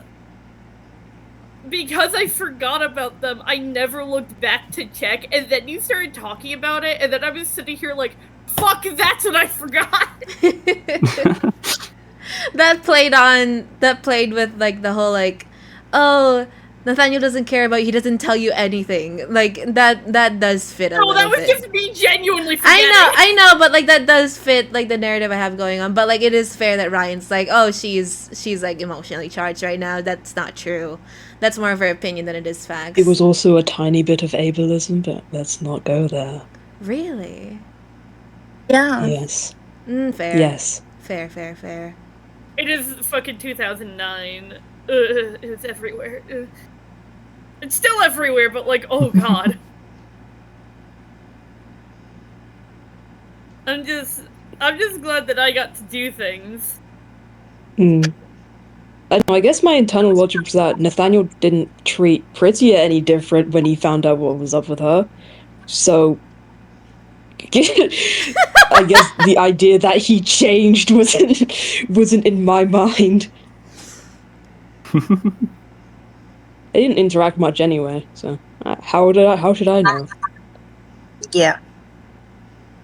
The entire time I was just...